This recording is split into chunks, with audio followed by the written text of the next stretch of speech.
Chapter 442. It was still that Federation proverb, a person has a name, a tree has a shadow.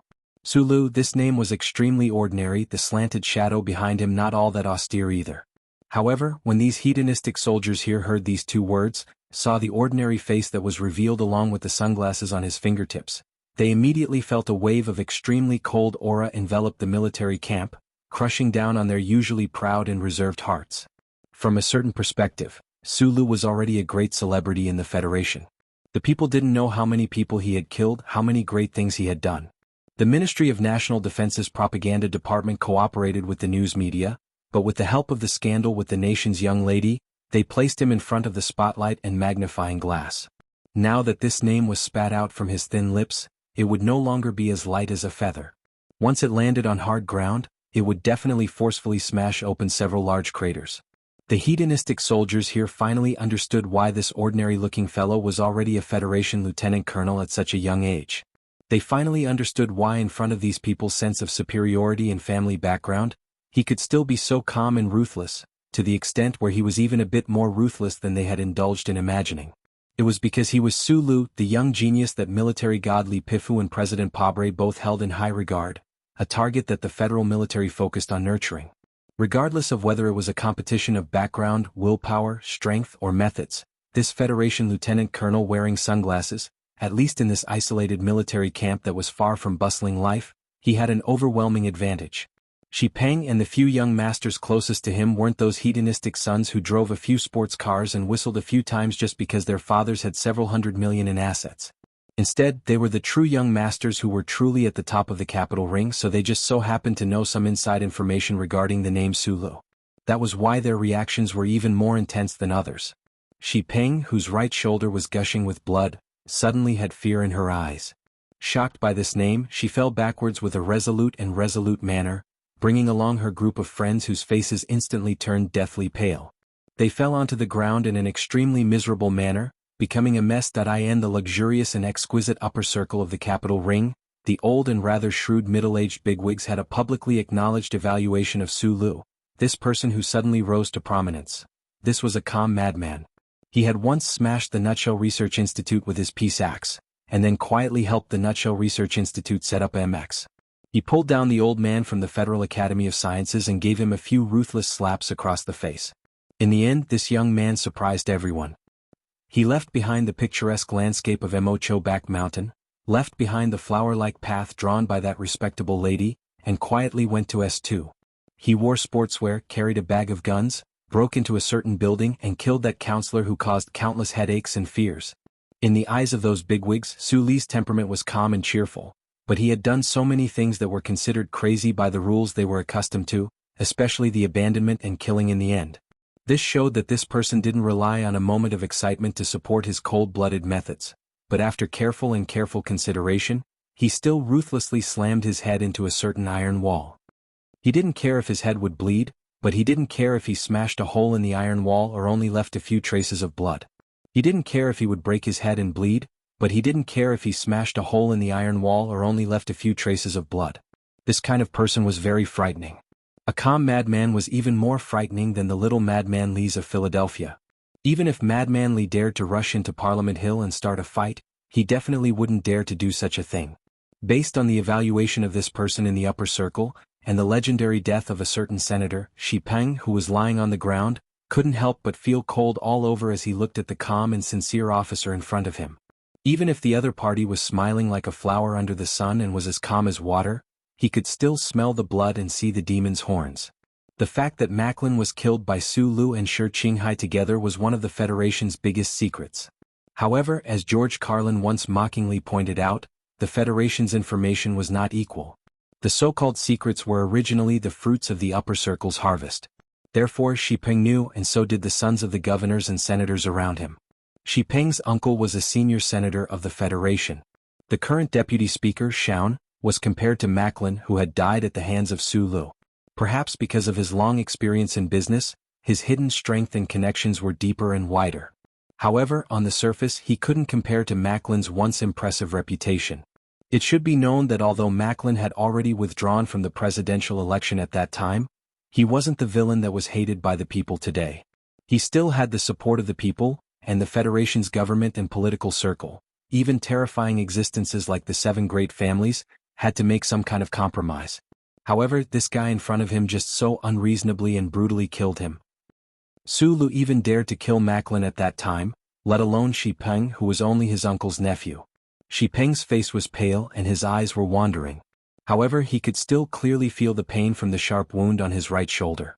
He was more and more convinced that if he continued to resist, he was afraid that this delicate and feminine man would really stab him to death. After only 2 seconds of silence, Shi Peng tightly pursed his lips and climbed up from the ground with difficulty. He saluted Su Lu and then turned to walk toward the field. His strong will, because of his family background, power, and money, instantly collapsed and shattered in the face of the simplest and most direct shadow of blood and death. At least in this military camp, he had to endure, stall for time, and wait for his family's response. Su Lu lowered his head and looked at his watch, calculating the time. The foppish soldiers all turned pale and ran toward the field. Su Lu raised his head, put on his sunglasses again, and said a few words to the people behind him. The outstanding battlefield medic of Team 7, Ho Xiandong, immediately reacted and rushed to the field. He pulled Shi Peng to the shade and began to treat the wound on his shoulder. Bai Yulan's stab was not deep, but the wound was a little long and there was a lot of blood. It looked a little scary. They were the mercenaries of Nutshell Company and did not seem to have to worry about the existence of military discipline or military court. However, no matter how cold and silent Su Lu was, he would not stab his subordinates to death just because they did not attend training. Strangely, however, many people seemed to think that Su Lu was really a terrifying person who killed without batting an eyelid. The foppish soldier running toward the field was the last to follow the symbol. Su Lu called out to him. After a moment of silence, he said, "Don't embarrass the old principal." The symbol's face was covered in bruises and bruises. He did not know that his father was the principal of Yue University. At home, he often heard his father talk about the legend of this little gatekeeper in front of him. Su Lu had never received professional training in the military camp. He had never run weight-bearing training. He had only followed Bai Yulan for a period of time to learn about firearms and standard mecha operation. Those tactical manuals were also just his hobby reading, so naturally he could not be responsible for the training of more than 100 subordinates. In fact, he did not understand these things. After confirming that the breath of these old soldiers had been completely suppressed, he put on his sunglasses and returned to his room. He began to use the military communication system to send frequent technical emails to Shang Qiu, who was far away in Hong Kong. During this period of time, the engineering department of Nutshell Company had begun to experiment with the turbine compression idea that Shang Qiu's Mr. Qing Fengshe had proposed. They were in a state of excitement and anxiety. The engineering department missed him very much, and he also missed the atmosphere of the past. Bai Yulan was fully in charge of the training, with Lan Xiaolong assisting. Those old soldiers with extremely poor military qualities were undergoing a horrendous training on the field. Xiong Linquan held a spiked leather boot and roared, forcing those people to move faster and faster. As long as someone slowed down or collapsed, a few whips would cut through the air, leaving behind a few bloody scars. Fortunately, the Department of National Defense was extremely generous to the point of being extravagant. Dr. Ho Xiandong skillfully and excitedly operated those medical pods, injecting all sorts of medicine into those old soldiers who had fainted from exhaustion. He could absolutely guarantee that these young masters would not be left with any physical injuries. Cured? Continue to train. As the saying goes, if you train hard, you will be like a dog. Even if you are scolded, you will not bark. This was the miserable life of the 17th Division's old soldiers on their first day in the West Woods. On the other side of the field, Yan Bingyan, Lu Qingsong, and the rest of the bodybuilders or record holders were undergoing military posture and formation training under the scorching sun. The long period of standing still had turned them into wooden dummies.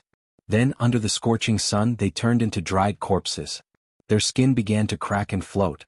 You know, the so-called mapping mission is to help the Bureau of Proclamation sneak into the enemy's territory to install the chip.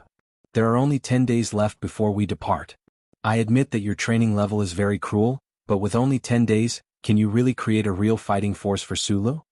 In the shadows at the edge of the barracks, Lan Xiaolong unbuttoned his collar and looked at the soldiers on the field who were like stray dogs. He frowned and said, "Boss just wants them to have fewer deaths on the battlefield. At least when they are escaping, they need to be able to keep up with the speed of the 7th Division."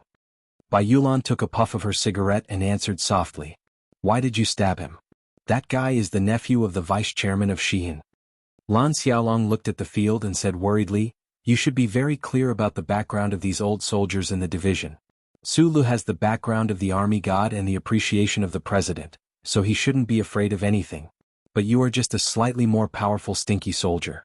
If these big shots want to crush you, they only need to move their little finger. Bai Yulan took a puff of her cigarette and knew that Lan Xiaolong was telling the truth. Even the Ministry of National Defense didn't dare to touch these old soldiers. Although these guys were suppressed now, who knew what would happen in the future? But he still remained silent. Lan Xiaolong was silent for a moment. He turned his head and stared at the pair of slender eyes through the black hair. He said very seriously, "You keep insisting on calling him boss. Are you really going to sell your life to this guy?" Chapter 443. Bai Yulan took another puff of her cigarette. Her face, which was covered by her black hair, did not change in the slightest because of Lan Xiaolong's sudden question. She said softly, "The ministry gave Group 7 a mission. Originally they only had 3 days to prepare.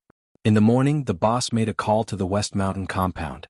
After an angry argument over the phone, the 3 days became 10 days. The ministry has to give him face. I stabbed him because I want him to be more efficient during the 10 days that he fought for. If too many of the children of these big shots die in the hands of the boss, even if Fei Cheng and the minister want to protect him, there will be too many problems." Lan Xiaolong looked at him and continued to ask, "Why did you want to risk your life for him?" Bai Yulan pressed the cigarette against the wall, leaving a deep black mark. The flame went out, leaving behind a trace of heat. That year the new mecha failed. President Sieg was furious.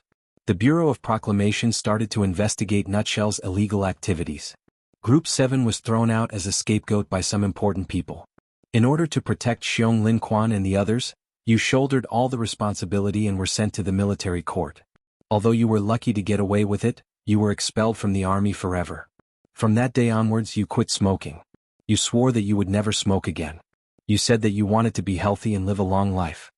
Lan Xiaolong looked down at the cigarette between his fingers and said, "But after you started following Su Lu, you started smoking again. We know your personality and what it means to break your oath. Before we left the capital ring, Ninghe came looking for me. He felt that your personality had become too calm and cold like a crazy demon. It was after Ninghe's wedding that Su Lu stabbed Bai Yulan in the back." Thinking about that time, Bai Yulan narrowed his eyes as if he could still feel the pain in his back. After a moment of silence he said softly, "In the past 6 months, you've been brainwashing the people of Group 7 every day. You want to make Xiong Jiaozi and the others worship the boss so much that they have the urge to hug the boss to sleep. Didn't the Department of Defense send you here to help him gather Group 7 first, then slowly gather the 17th Division? Since your mission is to put the lives of many people in the hands of the boss, what's wrong with me doing my best?"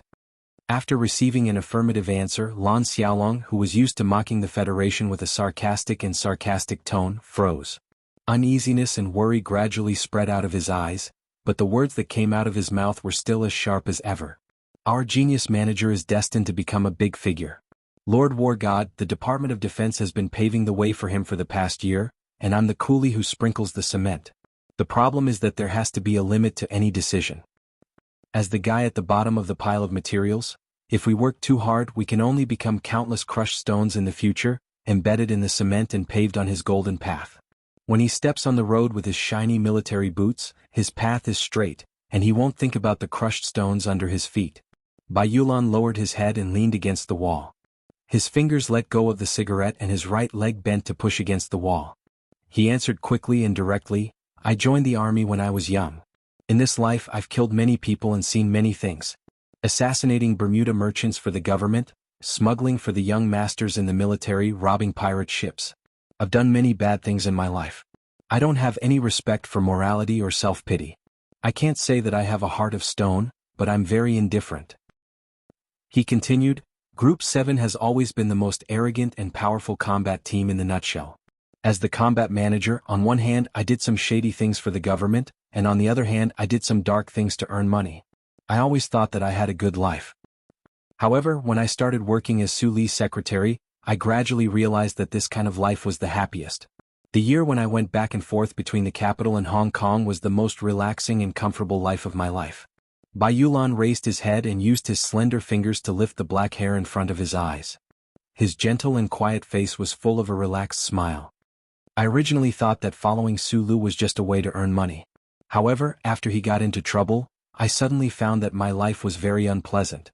I was even more surprised that a cold-blooded person like myself could have such unhappiness and uneasiness. Maybe it's because this young guy once inexplicably gave me some trust that I didn't expect? Bai Yulan narrowed his eyes like Su Lu and looked at the soldiers running on the field. He shrugged his shoulders like Lan Xiaolong and said, "On the day of Ningyi's wedding he stabbed me, but I felt much better. It's not that I'm cheap. It's just that I know that I can go back to those days that made me feel relaxed." He looked at Lan Xiaolong and said in a soft but firm voice, "Working with Su Lu gives me a strong sense of being grounded. I feel proud that my spine can always be straight and I don't have to be afraid of being killed. The things we used to do were not strange or arrogant. But they were very hard as steel. We were not afraid of gossip and we were not afraid of asking ourselves. We could straighten our backs and report the results of our work to our parents who were lying in the hospital. If possible in the future we can look back proudly on our children when we are old. There is no one or thing that is always right. But following Su Lu and doing things that we think are right, this kind of feeling is very good." Lan Xiaolong listened in silence. He understood what kind of feeling Bai Yulan was trying to describe in his soft voice.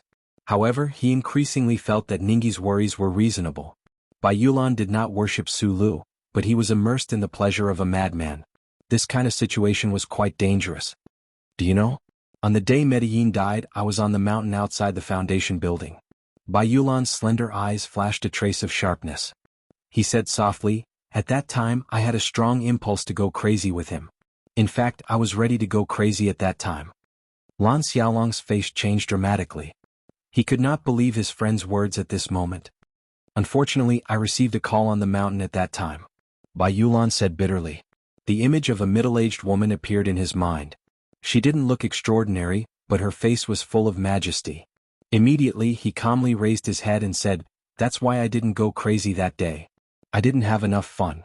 Now that I have a second chance with Su Lu, I don't want to miss it." Lan Xiaolong sighed softly and no longer tried to persuade him. Bai Yulan patted his shoulder with a smile and said, "Like the boss, I am a small figure who struggled at the bottom of the society. As George Carlin said, we are naturally revolutionary. Dealing with the young masters of these big shots will produce a certain kind of pleasure from the bottom of my heart. Your family background is different from ours, so naturally you can't understand." After saying a rare long psychological analysis, the delicate man put his hands back into his trouser pocket. The smile on his face gradually disappeared. The delicate lady lowered her head and walked toward the old soldiers on the field. Lan Xiaolong looked at the back of the figure. Thinking of the countless dead souls under the delicate knife of his friend and the sinister means hidden in his body, he could not help but shiver. He sympathized with the children of the senators, governors and tycoons. It had to be admitted that as a personal secretary who did not make the bed but served tea and water for a long time, Bai Yulan had a very good grasp of Su Li's mind. In the following days, the more than 100 old soldiers from the capital ring were miserably dealt with by Bai Yulan, Xiong Linquan and the others. From day to night, this remote and quiet military camp in the West Woods was filled with miserable howls, cries, screams of despair, and even more desperate cries for mercy.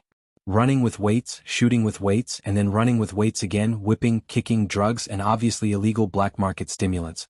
Blood and snot were smeared on the tattered military uniforms. Bruises and ulcers were constantly rubbing against the sand. Occasionally, someone would fall and some would be so weak that they would vomit bile.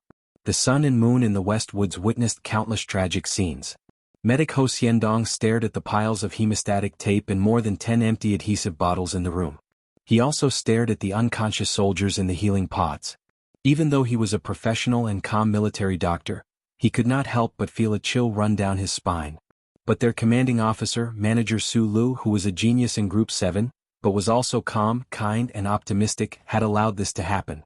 However, contrary to Bai Yulan's description of George Carlin's theory, Su Lu did not have any hidden pleasure or displeasure in the torture of the old soldiers of the 17th Division. He was only doing things according to some strict engineering logic. Moreover, he was so busy that he did not have the time or mood to enjoy the mental world of a sadist. Under the white energy-saving lights, Su Lu closed his eyes and adjusted the blueprints stored in his mind. After a moment of thought, he slowly opened his eyes and sent the completed email to Shang Qiu, who was billions of miles away. Miniaturizing the turbocharger system into a mecha was an extremely difficult task. Cheng Fengshi had proposed a whimsical design concept. After the even more talented Shang Qiu had obtained the materials, she had immediately erased the hydrogen fuel foundation in the original design. The nutshell engineering department worked at full strength. In just a few short days, the project had achieved a great breakthrough. In the past few days, Sulu had been in constant email contact with his colleagues in the nutshell engineering department. The main reason was that he was anxious to make his own contribution to the problem of the leaf absorption interference before he went to the front lines. Standing by the window, he rubbed his eyes and silently watched the old soldiers struggling on the field like sick dogs under the moonlight. He knew that these people had been tortured to the brink of despair and collapse. What comforted him was that under such strict training, none of the 100 or so soldiers tried to use self-harm to escape. Perhaps it was because these young masters did not have the courage to harm themselves? He looked at those extremely weak subordinates of his, watching as their eyes grew brighter and brighter, filled with a certain kind of hatred. He felt rather satisfied. Right at this moment, his phone rang. Sulu picked up the phone and listened quietly. His expression gradually became serious. The endless pressure from the upper echelons of the capital ring had finally arrived. Chapter 444. With the level of technology of the Federation, it was easy to create a wall that did not allow even a trace of wind to pass through. The Department of Defense secretly sent military police to escort more than 100 old soldiers of the 17th Division onto the warship and blocked off any means of communication. Quietly, like thunder, they were sent to the front lines of the West Woods. It was done flawlessly, but in the end, it could not escape the eyes and ears of everyone. The identities of these old soldiers were too sensitive. When the big shots of the upper echelons of the Federation were shocked to discover that their sons were missing, even with the strict discipline and execution of the federal military, it was impossible to stop the anger of these big shots and their efforts to find out the truth. These politicians and tycoons used their network of contacts throughout S1 to touch upon the truth of the entire incident in a very short amount of time. Faced with the measures taken by the President and the Department of Defense to quell the anger of the people, these big shots of the Federation knew that their influence was limited. Because they lacked a solid moral foundation, they were unable to operate in an open and above-board manner. Naturally, it was difficult for them to break through the iron wall of the Federation military camp. However, the cries and curses of countless family ladies made the big shots ponder. After some contemplation, they began to exert their powerful influence in certain areas in an attempt to bring those young masters back before they entered the truly bloody and cruel front lines of the West Woods. This was a magnificent rescue operation. The Federation press did not catch a whiff of the news. The ordinary people and even the majority of the people within the military system did not feel the scent of anxiety hidden in the night conversations on the radio. Federation senators, state senators, governors, chairmen of large enterprises in Hong Kong, these big shots were the cornerstones of the upper echelons of the Federation society. Once they were angry and collectively exerted pressure, how terrifying would that be? Under the silent statement of Minister Zhou Yingxing, the Department of Defense withstood part of the pressure, but it was also somewhat hard-pressed. As for the specific implementation of this plan, Nutshell Corporation, they had already felt the arrival of the storm. Without a doubt, Nutshell Mobile was the most powerful existence in the Federation and had a transcendent status. However, this largest megacorporation of the Federation was owned by the Federation. In many aspects, it was subject to the checks and balances of the Federation Management Committee. Once those big shots found out that their precious son was currently trapped in a strange unit called Team 7 of the Nutshell Corporation, all of the pressure poured down on them. The first call that Sulu received was from the president of the Nutshell Company, whom he had not seen for a long time. The change of the president of the Federation did not affect the president's position. With the support of President Pabre, the president calmly and powerfully controlled everything in this giant corporation.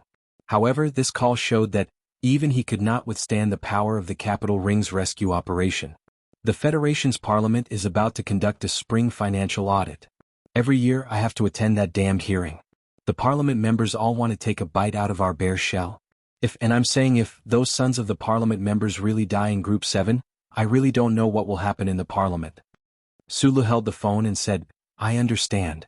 The president of the Nutshell Corporation's voice was a little tired. He said, "Can you apply sick leave for some of them?" Sulu did not spend time thinking about what the president meant. He looked at the young masters who were enjoying their miserable lives under the moonlight on the field and smiled. He showed his white teeth and said sincerely, "They are not sick or in pain." The president heard the stubbornness hidden in this guy's words. After a moment of silence, he smiled bitterly and said calmly, "I'm not giving you pressure. Just follow the orders of the Department of Defense and do what you want." My brother is now in group 3320. The things that those parliament members have done are indeed a little ugly. Sulu felt a little warm. Just as he was about to say something, he heard the president say, "There's one thing that I have to tell you. The fathers of the old soldiers under you already know that they are in group 7. The Nutshell Corporation is just a corporation. We don't want to take on this kind of pressure for the government or the military, so, well, I've already told these big shots that you are in charge of group 7. Sulu was slightly taken aback. After a while, he said hesitantly, "You're expecting me to hold them back? If even you can't hold them back, there shouldn't be anyone in the Federation who can," the president said with a smile on the phone. Mr. President and the war god had both cultivated him. The key was that he had once shown his ruthlessness to the so-called upper class of the Federation. To hold back the big shots rescue operation in Group 1, it had to be Sulu. He knew this very well himself. The president had chosen him to be this knife because he had thought things through. "You're in the West Woods?" Sulu looked at the phone in his hand and suddenly realized. The president replied with a smile, "Of course.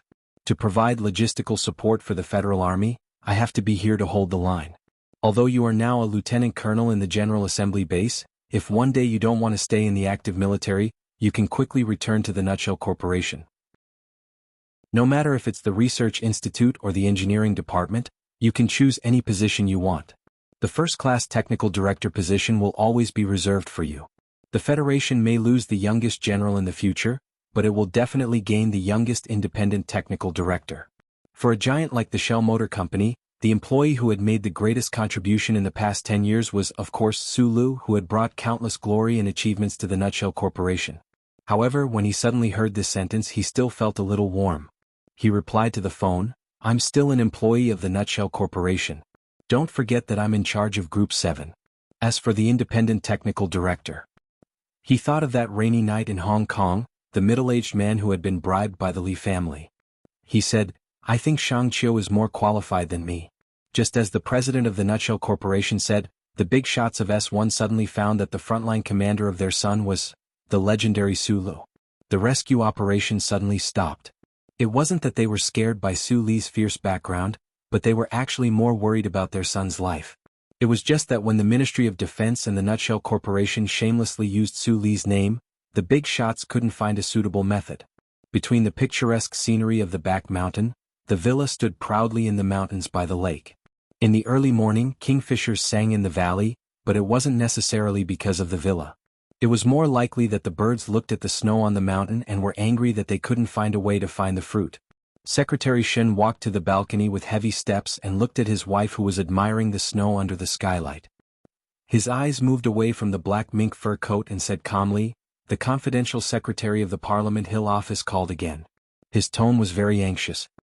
"She only has one nephew and they protect him like a treasure. Now he has been taken to the front line in the West Woods by the Ministry of Defense and thrown into Su Li's army.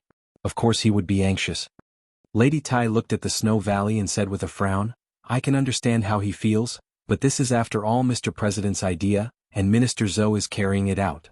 The shining appearance of President Pabre and Minister Zhou Yingxing in the Federation's political arena had too much to do with this lady in the back mountain.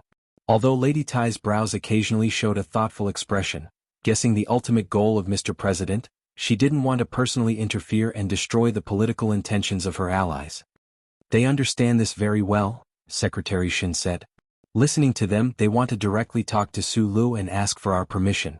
For the upper class of the Federation, although Lieutenant Colonel Sulu, who suddenly rose to prominence in the capital, had some problems with Macho in the back mountain, because of his friendship with the Crown Prince, he was still deeply engraved with the brand of the Tai family. Lady Tai picked up half of the best quality agarwood from the table and gently inhaled it. After a moment of silence she said, "I won't stop them, but in my opinion wanting to directly persuade Sulu to save their useless children is just a wishful thinking." Shunli understood that he only needed to relay the first half of his wife's words to the Parliament Hill. He lowered his head and entered the command on the work screen. "That little guy is stubborn and doesn't care about anything. Even I can't subdue him, let alone those people."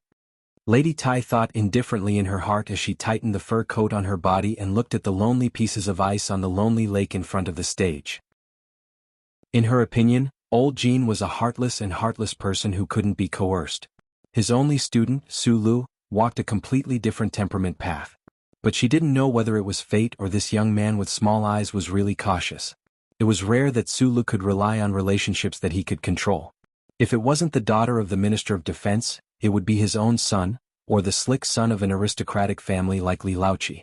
As for the national girl in the scandal, it was even more difficult to control her.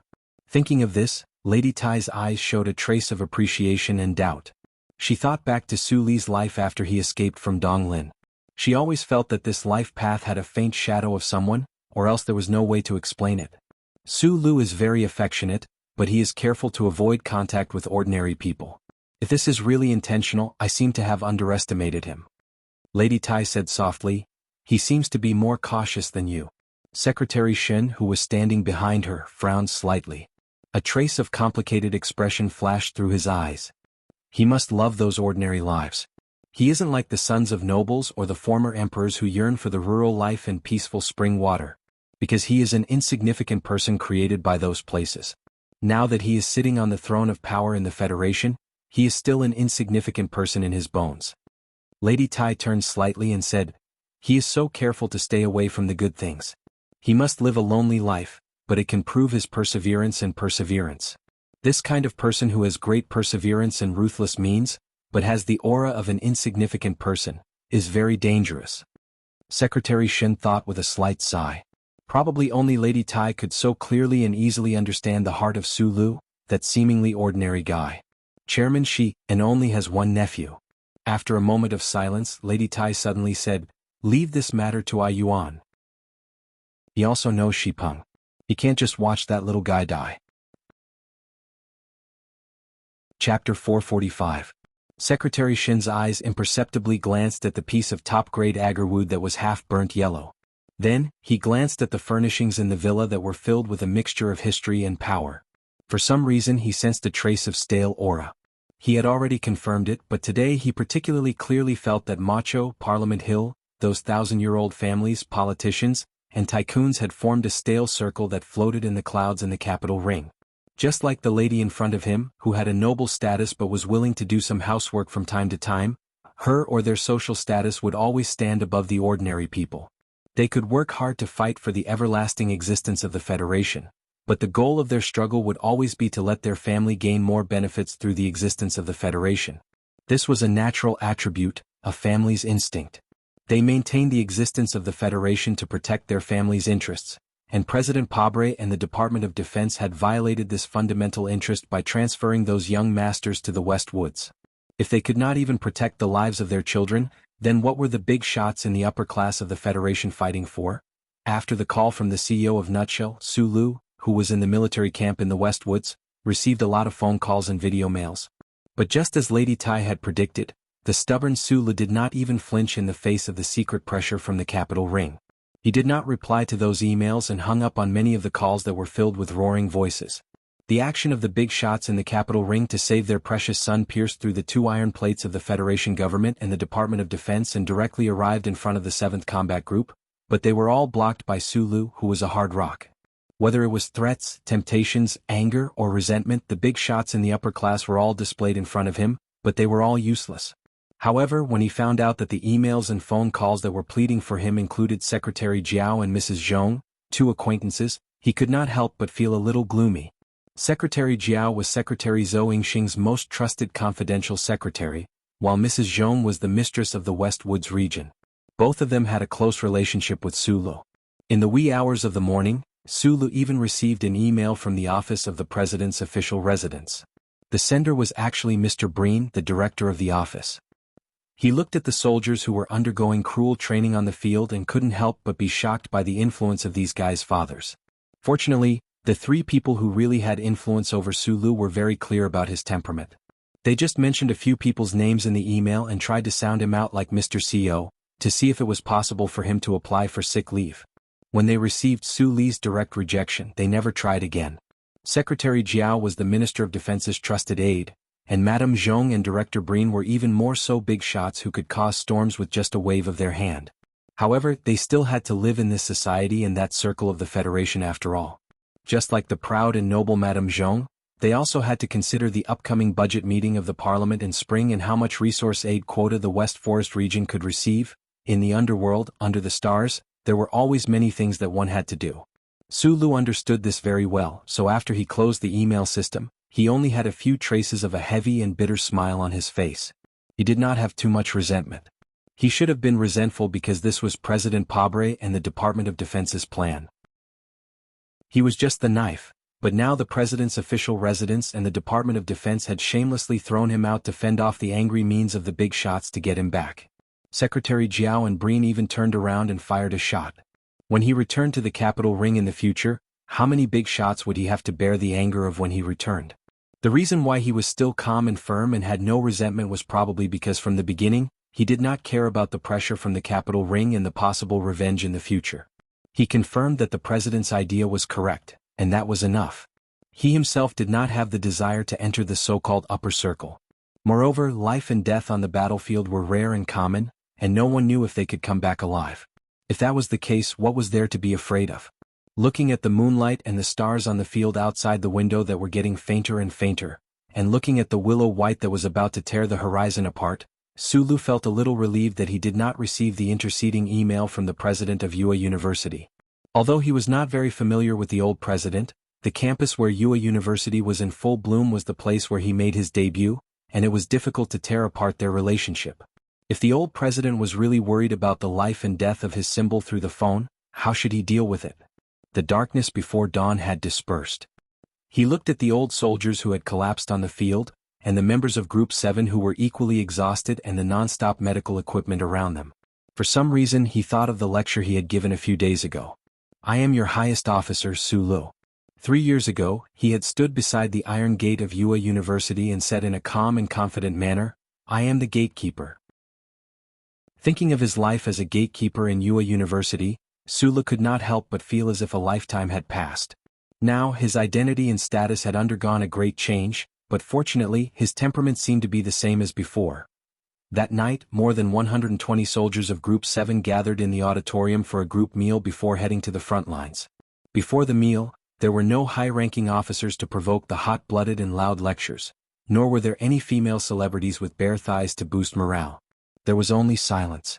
The soldiers, whose bodies were exhausted and in extreme pain, and the bodybuilders, whose skin was cracked under the scorching sun, sat at the dining table and each had their own thoughts. A feeling of despair and sorrow broke away from these thoughts and enveloped the entire auditorium. After 9.5 days of hellish training, these soldiers had tasted for the first time what it meant to be better off dead. If it were not for the hope that their parents in the capital ring could save them at the last moment, they would not have been able to last so long under the whips of Group 7. In fact, even Bai Yulan and Xiong Linquan, who were in charge of training, were extremely tired and sleepy. They sat silently at the table without saying a word. After the high-energy meal was hastily finished, the soldiers sat with numb expressions. There was no problem with their military posture, but their eyes were filled with the desire to die. Going to Planet 163 for the Bureau of Proclamation's secret mission, everyone knew that it was a path with a slim chance of survival. What made them despair was that they would board the battleship tomorrow morning, but their parents still seemed to have not found a way to save them. Sulu walked up to the rostrum and put on the sunglasses carefully. When he lowered his head and was about to say something into the communicator, the phone at his waist rang. Are you on? He was a little surprised to receive a call from the other party. His fingers that were holding the phone froze slightly. He looked at it silently for a long time before he picked up the call. The two words "Are you on?" clearly came out from the communicator. The old soldiers who were full of death did not react at all. Only Shi Peng, who had been nervously clenching his fists, suddenly had his eyes lit up. Like a person who was about to fall off a cliff, he suddenly stood up and looked at the rostrum with ecstasy. Sulu held the phone and listened silently for a few seconds. Then he raised his head and looked at Shi Peng. Shi Peng could not believe it. He stretched out his finger and simply hung up the phone. Shi Peng's body tensed up. He could not believe what was happening in front of him. He was instantly overwhelmed by despair. He pushed away the table and rushed to the rostrum. He screamed crazily, "Prince! I'm Shi Peng. Save me." Su Li's thick eyebrows that were exposed outside the sunglasses slightly frowned. Bai Yulan stood up. When Shi Peng rushed past him, he kicked the outer edge of his thigh heavily. This young master of the speaker's family was kicked to the ground. He could not get up for a while. In the past 10 days, many people have called me in the Ministry of Defense. Su Lu stood on the rostrum and raised the military encrypted phone in his hand. He did not want to look at Shi Peng, who was rolling on the ground in pain. He looked at the people below the stage and said, "These calls are from your parents and many important people in the capital ring." The originally extremely quiet auditorium immediately became even quieter. It was just that the silence of these soldiers before was filled with grief, indignation, and despair. Now the silence was more of hope and surprise. Only now did they know that their parents had found out what had happened to them. "You are very impressive. That is because you have very impressive parents." Sulu looked at them and lowered his head slightly to look at the phone in his hand that kept vibrating non-stop. He said, "Countless important people have tried to save you. Even the Ministry of Defense could not withstand this pressure and allowed this pressure to reach Group 7 directly." Tai Ziyuan's name was displayed on the black military phone. It kept ringing silently and with great pressure. Sulu slowly put his hands behind his back and did not look at it again. Naturally, he would not pick up the call. The old soldiers who had endured 10 days of inhumane torture didn't know why Shi Peng had gone crazy. They stared at the stage with countless pairs of bright and pleasantly surprised eyes. In their opinion, as long as their parents stepped forward, what couldn't they do in the Federation? However, what they heard next made everyone's mood fall from the warm grasslands to the glaciers of the extreme north. It was so cold after all hope was extinguished. Sulu raised his head and looked at these new subordinates below the stage. After pausing for a moment, he smiled and said, "Let me tell you guys a piece of good news. The operation in the capital ring to save you guys from the Federation has failed." The entire auditorium was in an uproar. The old soldiers' emotions of fear, grief, and indignation seemed to have materialized and were about to burst through the roof of the auditorium. However, after being tortured for 10 days, they had already developed a deep fear of the members of Group 7. No one dared to stand up and make trouble. The phone kept vibrating non-stop. Su Li's hands behind his back were clenched tightly. He looked at the people below the stage and carefully savored the slight improvement of these soldiers. His confidence increased slightly. After another moment of silence, he said in an extremely sincere tone, "You guys will have a rare opportunity to experience a different part of your life. As members of Group 7 of the Shell Motor Company's Whitewater Battle Group, you guys, us will follow the main forces of the Federation with glory and devote yourselves to the great cause of resisting the invasion of the Empire." Chapter 446. The same rice can raise 100 different kinds of people. Although these debauchee soldiers in the auditorium had been raised in a greenhouse by their fathers since they were young, not all of them were really unable to withstand the wind and rain, and couldn't withstand a few days of cold. Knowing that the situation was settled, after a few minutes of silence, some of the more ambitious and strong-willed young masters came back to their senses. They picked up the large bowls of liquor on the table that were specially prepared for tonight. After a moment of shock, their faces gradually became fierce and they drank it all in one gulp. Although some of them were choking, they were choking to their heart's content.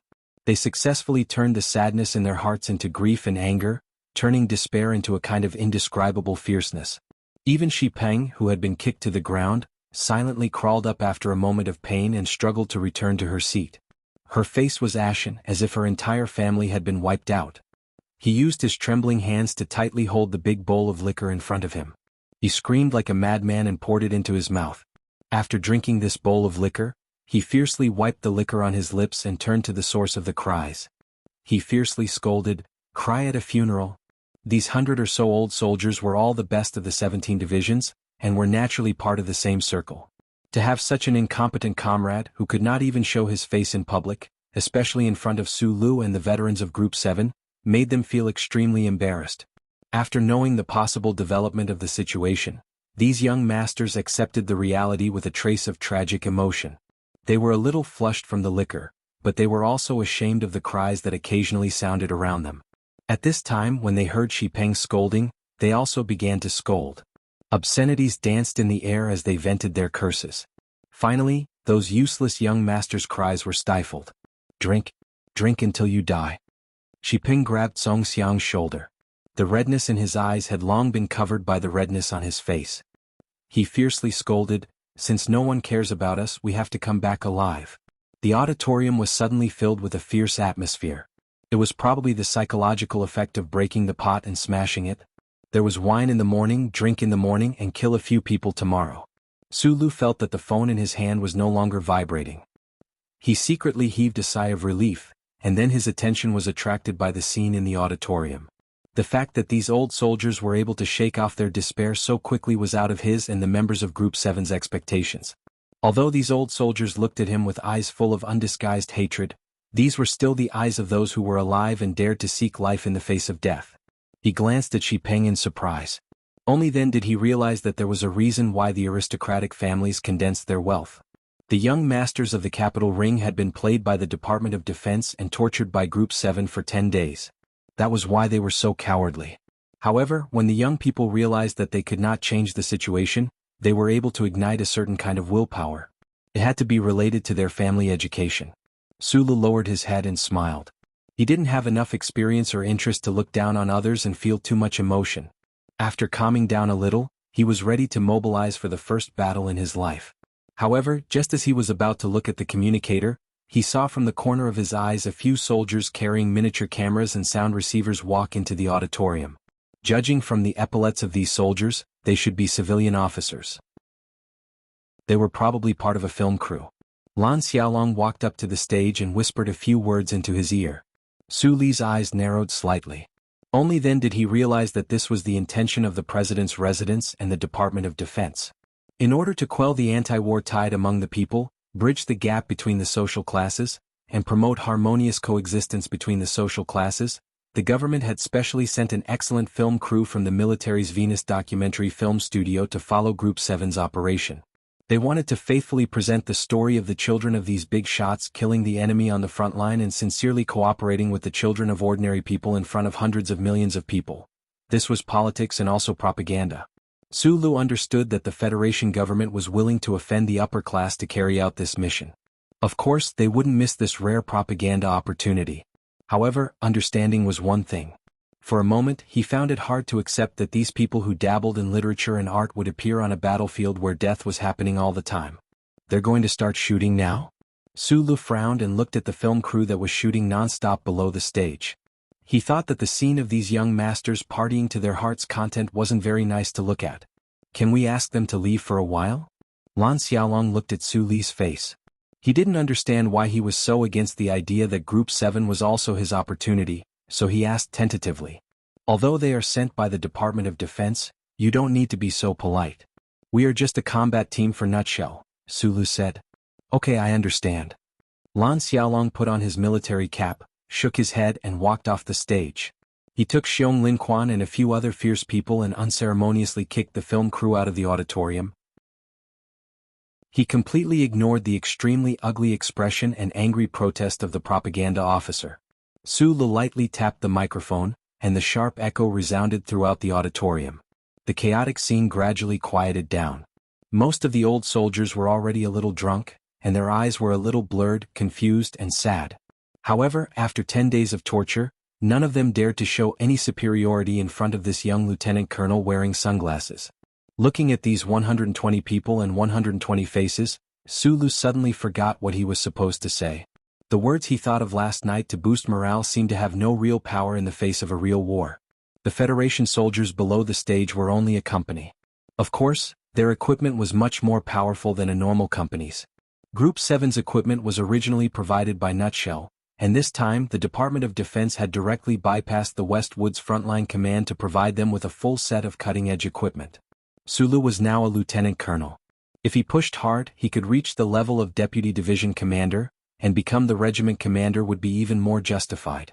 However, he was still too young. Other than the mecha battle last time, he didn't have much combat experience. No matter how much the few real big shots in the Federal Army gave Li Pifu face, no matter how much they loved his personality, they couldn't really throw an entire regiment at him for him to lead. Therefore, these 120 people, this company, was the first time he truly had his own unit. What was his own unit? That was, he had to be responsible for the life and death of everyone in the unit. He narrowed his eyes and looked at these familiar and still unfamiliar faces. He knew that no matter if he liked or disliked them, no matter if they were the son of a senator, the son of a governor, or just a very normal citizen, he had to do his best to let them come back alive from the battlefield. However, in the end he was still a young man who was almost 22 years old.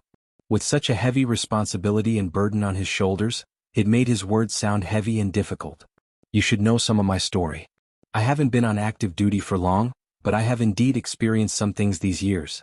In reality, I should have died a long time ago, but I haven't. Sulu took off his sunglasses and put them in his shirt pocket. He lowered his head slightly and spoke into the communicator. His clear and sincere voice echoed in the auditorium. The soldiers at the tables below the stage looked at him with complicated expressions as they listened to these words. It's the same for your seniors in Group 7. They've done a lot of dangerous and shady work for the Federation, but most of them still managed to survive. Bai Yulan sat at the table. A strange light flashed through her narrow and delicate eyes. It was unknown if she was thinking of her comrades who died on the Bermuda Mineral Star. Sulu lowered his head and continued, if a person is afraid of death, it is actually the easiest for them to die. If you are not even afraid of death, then death will often be afraid of you and will avoid you from afar. I am younger than some of you, but I have experienced life and death. I know that it is indeed not a good feeling. I am also afraid. But after thinking about it carefully, when I rushed to the place of life and death, I didn't rely on the blood rush to my brain. It was an extremely correct instinct. Because people will always die in life. This is inevitable. And there are always some things in the world that are more annoying than death. It is not too risky to gamble with the inevitable death. In the past 10 days after dinner, I have arranged for you to watch the war documentaries filmed by the Department of Defense. Although some of you may have fallen asleep due to exhaustion, you must have watched a few of them. In those documentaries, you should have seen the Empire's invaders slaughtering our compatriots on the fallen stars. You should have seen the white bones and rotting corpses that were not buried by anyone in the ruins of towns and cities. You should have seen how the Federation soldiers who were about the same age as you bravely charged into the Empire's artillery fire until they became broken corpses or martyrs in the end. I know you have seen it. Sulu raised his head and looked at the silent crowd below the stage. He said, I also know that some of you cried when you saw it. I don't want to know whether it is fear or anger. I don't know whether it is fear, but at least you have feelings. If you don't feel, then you are not human. If you are not human, then you should not be afraid of death. This was not a funny joke. Su Li's first war mobilization in his life was just a calm narration with a hint of naivety and sincerity. The auditorium was silent. He looked at the people below the stage and continued softly, I know that many of you hate me, but I believe that on the battlefield, you will not be so bored as to shoot me in the back. Speaking of this, he thought of Du Shaoqing in the Iron 7th Division, and the trust in the ambush at the Yellow Mountain Ridge. After a moment of silence, he said, I am not an excellent commander, but I can guarantee that you will not be a deserter under my command.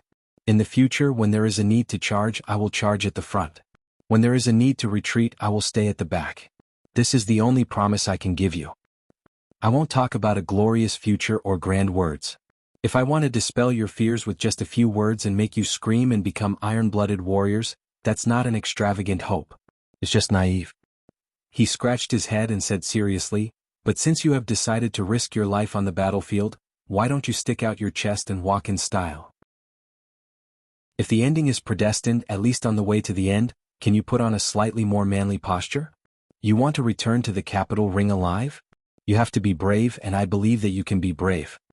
I am in a very low mood. Until now, I haven't saved a single word of the script.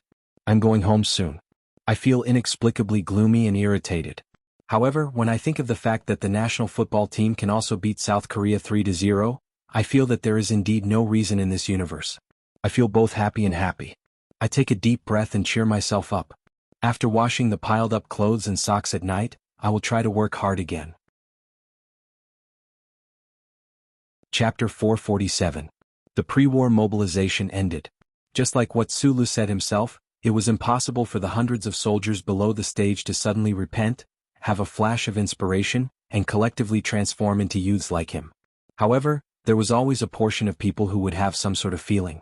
Being a little braver didn't necessarily mean that they wouldn't die, but leaving the despair and sorrow to themselves wouldn't increase the chances of coming back alive.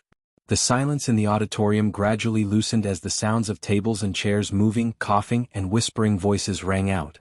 The film crew of the Venus Documentary Film Studio of the Department of National Defense was finally allowed to enter the auditorium. Sulu quietly walked out from the side door and stood under the night sky of the West Woods. He lit a cigarette and realized that there were still some words he hadn't said, but there really wasn't much need to say them. The military phone in his hand that had been silent for a long time finally rang again stubbornly. After looking at it for a long time, he finally pressed the button to answer the call. Have you confirmed the personnel to go? The prince's calm voice filled with complex emotions came out of the phone. Yes, Sulu replied. You know that I don't have any real friends in the Federation other than you. Even Yuzi after she grew up can't be counted as one. Neither can Shipeng, but I have to remind you that his identity is different. Sulu held the phone tightly and didn't say a word. Tai Ziyuan said faintly on the phone, Speaker Shi An's son and daughter-in-law participated in an interstellar exploration of the Federation. Unfortunately, they were martyred. He's the only male in their family now. What is identity? After a long silence, Sulu said, In the past 3 years, I've always been very proud that I didn't become your subordinate, partner, or anything like that. I've always insisted on being friends with you as equals because I value this term very much.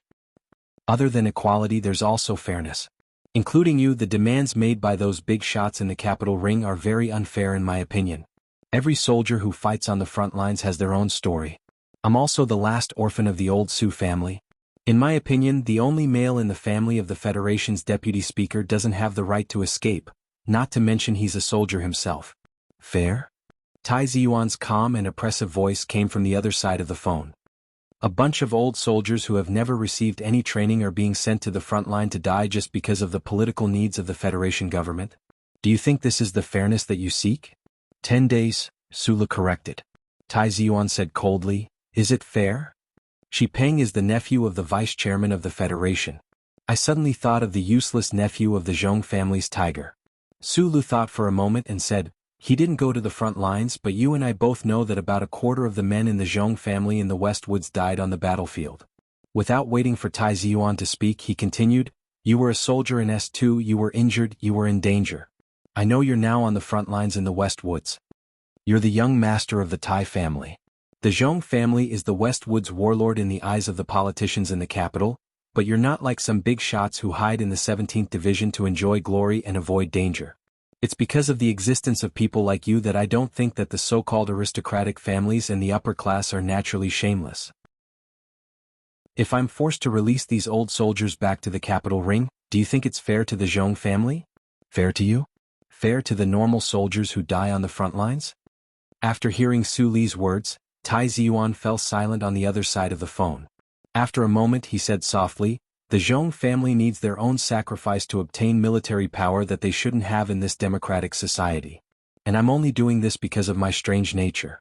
Otherwise, I'd be in the capital ring watching the news on TV right now.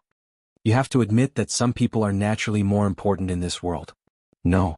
Su Li's answer was simple and clear. There shouldn't be such people in this world. There was silence on the other side of the phone again. Tai Ziyuan had been worried because of Mr. President's overly aggressive actions this time. As a friend of the knife, he didn't want to speak out because of the pride and reserve of the young master. Now he was angered by Su Li's stubborn and ungrateful attitude, and his breathing became slightly heavier. After a moment he said with a hint of mockery and disdain, Don't forget, when it comes to equality and fairness, if you don't have the background of the Lees of Philadelphia, the appreciation of the President, and the secret help of the big shots in the military, just based on what you did in the Foundation building, do you think you can get out of prison and become the youngest lieutenant colonel in the Federation like Madman Lee? Su Li's hand that was holding the phone tightened. He took a deep breath and said with a hint of undisguised anger, I've never thought of myself as a great hero who saved the Federation, because when I went to kill Macklin, I didn't know that he was a spy for the Empire. But after all, I was the one who took his life. I was the one who smashed MX. I was the one who slapped Lin Yuanhu's face. And I was the one who was pardoned by the President. He said into the phone, No matter when, where, or who, if they want to question me with the rank of lieutenant colonel, I'll be as strong as a fucking strong man. After the mockery and angry rebuke, both sides of the phone fell into dead silence at the same time. After meeting in the quiet library for more than 2 years, this was the first time that this pair of young people, who had a huge difference in status, temperament, and ideology, had such a strong conflict under the name of friends. In the distant space of the 3320 planet, Tai Ziyuan held the phone and looked back at the deep night sky outside the window and the beautiful fireworks that lit up from time to time below. He calmly and attentively tasted Su Li's rare long-winded speech. He was the prince behind the shadow of the Federation.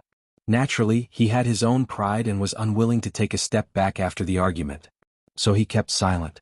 However, Su Lu on the other side of the phone was also silent. After an unknown amount of time, Tai Ziyuan laughed self-deprecatingly and gently stroked the hair on his lips with his finger. He remembered that Sulu did not mention that he had saved his life twice when he was angrily discussing the merits. He understood that this stone stubbornly regarded those as personal friendship and not as righteousness. Thinking of this, his heart softened slightly. He said calmly, "Even Mr. President can't withstand the pressure of a certain class. You are just a small lieutenant colonel. Why do you have to?" "I don't agree with the radical method that the president and the military chose. Even if this method can temporarily quell the protests of the people, it has already caused some kind of division in the upper class. I'm more worried that he will be so radical as to point his spear at us, the few families that are old but still have a lot of power. The Federation and the Empire are at war right now. If there is a deep structural problem, it won't be a good thing." In the military camp, Sulu also calmed down and said with emotion, "Mr. President is the political ally that your family chose. I don't understand these high and complicated political affairs at all, but thank you for your concern. But you don't need to worry about how those big shots will deal with me after I return to the capital ring." He raised his head and narrowed his eyes at the starry sky above his head. "This is a battlefield. Countless people are dying every moment. I don't even know if I can survive and return to S1. Since that's the case, why should I be afraid of those old fellows? I should have died in that building S2. In the endless night of the Fox Fortress, I thought that I would die as well. In the military prison of Allure, I thought that there was no way for me to get out alive. But the president, the old man, and those big shots in the military saved me. This life of mine was earned for no reason. It is what I owe the Federation. In truth, I am also afraid of death, but those people from the Empire have to be driven out, right?" Tai Ziyuan said calmly, "Yes, this is a truth that doesn't need to be discussed." Sulu held the phone and laughed happily, revealing his white teeth. "In the end, we still have a common language." After a long silence, Tai Ziyuan said with a trace of emotion, "Sometimes I feel that the two of us are just 20 years old. We should be in our youth, but we are forced to think about so many complicated things and go through so many difficult choices. It really doesn't feel good. Think about Mad Manly. You will realize that our lives aren't that bad." Sulu leaned against the wall and then said seriously, "My team members have been training these new recruits hard. They are already very tired, all for the sake of protecting their lives. I won't deliberately push these young masters into the fire pit, and I won't hide them in the Mecha Fortress. In fact, you and I both know that the mission this time won't be that bad." Tai Ziyuan smiled and said, "You are right. The president and the military only need them to appear on the front lines, not die." After hanging up, he slowly retracted his gaze and lowered his head to think about his only friend in the distance. He thought to himself, where could there be a truly safe mission on the battlefield? A middle-aged man across the long table looked at him with interest and said, "You can't convince that rock. In fact, I really want to transfer him to the West Woods to be my personal soldier." This middle-aged man was wearing the standard military uniform of the 4th Military Region, with stars on his shoulders. Although he was sitting casually, he gave off a strong feeling of a tiger's roar. His chiseled facial features were full of a sense of majesty. "I can't convince you either." Tai Ziyuan replied calmly, "Mr. President and the big shots of the military all know of your military talent. Now that the war has begun, most of the 70 or so divisions in the star sector are still in the warships, occasionally going to the surface of the planet for a vacation.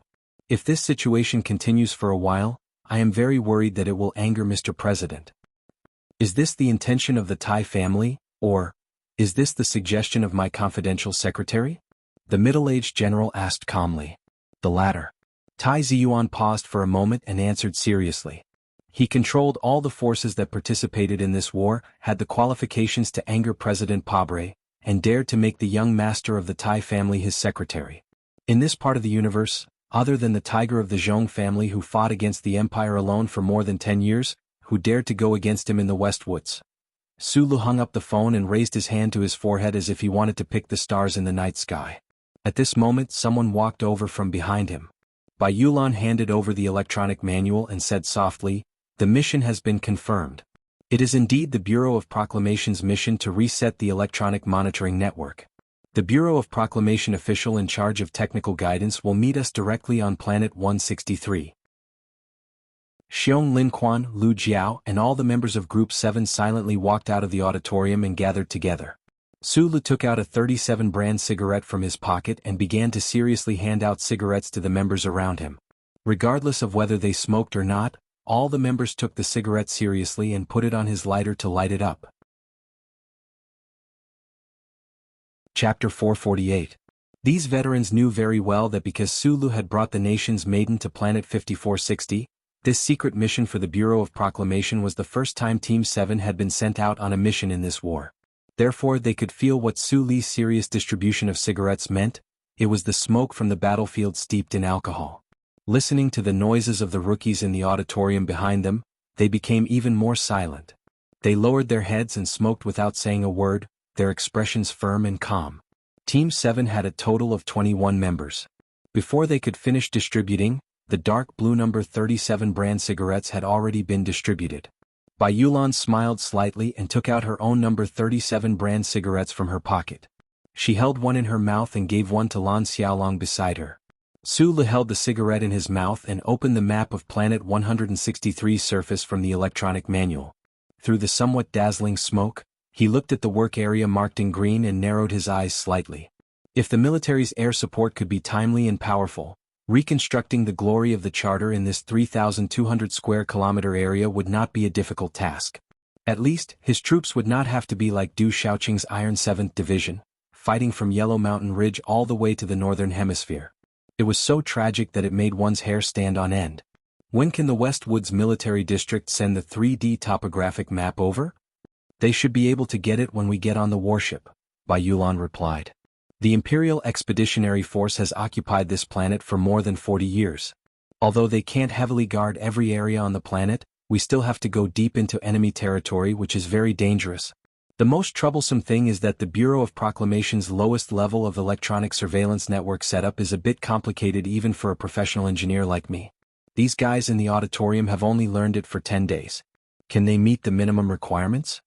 From the battle mobilization to the argument with his friends, it was rare for him to talk so much tonight, but he still had to continue.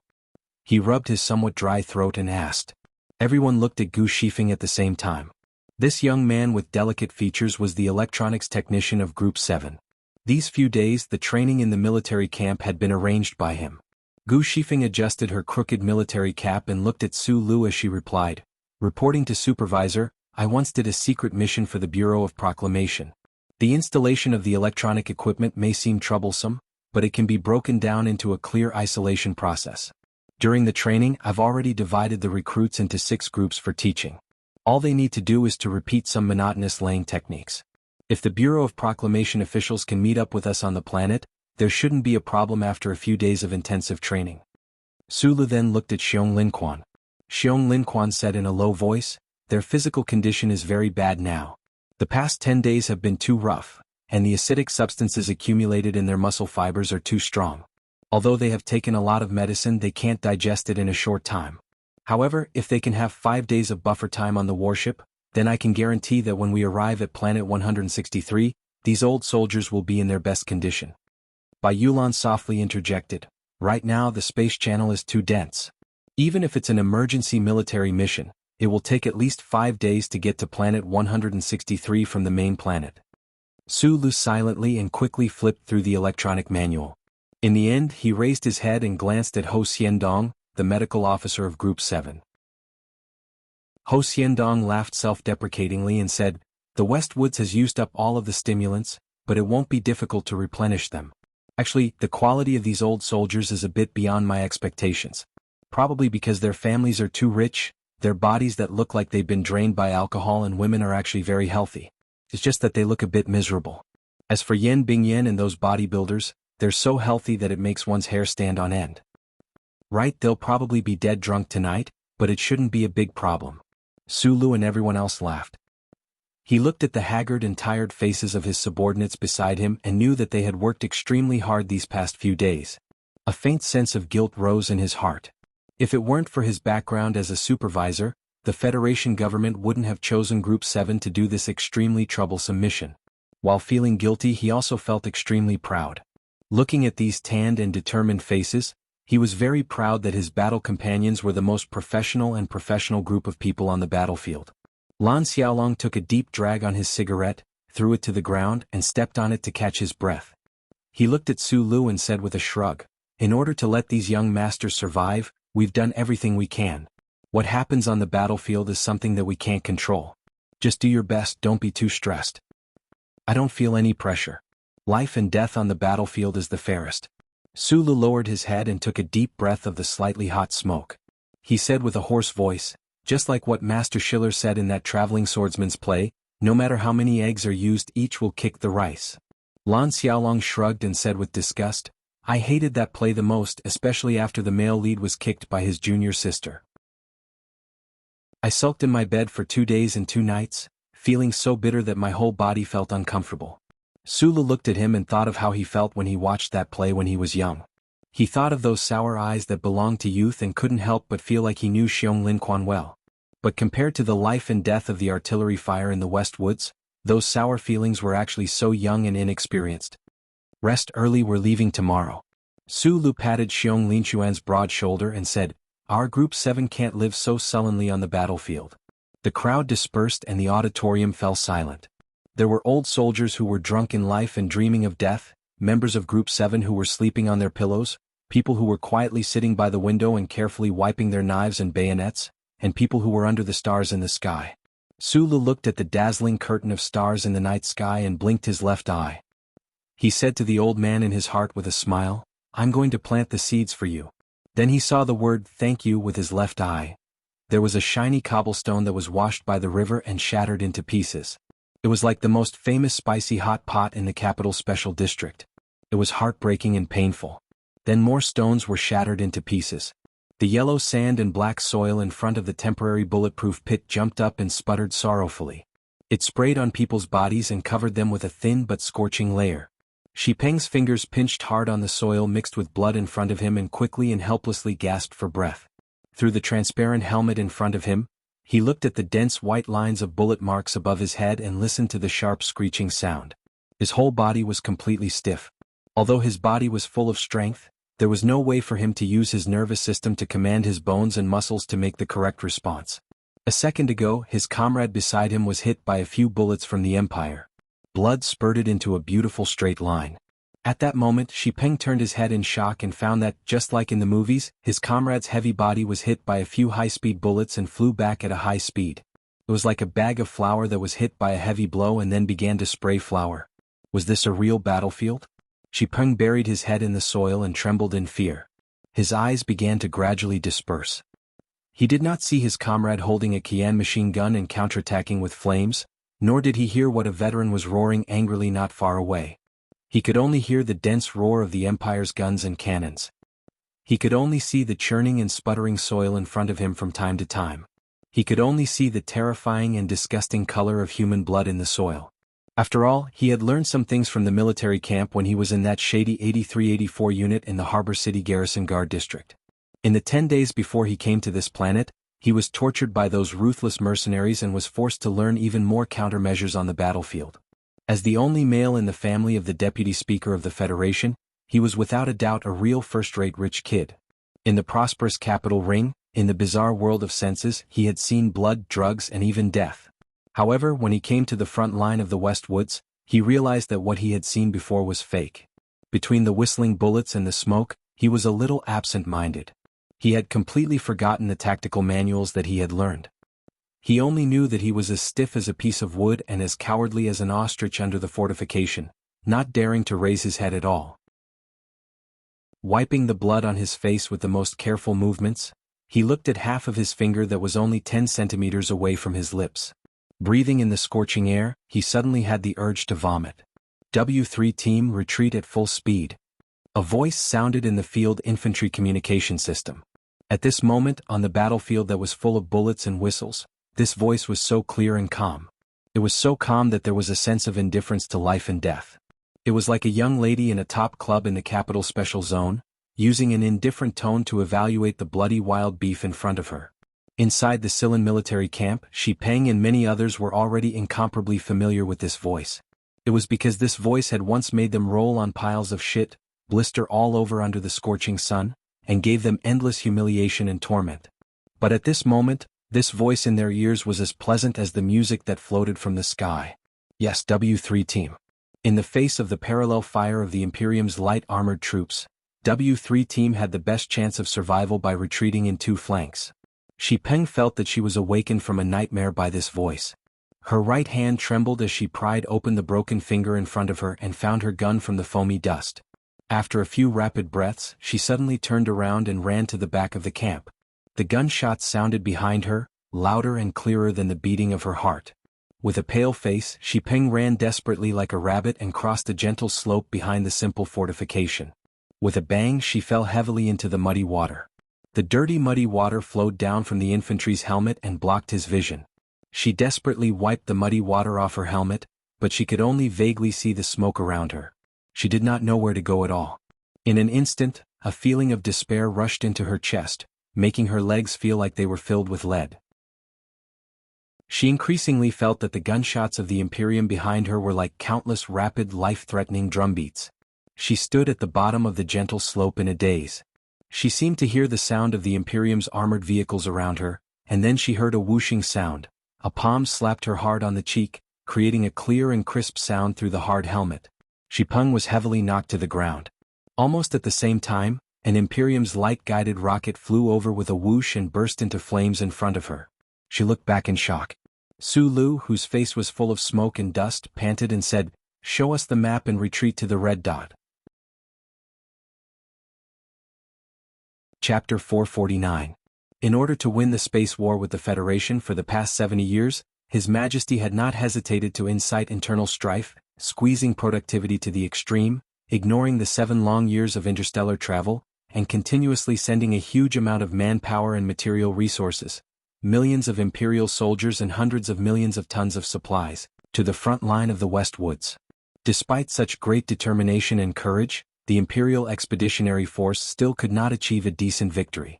In the end, they could only hide in 3 planetary systems and linger on with their last breaths. That was because the Federation had the glory of the Charter.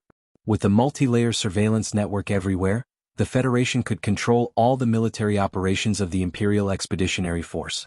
No matter how secretive these operations were, they could not escape the eyes of the glory of the Charter. The central computer underground in the Federation's capital special district had unimaginable calculation, or as it was called, deduction ability. With the help of the central computer, the mobilization of the Federal Army could be achieved to the maximum extent of instantaneous and automatic. It was like a battle between 2 experts. One of them had a black cloth over his eyes, while the other could see all the movements of his opponent clearly. How could such a battle be fought? The Imperial soldiers had launched several desperate and frenzied attacks, but in the end, they were still forced to retreat under the cold glare of the glory of the Charter. Fortunately, during the last war, they had completely destroyed the surveillance network in the 2 semi-planetary systems of the Federation, so they had a temporary place to rest and recuperate.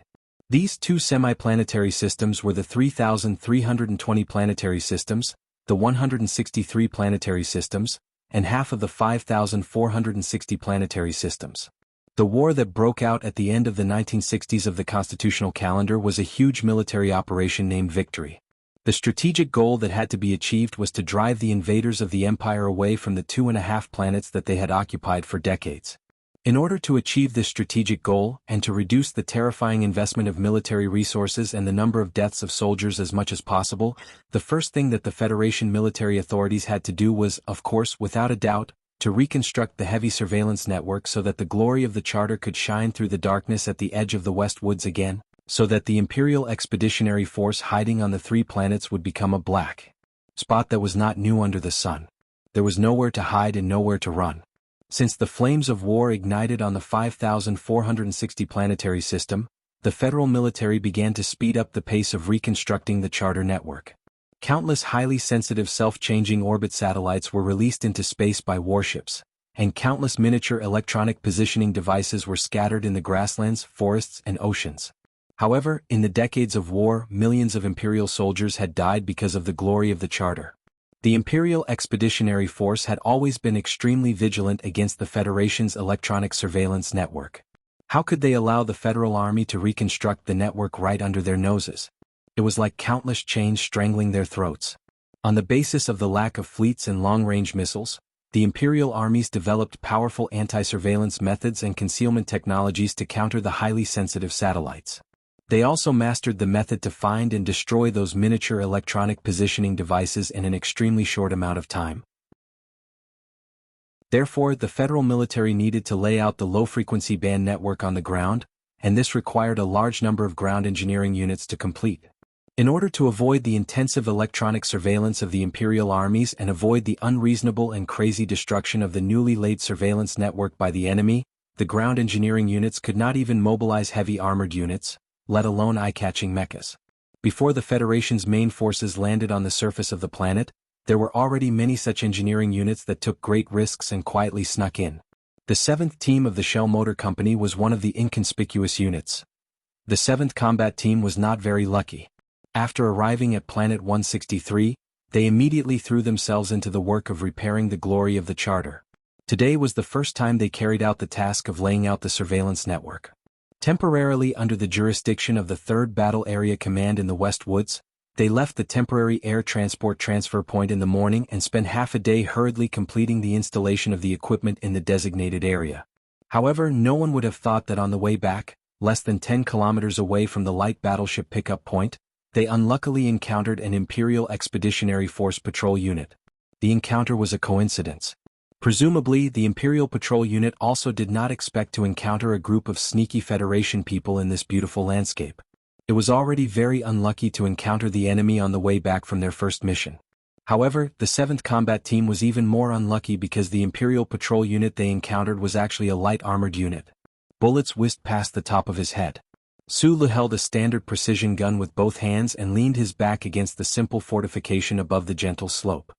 He lowered his head and did not move. From the corner of his eyes, he saw his subordinates retreating under the cover of the heavy machine guns. His mood was slightly relieved. This was also the first time he had encountered a real battle. In the Yellow Mountain range of Planet 5460, operating a mecha to fight was completely different from just wearing the equipment for individual soldiers. However, for some reason he narrowed his eyes, listened to the sound of guns and cannons, and smelled the faint burnt smell of gunpowder. He did not feel any sense of panic. It was as if the dangerous battlefield was originally the place that his big heart was most familiar with. He used his left hand to pull a thin rope on the edge of his bulletproof vest. The end of the rope was a video storage device about the size of a fingernail. He gently placed it on the floating soil that was shaken up by the cannonball. Half a second later, the image of the situation below the gentle slope appeared on the small ultra-thin light screen in front of Shanchio's helmet. There were 11 Imperial heavy-armored tanks charging toward the position at high speed. The ground trembled slightly with the roar. In the middle of the tank formation, there were hundreds of Imperial Expeditionary Force soldiers carrying cold machines. They silently and suffocatingly began to charge. The Empire's light-armored squad. Sulu saw this scene and became slightly nervous. He silently cursed a few vulgarities. He subconsciously licked his dry lips and found that the soil on the planet beside his lips was actually a little sweet. He did not know if it was because it was originally like this or because it was stained with the blood of his comrades. Today was the first time Group 7 had ventured into the side of the battlefield, and the installation of low-frequency surveillance equipment went smoothly. Unfortunately, they were too unlucky. When they were retreating, they accidentally ran into the Empire's patrol team. However, this Empire's patrol team was obviously much stronger than the standard patrol team. How could Group 7, lacking heavy weapons and equipment, block the enemy's charge? When they discovered the enemy, Group 7 immediately retreated and set up a simple fortification in the middle of the slope. Behind the slope was a grassland. If the Empire's armored squad were to take advantage of their speed, the fate of the 100 or so soldiers of Group 7 would be in danger. After a few rapid breaths, Suli's face became a little pale. However, his eyes became brighter and brighter. He suddenly half-squatted and continuously pulled the trigger while facing the gentle slope. Within half a second, half of the bullets in the magazine were fired. The gunfire strung out of the black barrel and made a buzzing sound. It looked like he was shooting aimlessly, but several Imperial soldiers hiding behind the armored vehicles suddenly had several bullet holes in their bodies and fell heavily to the ground. The bullets drew scorching white lines in the sky above their heads. They were extremely dense. The crisp and terrifying gunshots drilled into people's ears. There was a clear feeling of the recoil coming from his fingers. He did not have time to observe the result of the shooting. Suli's left foot deeply stomped on the ground. With a muffled sound, every piece of dirt was shaken to the point that it was incomparably solid. Meanwhile, his body used this recoil force to strangely turn into a gray line and move 5 meters along the simple fortification. He fell heavily to the ground.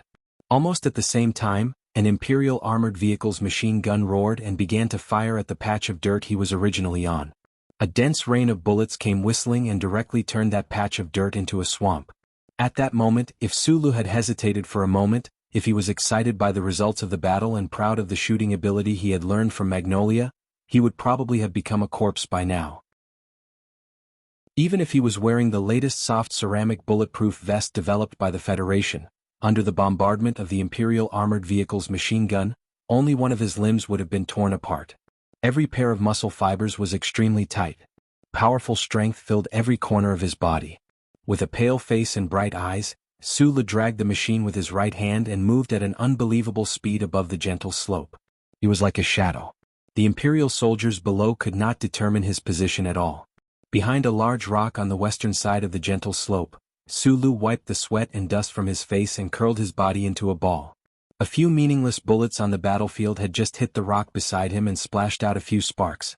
He poked the gun in his hand out of the rock and began to fire with all his might. Through the vision of the infantry helmet, he could clearly see that most of the bullets had landed on the armored vehicle. Only one of the Imperial soldiers had a few bloody holes in his thigh. On the gentle slope of the battlefield, countless gun barrels began to emit flames and spit out bullets. The members of Team 7 tried to use this wave of bullets to temporarily suppress the Imperial soldiers' charge. After all, the speed of the armored vehicles when entering the gentle slope was greatly limited. Other than the dozen or so veterans responsible for blocking the attack, there were also some rookies who did not have time to retreat to the grassland. They bravely stood up and began to fire at the Imperial soldiers below. However, their actions were inspired by courage or fear. The effect of their shooting was not good and it was extremely dangerous. However, this wave of counterattack did not achieve the desired effect. The Imperial soldiers' formation was not messed up at all. Their charging speed was extremely fast, and they completely ignored the fallen comrades around them. It looked like they were about to reach the bottom of the gentle slope. Sulu picked up his gun and began to change his shooting location. He found an inconspicuous haystack and narrowed his eyes as he stared at the holographic screen. He asked through the comm system, "When will the air support arrive?" 2 more minutes. Magnolia's calm and quick reply came through the earpiece. 2 minutes seemed like a very short period of time. However, on this gentle slope of the meadow, amidst the rain of bullets, it felt like an eternity. Just as Sulu was silently thinking of a way out while shooting, he suddenly heard an explosive roar from the haystack beside him. "Run!" Xiong Linquan stood up majestically from the haystack, shaking up countless strands of grass. With a loud roar, the Darlin autocannon in his thick arms rotated at high speed and shot out 6 beautiful fireworks. Chapter 450. The year of the tiger is coming and the wind is blowing fiercely. I wish my brothers and sisters that the men are full of vigor and might, and the ladies be fierce tigresses at home. I don't mean to be derogatory, but I wish everyone's whole family good health, and the elders good health and a long life. Another thing is to apply for leave until the 5th day of the Lunar New Year to resume writing. 2 nights ago, I spent the night in Harbin. I painfully struggled with myself for a long time, wondering whether I should write or not. The leader took out a coin and I lost the bet. So with red eyes I wrote yesterday's chapter. Yesterday evening I arrived in Yichang and it went very smoothly. I thanked the relevant authorities for their support for my return home. After that, I drank some wine and felt very good. When I woke up this morning without any battle, I very seriously decided to apply for leave from everyone. I will resume writing on the 5th day of the Lunar New Year. Because it is the Lunar New Year, I need to visit relatives, drink wine and have some fun. I have always had a dream. For writers like us, to be able to rest for 2 days a week, and to be able to take the entire year off with pay. We can't skip the Mid-Autumn Festival, National Day and so on. Marriage and maternity leave are a must. What kind of realm is this? However, that can only be the treatment of a wife. I do want to, but during the Lunar New Year I need to take a good rest. It just so happens that the recommendations for the past 2 days have been pretty good. I am very sorry to the editor who loves me so much. I bow. Speaking of which, there is a young girl editor in our group called Hai Xing. I haven't seen her yet. Speaking of which, whether it is the Suzaku story or the year of the Qing dynasty, I seem to have been resting for the past 4 or 5 years during the Lunar New Year, right? This is really something. To be able to tolerate a lazy, leisurely, fat, middle-aged man like me who pretends to be looking for happiness all the time, but is actually a shameless fat middle-aged man. For so long you guys are really great. Chapter 451. Darlin's rotary cannon was a purely mechanical retro design. Its 6 large-caliber barrels were semi-automatic, and its weight and ammunition capacity were extremely shocking. Because of its terrifying killing power and the area it covered, it was known as the King of Reapers. Every time it began to roar and spin, countless people would die in front of it. Its power was shocking and its weight was shocking as well. Even after the highest efficiency of shock absorption, the recoil was still able to shake the earth. Therefore, other than the M-series mecha that used Darlin's rotary cannon as a standard, only all-terrain fighter jets and assault helicopters would use it. Very few ground troops used it. If they couldn't even lift it up with all their might, how could they use it in battle? There were always legends on the battlefield. Sulu had heard rumors before that there were some abnormal people in the Federation's military camp who could carry Darlin's rotary cannon onto the battlefield. Only after seeing Xiong Linquan did he know that these legends were right beside him. But at this moment, seeing Xiong Linquan holding Darlin's rotary cannon and crazily spitting out fireworks for the first time, he couldn't help but feel a little shaken. The muscles in his arms were tight. When he fully displayed his strength, they were even thicker than a woman's thighs. The heavy and cold Darlin's rotary cannon continued to roar. Xiong Linquan's entire body trembled along with it, causing the ground to tremble as well. Amidst the loud and muffled gunshots, Darlin's rotary cannon's bullet shells were exceptionally delicate compared to the gunshots. They densely packed and rained down on Su Li's body. His face burned with pain, but he didn't follow Xiong Linquan's instructions and immediately change his shooting position. Instead he roared, "You're fucking crazy." Xiong Linquan was currently standing on top of the slope like a god, but he was also the most obvious target. Su Li's muscles tensed up, and he was prepared to jump up and push him down. But from the corner of his eyes, he was shocked to see that the dense rain of bullets from the rotary cannon in this man's hands had temporarily suppressed the firepower of the entire Empire's armored squad. Muffled noises of guns entering and exiting echoed non-stop. The entire haystack fell apart. Countless sharp, high-speed bullets spurted out of the 6 barrels that were rotating at a high speed and shot down from high above, hitting the armored vehicles, the rocks in the meadow, and the bodies of the soldiers of the Imperium heavily. It was like the line of an axe that was extremely sharp and chopped down from the west. Da-da-da-da. The rocks were shattered into white powder, and the pond was cut into 2 muddy pieces by the shrapnel. The grass and leaves did not shatter but were directly blown into fine powder. Sparks flew from the Imperium's armored vehicles and so did the ground. From the haystack to the pond in the distance, there was a terrifying straight line that was so deep that one could see the bones of the planet. In this perfectly straight line, there were more than 10 Imperium soldiers. Their bodies exploded into countless smoke and dust in an instant, followed by blossoms of blood that gushed out. Then they exploded and collapsed, covering the deep ditch below their bodies with the smell of blood. In the hands of Xiong Linquan's thick arms, the incomparably heavy Darlin rotary autocannon was like an unstoppable axe that could split open the heavens. However, he was still able to valiantly maintain the accuracy of his shots under the immense recoil. This was equivalent to using meticulous brushwork to create a large ink painting of mountains and rivers. How ferocious! Almost at the same time that Xiong Linquan shattered the haystack and unleashed his explosive attack, Bai Yulan's calm voice rang out from the battlefield infantry command system. In the short stream by the pond on the east side of the gentle slope, which had remained abnormally silent throughout the battle, there was no way to discover the existence of people at all. With a whoosh, a shoulder-fired rocket carried a trail of smoke as it blasted towards the Imperium's armored vehicle at the furthest edge. Xiong Linquan's Darlin rotary cannons berserk firing in a straight line, instantly suppressing the majority of the Imperium's armored squad's firepower.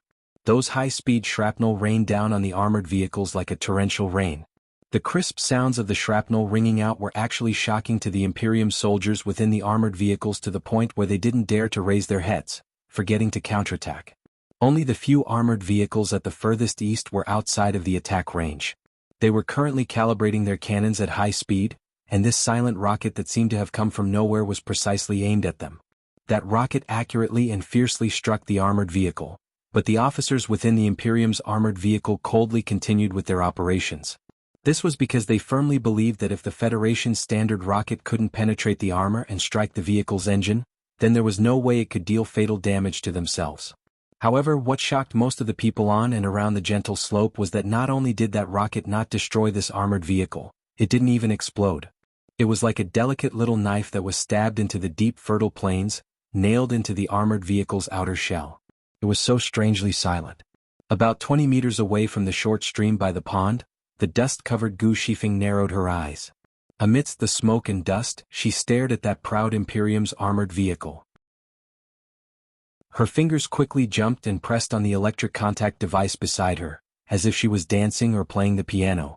The electric contact device made a light beep sound. The outer shell of the rocket sizzled.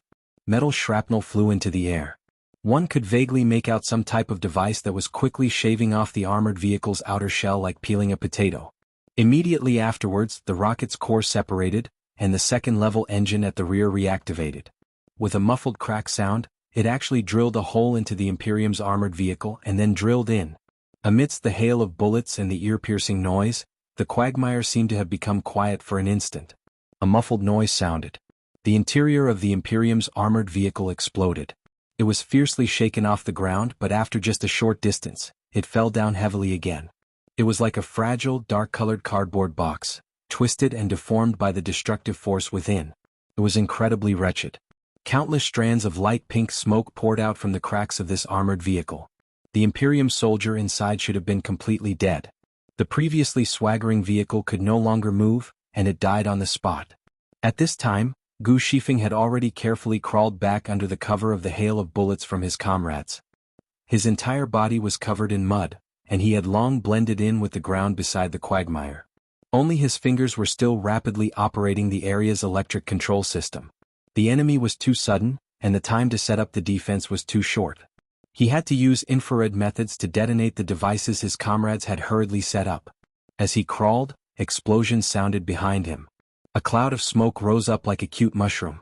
The handsome man crawled in panic, his fingers moving quickly, detonating the anti-infantry mines that those bastards had irresponsibly thrown behind him one after another. For some reason, there was a happy smile on his face. From time to time, there would be the sound of bullets whistling through the air. From time to time, there would be Federation soldiers poking their heads out from the mud of the simple fortifications, coldly and silently firing accurately. Below them, an Imperium soldier would fall to the ground, dead or heavily injured. The berserk Xiong Linquan, the handsome and ruthless Gu Shifeng, and Magnolia Bai, who had been calmly commanding the battle but had never fired a single shot, hid in the environment to preserve the crisp sounds of gunfire that killed the enemy. Together, they formed the Shell Motor Company's 7th Combat Team. This team, which had almost all of its luster stolen by Supervisor Su Lu, had finally displayed its experienced combat strength in today's battle. With his hand on the ground, Su Lu used his naked eyes to observe the situation around the gentle slope. His palm was a bit uncomfortable from the scalding hot bullet shells, but he couldn't bring himself to smile. The 7th Combat Team's hastily set up anti-infantry mines seemed to be very powerful, but their effective killing power wasn't great. They had indeed suppressed the Imperium soldiers to the ground, but they couldn't truly destroy those armored vehicles. Beside him, Xiong Linquan roared as he fired a torrent of bullets. The bullets hit those armored vehicles and the shells were horrible to look at. However, because the range of the bullets was gradually expanding, they couldn't cause a decisive destruction. Although the 7th Combat Team displayed powerful combat strength, they still lacked heavy equipment. The Imperium's armored vehicles were getting closer and closer. At the side of the simple fortification and the quagmire on the gentle slope, there were about 30 members of the 7th Combat Team defending. In the grassland behind them, there were still no signs of the Federation's fighter jets. Instead, what was worrying was that the backs of the soldiers who were the first to retreat were still so clear. Could they hold on for 2 minutes? If the Imperium's armored vehicles were allowed to directly charge past the gentle slope and enter the grassland where the armored vehicles could display their high mobility and power, then the 7th Combat Team would be doomed. The density of the bullets around the grassland decreased slightly. Of course, the heavy rotary cannon in Xiong Linquan's hand was still roaring. No one could understand how much ammunition this fierce gunner had brought with him to be able to maintain such suppressive fire for so long. Xiong Linquan to the right. Su Li's squinted eyes suddenly flashed with a strange light. He noticed that 5 Imperium soldiers were silently taking a long detour to avoid the violent shooting range of Dalin's rotary cannon. They silently and quickly approached from behind and were attempting to open fire. As the commander of the 7th Combat Team, when faced with an enemy, he did not hesitate to hand over command to Bai Yulan. That was because he had an excellent quality. He knew what he was good at and what he should do. Therefore, when he stood under the rain of bullets, he did not have the intention to stand up and open fire with Dalin. Even when he noticed that there was movement behind him, he only shouted, "Big Bear." "What, boss?" Xiong Linquan's tanned face was flushed red. The veins on his thick arms bulged as if they could explode at any time. He had a heavy expression on his face as he painfully maintained the suppressive fire coverage. Even with his physical strength, he was probably reaching his limit. After hearing Su Li's words, he did not even look in that direction. This man ignored the fierce bullets and dust that flitted past him from time to time. He ignored the Imperium's vanguard soldiers that crept over from the side. He continuously pulled on the trigger, his thick lips continuously muttering certain words. ACW, I want ACW. Fuck, I want ACW. ACW? Who can give me an ACW? Xiong Linquan did not respond. Sulu learned one thing in that instant. The battlefield only required teamwork and iron-like military discipline. In order to cover the retreat of the recruits and hold on until the Federation's air support arrived, the suppressive fire coverage of Dalin's rotary cannon in Xiong Linquan's hands was the most crucial part. Even if he died, this man would probably continue to pull on the trigger. His mind worked quickly, but his body's reaction was even faster. With a whoosh, he flashed out from behind Xiong Linquan and stepped on the dirt of the simple fortification. He crouched down and stuck close to the ground as he charged forward at high speed, pouncing towards the Imperium soldiers that crept up from the side. In that instant, he, who was wearing a gray military uniform, was like a leopard moving unhindered through the blazing wilderness. Chapter 452. No one could use their body to block bullets, not even war godly Pifu. But could that godlike old man dodge bullets? Su Lu, who had charged out of the smoke, didn't have the luxury of time to consider this question. When his military boots broke through the mud and rushed down the slope, he already understood that the so-called dodging bullets was actually avoiding the enemy's gaze, arm, and muzzle. Then, closing the distance at high speed, killing the enemy at close range or escaping in a hurry, theoretically speaking, a single glance could cover tens of thousands of miles. Adding on the fact that the nerve bundle had less than 1 meter of time to judge, the time it took professional soldiers to aim and fire was so short that it was negligible. Moreover, on the battlefield, there was often no need to aim, such as the 5 Empire soldiers who had made their way to the west side of the meadow. Therefore, even though Su Li's movements were as fast as a jaguar, he still put himself in absolute danger. In this universe, there was no one who wasn't afraid of death. Even the heroic and ruthless madman Li and the majestic godlike Li Pifu wouldn't try to use their own flesh and blood to meet the bullets of the Empire soldiers. However, Sulu had no choice but to jump. He had no choice but to temporarily disregard his own life and death. The officer of this light armored squad of the Empire had probably already set his eyes on the west side of the meadow when Team 7 had quickly retreated to set up their defenses at the beginning of the battle. The 5 Empire soldiers who had snuck over had extremely high military attainments. Their movements were too mesmerizing, As a result, the members of Team 7 who were hiding in the meadow were unable to effectively fire at them. However, these Empire soldiers were about to threaten Xiong Linquan's flank. Something that could make Sulu disregard his own life and death was naturally more important than his own life and death. For example, the life and death of the members of Team 7 at this moment. In order to kill these 5 Empire soldiers, he had no choice but to charge out and jump down. He charged toward the road ahead that might be bloody and bleak, jumping into the pit where life and death were hard to say. Sulu, come back. A voice that could no longer remain calm came from the infantry system. The soldiers of the Federation who were lying behind the meadow saw that their highest commanding officer had actually rushed out of the fortification like a Suicide Squad member. They couldn't help but feel a chill run down their spines. Bai Yulan, who was in charge of commanding the front, was even more furious and frightened to the extreme. Sulu could no longer return. After he rushed out of the construction site, he went straight to the western edge of the meadow where the slope was the steepest. Instead of slowing down, he quickly turned his feet and stomped on the soft mossy soil step by step, rushing straight down. In just half a second, his terrifying speed made his body turn into a gray afterimage. Only by overcoming the human's instinctive fear of gravity could one make such a thunderous attack. One had to be fearless. Swoosh, swoosh, swoosh, swoosh, swoosh, the military boots brushed past the floating soil as if they were lightly touching the surface of the water. However, the heavy force transmitted into the ground, shaking out deep footprints and dust. In an instant, Sulu rushed straight 30 meters like lightning and arrived in front of the 5 soldiers of the Empire. The 5 soldiers of the Empire saw him jump out of the fortification, and the moment he rushed towards them, they opened fire without hesitation.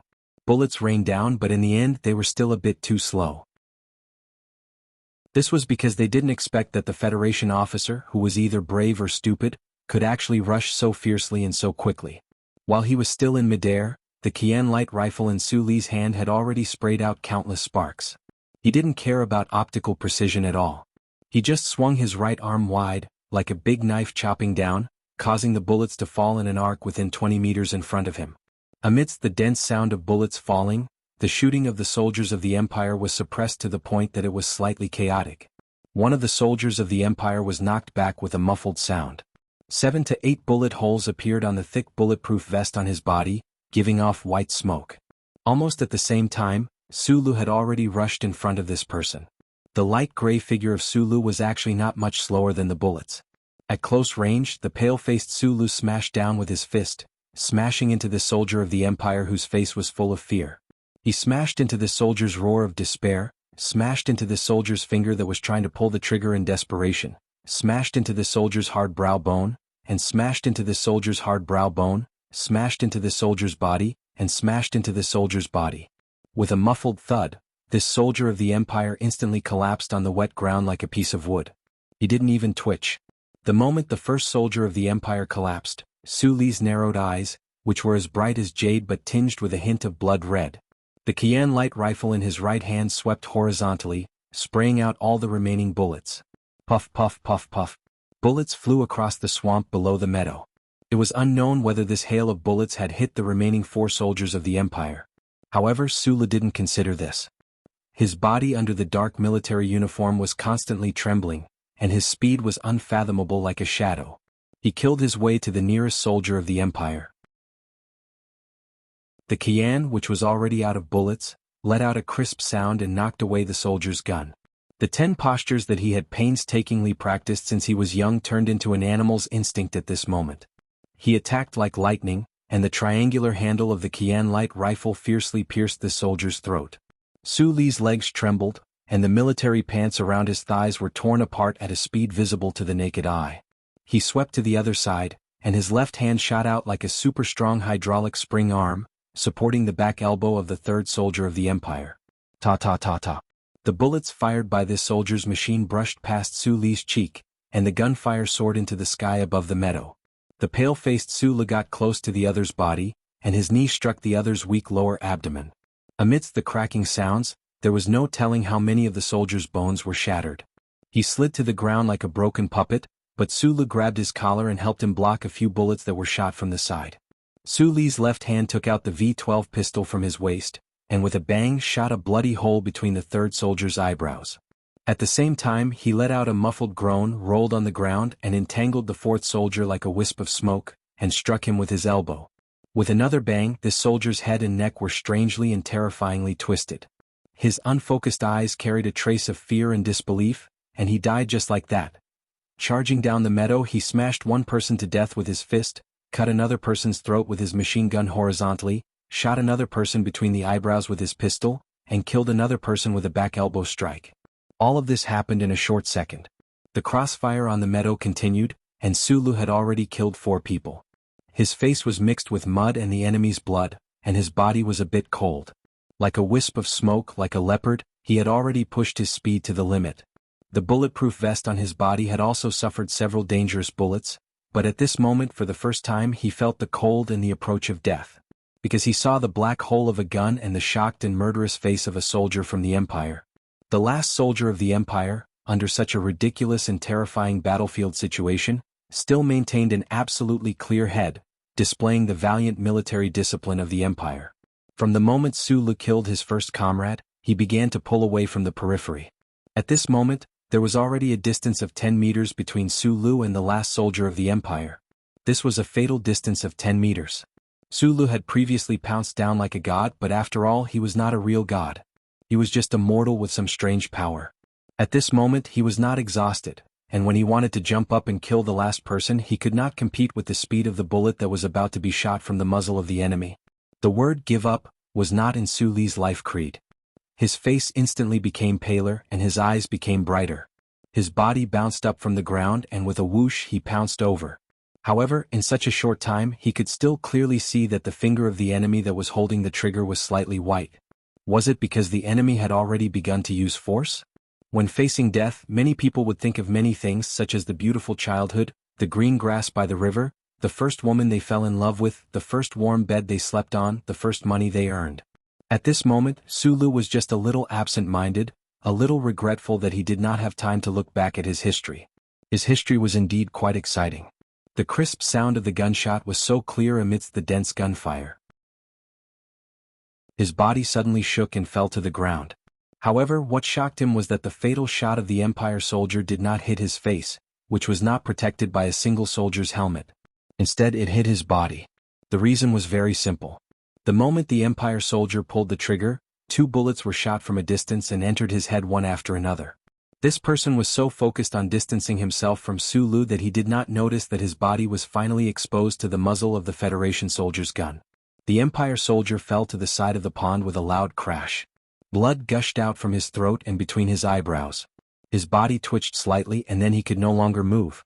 On the meadow, Magnolia's face was pale as he looked away from the 21-26 long sniper rifle. This was the first time he had made a move on the battlefield today, and he had demonstrated the comprehensive qualities of an excellent sniper. The title of Magnolia was indeed well-deserved for him. The battlefield above and below the meadow seemed to be silent for a few tenths of a second. The slightly lower frequency of the whistling of the bullets and the shouts seemed to have been blown away by the wind on this planet. Not a trace of it could be found anymore. This was a psychological feeling. Group 7 and the Empire's light armored squad were both shocked by this scene. Both sides were controlled by a feeling called inconceivable.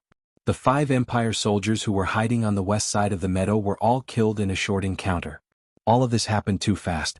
It was so fast that those people died tragically with their eyes wide open. It was so fast that the Empire's troops could not react in time. It was so fast that the members of Group 7 in the fortification had only time to be shocked but not enough time to provide support. It was so fast that Lan Xiaolong, who was about to rush out to rescue people, was shocked to find that this bloody and sharp battle drama had simply ended in a flash when his right foot stepped on the soil of the fortification. The dazzling and chaotic battle scene that flashed by at high speed was not enough for the highly nervous people on the battlefield to understand all the details that had happened. Only the 5 corpses of the Empire's vanguard soldiers that were lying haphazardly on the ground were still stubbornly repeating and confirming this shocking story. The people on and off the meadow looked at Sulu by the pond. They were shocked speechless by the terrifying strength he had just displayed. The man in the smoke, if he was not a monster, then he was a god that had come to the mortal world. Chapter 453. 27 seconds. Magnolia's cold and quiet voice rang out in the infantry system. His breathing was not rushed, nor did he feel any excitement. It was as if he had not fired a shot just now. In the most dangerous moment, from a distance of over 100 meters, the 2 shots were so accurate that they killed the enemy in an instant. This voice rang out in the headphones of the 7 teams, both old and new. This meant how long it would take for the Federation's air support to arrive. Time could not really be frozen. The silence of a few tenths of a second was just a psychological illusion. Following this voice, all the silence and shock were shattered. The whistling of bullets rang out again and miserable cries rang out again. The quagmire was still the quagmire and the meadow was still the meadow. This was still a battlefield where people could die at any moment. The military officer of the Empire on the armored vehicle looked at the surveillance footage on the screen, his face ashen. His tone was unyielding and angry as he issued orders in the command system. The 5 dead soldiers of the Empire were his personal guards. The original plan was to sneak over and get rid of the burly man from the Federation who was carrying the Darren rotary cannon. In the end, no one expected that they would die just like that. The Imperial officer's angry voice directly rang out of the armored vehicle and into the ears of the 7 teams above the meadow. However, many people, including Sulu, did not understand the Imperial language. They could only feel the anger of the Imperial people. Moreover, they could also see the 3 Imperial armored vehicles, under the dense rain of bullets and anti-infantry smoke, forcefully turned to the west side of the meadow.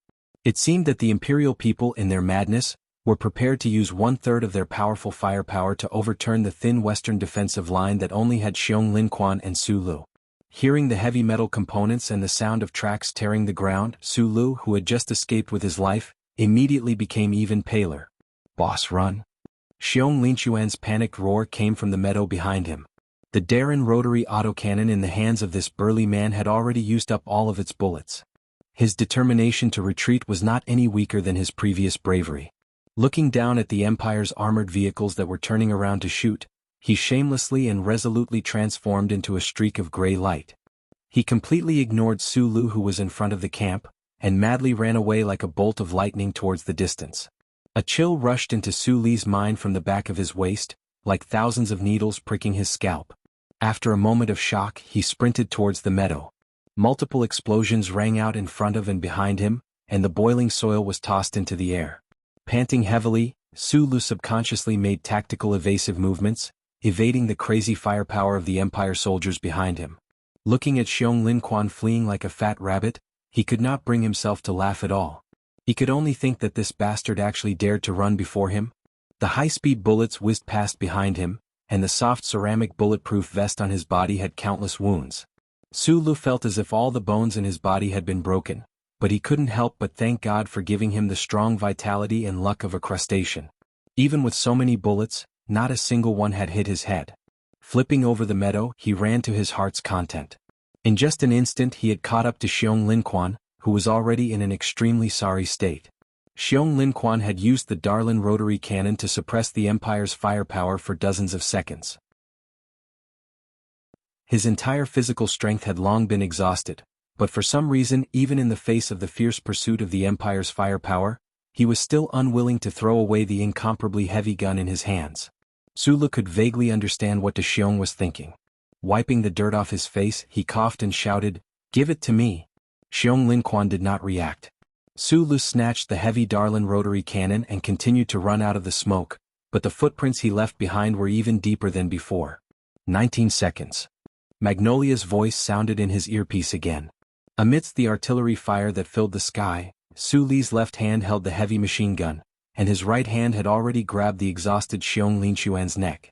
Every pair of muscle fibers in his body were grinding and squeezing to the most unbearable point. From time to time, the dirt around him would be lifted up and bullets would sink into the ground. But for some reason he could not hear the roars and gunfire of the Empire's people. He could only hear his own increasingly heavy breathing and footsteps. 10-9. He never knew that running could be such a painful thing, especially when every step could lead to death. This kind of torture really made people feel endless fear and despair. 7-6. How long would it take for the air support to arrive? Would he and the people in Group 7 be able to hold on until that moment? Why did dozens of seconds, even dozens of seconds, seem so slow? Why was Magnolia still able to be so calm at this time and count down so softly like it was the New Year's Eve? An Empire Standard wolf-tongue bullet shot into the ground 10 meters behind Sulu and then exploded 10 meters away. The ground shook violently, and the powerful force threw Suli's body into the sky. The sky was not quiet either. There was a rain of bullets and smoke. Sulu squinted his eyes and looked over. Finally, he saw more than 10 Federation fighter jets flying over at high speed. In the face of the Federation's reinforcements that had the absolute advantage in air power, the Empire's light armored formation had no way of resisting, and there was no way for them to hold on until their own reinforcements arrived. The fearless Imperial Expeditionary Force soldiers launched their last desperate charge after more than 10 armored vehicles were all turned into mushrooms in the flames. Then they became corpses on the meadow. Group 7's combat members that were responsible for the rear met up with the members that retreated 6 kilometers behind the meadow. Under the protection of the Federation's fighter jets, they boarded the light battleship. The entire team did not enter the space base to rest. Instead, they moved to the ground base. In the evening, the faint red light from the horizon slanted over, adding a bit of warmth. However, when it was rushed by the steel mechas in the twilight, the warmth was instantly mixed with the smell of blood. The diamond-shaped base was located in the southeast deep land of Planet 163. Many temporary barracks were built with high-strength plastic inside the huge base. The barracks near the northern latitude were divided into living and medical areas. At this time, the whole place was filled with the pungent smell of medicine. The low humming of the negative pressure treatment cabin mixed with the screams coming from behind the curtain, making the faces of the people around a little gloomy or ugly. Those wrinkled facial features seemed to be stuck with medical glue, and it was difficult to stretch out. A medical officer with a captain's epaulette walked out of the temporary operating room. He rubbed his red and sunken eyes and was about to light a cigarette to reward his tired body. The medical team he led had continuously performed more than 20 operations, both big and small. It was really very tiring. A cigarette was handed over. The medical officer raised his head in shock and saw a man standing in front of him. This man exuded a gentle and quiet aura from head to toe, but also contained a hint of coldness. What made him even more confused was that this person was not wearing a military uniform. "Thank you." The medical officer moved closer to the lighter of the other party and lit the cigarette. He took a deep breath. Bai Yulan smiled slightly and said, "I should be the one thanking you." He was originally a quiet, calm and ruthless soldier. Whether it was in front of his former commanding officer or the manager of his company, he had never been so pleasant. However, as a veteran he knew very well what it meant to be a medical officer on the battlefield. In a sense, the life and death of every soldier was in the hands of these comrades. Group 7 had their own medical officer, Monkey. Many of the veteran members, including Bai Yulan, were also proficient in battlefield first aid. However, if they really wanted to treat serious injuries, they really needed these medical officers. Moreover, looking at the tired expression of this medical officer, it was obvious how hard it was for them. Bai Yulan's thank you was very sincere. "The troop on the meadow today was yours?" The medical officer held the cigarette in his mouth and looked at Bai Yulan with interest. He said, "You guys are really unlucky. The military district scattered more than 30 teams on 163 to carry out the mission of the Bureau of Proclamation. Your team has the largest number of people, but your luck is so bad that you encountered the light armored formation of the Imperial people. It's not my team, it's my boss' team. It's the guy you just treated." Bai Yulan explained in a soft voice and then said with a bitter smile, "This is our first mission and we are so unlucky. I can't explain it." The medical officer took the cigarette and patted Bai Yulan's shoulder casually. The blood on his thin gloves naturally stained them. He said, "Don't worry about these guys. Your bad luck ends on the battlefield." In such a terrible battle no one died. However, there may be a few who need to be amputated. Whether it was the blood on his shoulder or the good or bad news, Bai Yulan didn't frown. He just nodded. The medical officer admired his reaction. After a moment of silence he sighed and said, "With your equipment, it's not easy to hold off the Imperial people for so long. I heard that even the commanding officer of the base was shocked and cursed for a long time. Speaking of which team are you from?" "Whitewater Team 7, Bai Yulan answered concisely. "Whitewater people only smoke Blue Box 37. I always thought you guys were rich." The medical officer looked at the filter of the cigarette and said with a smile. Suddenly his expression changed slightly. He looked at Bai Yulan and said, "Whitewater Team 7? Weren't you disbanded? I remember you guys regrouped. So you guys are the legendary Team 7. No wonder you are so fierce." The medical officer slapped his head and said in shock, "So, the guy lying on the operating table with small eyes, is that guy?" Bai Yulan nodded. The medical officer's eyes lit up. He threw away the cigarette butt and walked behind the curtain. "What's wrong?" Bai Yulan was shocked. The medical officer said embarrassedly, "Bluegrass anesthesia is too expensive and we don't have enough of it. So I didn't use it before. He's probably in a lot of pain. I'm going to give him a shot and let him sleep. Ask him to give me an autograph while I'm at it." The medical officer said excitedly, "I'm going to say that I saved Jian Shueyer's boyfriend. How proud would that be?" Chapter 454. 2 hours later, the small-eyed man on the hospital bed, the man who had been shoved into the legend because of his scandal with the nation's girl, Lieutenant Colonel Su Lu, finally woke up. In the dark of the night, on the lonely hospital bed, he opened his eyes. At first he was confused, but after a moment of clarity, his eyes were as bright as yesterday. He looked down and found that his body was not missing any parts because of the last explosion. The stone in his heart fell to the ground with a thump. Therefore he rejoiced and smiled happily. His neat teeth and bright smile were still clean and white, without a trace of the negative color of life and death on the battlefield. Rubbing his slightly swollen eyebrows, Sulu looked at his watch to confirm the time. He began to observe his surroundings. He found himself in a messy medical room. It was quiet and no one came. The number of needles on the white prescription beside the hospital bed fell into his eyes. He could not help but be slightly stunned. Bluegrass anesthetic was a new type of anesthetic developed by the 11th Research Institute of the Federal Academy of Science in the 61st year of the constitutional era. Its effect was amazing and it was safe and reliable. It could be added to all the beautiful television shopping terms. However, just like the fact that the federal military only developed 3 ACWs proved that too perfect a thing would naturally be too expensive. They actually used so much? Sulu could not help but scratch his head. He wondered how generous the federal military was to the wounded. At the same time he felt a bit of heartache. Then he vaguely remembered that after returning to the camp, before the clear pain on the operating table turned into confusion, there seemed to be a medical officer who asked him to sign some form. Could it be a notice of critical illness? His injury was much more serious than he felt? Your injury is not serious. Bai Yulan pushed open the door and walked in. In her hand was a red Westwood serpent fruit. The water droplets on the fruit were clear. She passed the serpent fruit to Sulu on the bed. She lowered her head and said softly, "When the last wolf tongue exploded, fortunately, your nerve reaction speed was faster than others. You threw De Xiong and De Lin far away and jumped up yourself. But you were still injured. The bulletproof boots were completely destroyed and the muscles in your calf were torn." Sulu took the serpent fruit and took a bite. He said, "Then I should be fine soon. How is the situation in the group?" In the words of the medical team this time, Group 7's luck was so good that it defied the natural order. Many were injured but not a single one was sacrificed. Su Li's fingers that were holding the serpent fruit were slightly startled, and he silently smiled. Immediately he felt that today's white magnolia seemed to be a little different from usual. Although she was as gentle as usual, there was always a trace of autumn dryness in her tone. He did not understand why, but he was too lazy to think about it. He closed his eyes tiredly and began to review the course of this sudden battle. He thought about the calmness and tacit cooperation displayed by the veterans of Group 7 above the meadow. He thought about Xiong Linquan's splitting of the gun and Gu Shifeng's terrifyingly accurate electric control methods. He could not help but sigh. After today, I finally understand that the Group 7 you brought up is indeed very fierce. No wonder the government had all those secret jobs that could not see the light of day and let you guys do them. Bai Yulan was silent. She was silent again and again.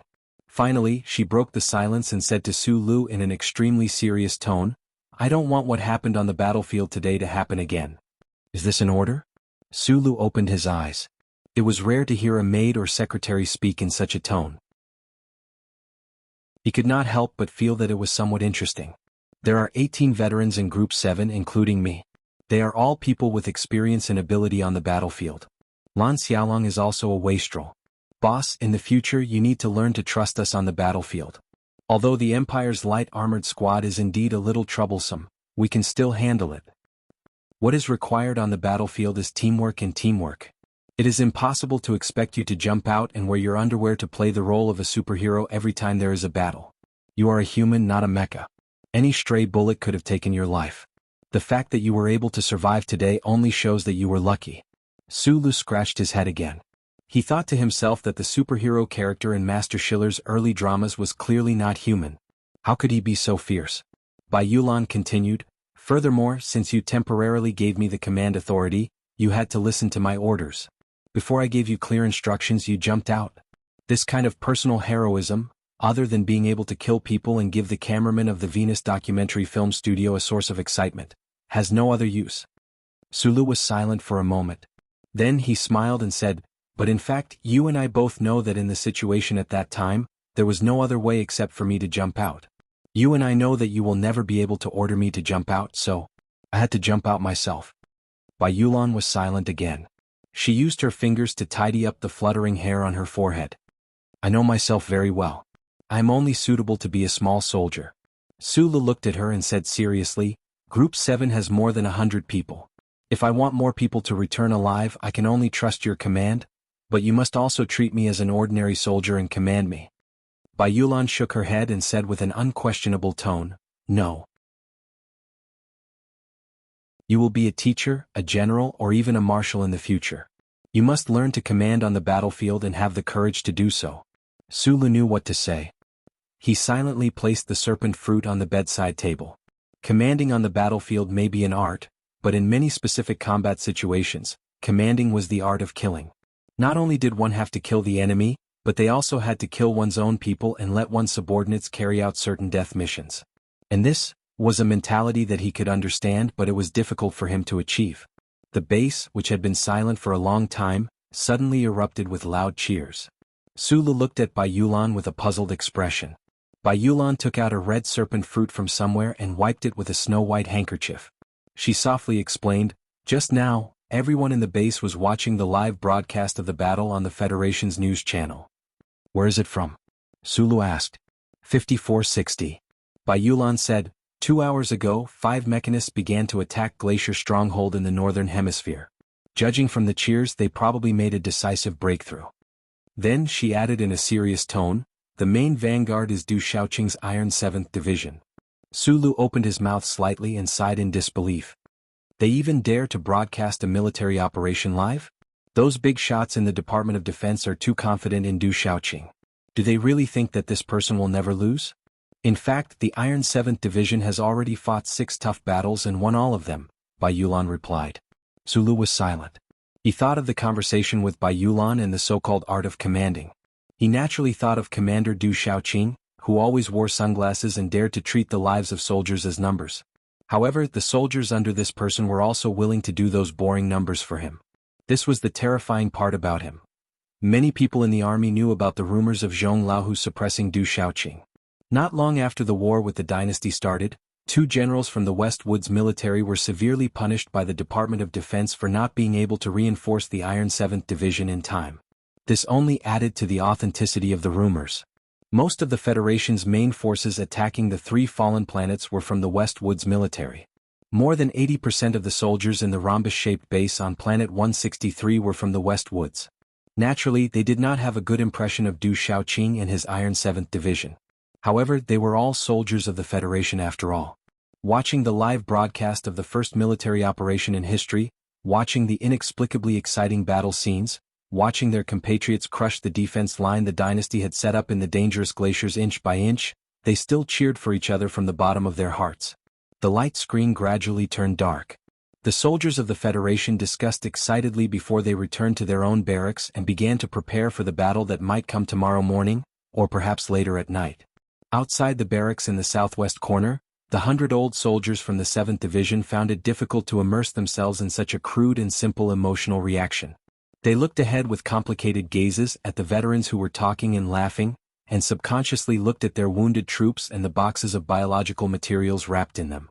Their mood was low, but there was also an inexplicable change.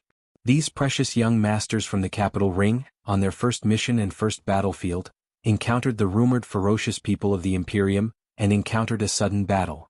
In fact, many people, including the bodybuilders, were so scared that they could not even eat dinner. Although these old soldiers were not scared to the point of peeing their pants, there were countless people like Shiping who could not tell north from south in the smoke. Well done. Xiong Linquan, whose voice was loud and clear, walked back with his cane and slapped the back of a recruit's head hard. He laughed and said, "You actually dared to stay at that time. You have guts." When he escaped in the end, he was already on the verge of collapse and he was caught by Sulu. Then he played a toss game in the end and narrowly escaped death. However, judging from his mood right now, he did not seem to be affected by the matter of life and death at all. The recruit who was slapped hard by him was Yen Bingyen. When they retreated on the meadow today, he bravely stayed and formed the last line of defense with the veterans of the 7th Division. Although he did not kill a single person of the Imperium, the feeling filled his heart with a solid aftertaste. Now that he was slapped hard by Xiong Linquan, he was a little confused. When he heard the other party's praise, he could only chuckle. Along the row of barracks, Xiong Linquan slapped one head after another. It was as if he was testing the ripeness of a watermelon. As he slapped, he praised loudly. However, those who were slapped by him did not have any trace of shame on their faces. Instead, they laughed foolishly like Yen Bingyen because being slapped meant that they had bravely dragged on until the end today. Xiong Linquan stood in front of the crowd. Suddenly, his expression turned serious and he said seriously, "You guys did not retreat first today. You have guts and courage, but you will have to listen to military orders in the future. After all, you are all rookies and it will not be useful to stay there. On the battlefield, the old will lead the new and the dead will lead the living. Once you have been trained, there will be plenty of time for you to put your lives on the line. At that time, this old bear may have to count on you guys to save my life. Do you understand?" The rookies were stunned for a long time before they reacted. Some of them replied loudly, "Understood." Chapter 455. Not everyone was in the mood to respond to Xiong Linquan's boorish attitude. Shi Ping, Song Xiang, and a few other important people's young masters sat in the shadows in the corner. They avoided the strange moon above their heads and silently watched everything. Occasionally they would lower their eyes. Peng's face was a bit haggard and pale.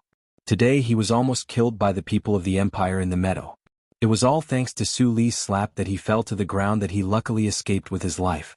Right now, when he recalled the dangerous scene, his body was still cold. He used his fingers to rub off the dried mud on his face. He lowered his head and spat out a mouthful of saliva. "Give me a cigarette." Song Xiang was slightly surprised. He turned around and went into the room. He took out a few boxes of cigarettes wrapped in pure white paper. After tearing them open, he gave one to Peng. He held one in his mouth and threw the remaining boxes to his companions beside him. Smoke curled up in the night. A few red dots of light flickered in and out. Other than the occasional unaccustomed coughing, there was no other sound. No matter if they were born with a golden spoon in their mouth, a silver coin in their hand, or soil in their hands, as long as they entered the frontline battlefield and saw the real life and death around them, the young soldiers would begin to smoke, even if they were once staunch supporters of the Quit Smoking campaign. This was a cigarette specially provided by the Logistics Department of the Ministry of National Defense. There was no symbol on the white cigarette box or the cigarette itself. The specially provided cigarette contained mellowness within the spiciness. It was not bad. However, Peng and the other young masters would never smoke something of this level before. However, today for some reason as they coughed and inhaled fiercely, they felt that this kind of spicy knife-like taste was really good. Peng grabbed the butt and lit a second cigarette. It was not until his lungs were a bit sore from the smoke that he finally shook off the fear of the day. He furrowed his brows slightly. He looked at the room in the distance that was covered by the light but filled with the thick smell of tobacco. He thought of the slap he received in the meadow and thought of Lieutenant Colonel Su, who was about the same age as him. No matter what this guy was thinking, he at least fulfilled the promise he made before the battle. He was the last one to leave. 5 days later, the night before the 7th Combat Team's second mission was still as silent and peaceful as the previous few nights. It was like a quiet night in a mountain village. One could faintly hear the sound of running water in the distance.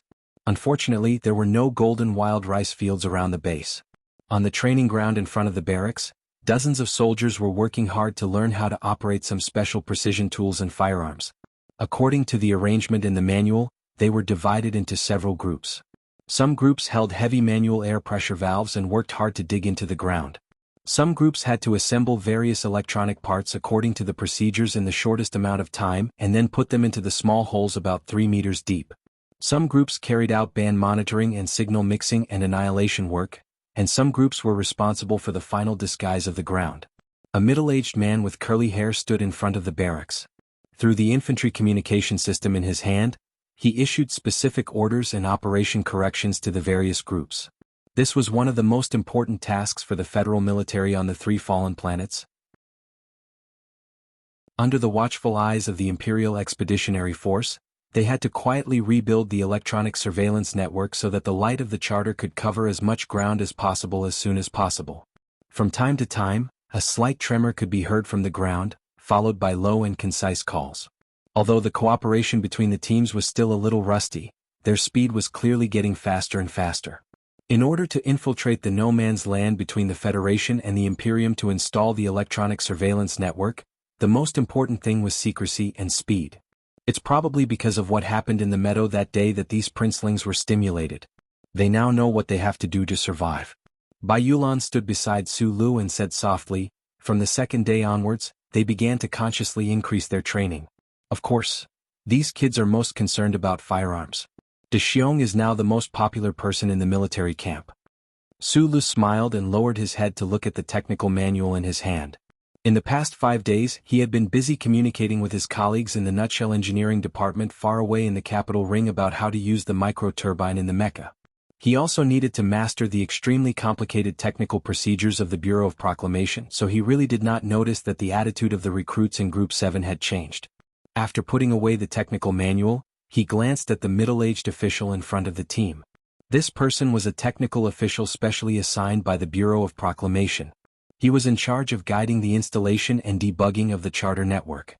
Group 7 wanted to complete their mission, so they had to ensure this person's arrangement. Last time, when they retreated from the meadow, Bai Yulan also did not hesitate to arrange for this Bureau of Proclamation official to leave first. Seeing this silent Bureau of Proclamation official, he naturally thought of the mysterious Bureau of Proclamation and the Federal Central Computer under the Bureau of Proclamation.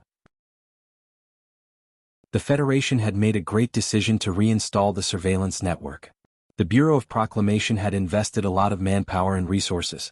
Just on Planet 163 alone, there were many teams like Group 7 that were risking their lives to do this work. Once the various node areas were connected into a network, the glory of the Charter would return to the border planets, and the end of the Imperial Expeditionary Force would come. For Sulu personally, this matter had another important meaning, and that was that he could once again maintain contact with the old man with a mechanical mind and a human face. Thinking of this, he said to the existence in his mind, "Tomorrow I have to help you reattach your severed limb. How do you feel?" A line of white words appeared in his left eye from the central computer. The Bureau of Proclamation's terminology is planting mushrooms. Sulu almost laughed out loud. Tomorrow's mission will depart at 6 in the evening and will probably return in the wee hours of the morning. Let's move forward at night. The mid-range missiles that pose the greatest threat to the Imperium probably won't appear. It's just that our network is seriously damaged right now, so we can only rely on the shortwave GPS in our hands to locate the target area. Bai Yulan saw that his silent expression was a little strange. Thinking that he was worried about the mission tomorrow, she explained a few words. "Too bad we can't use mechas." Sulu came back to his senses and shook his head. "We can't let the Empire discover any traces, so we can't bring any heavy equipment. Our small groups are like little girls planting mushrooms in the dark. How long will it take to fill this planet with mushrooms?" Bai Yulan looked at him with a strange expression. Looking at Su Li's serious expression, she confirmed that he really did not know about the famous erotic joke, so she could only lower her head. "Although those extremely expensive drugs were approved by the medical officer in exchange for my signature, I still find it very strange. The equipment and supplies of this remote rhombus-shaped base seem to be much better than expected." Sulu turned his head to look at Bai Yulan and said, "Also, the air support on the meadow that day, don't you think it was a little strange?" "It was indeed strange," Bai Yulan replied succinctly. The fighter support that day came very timely.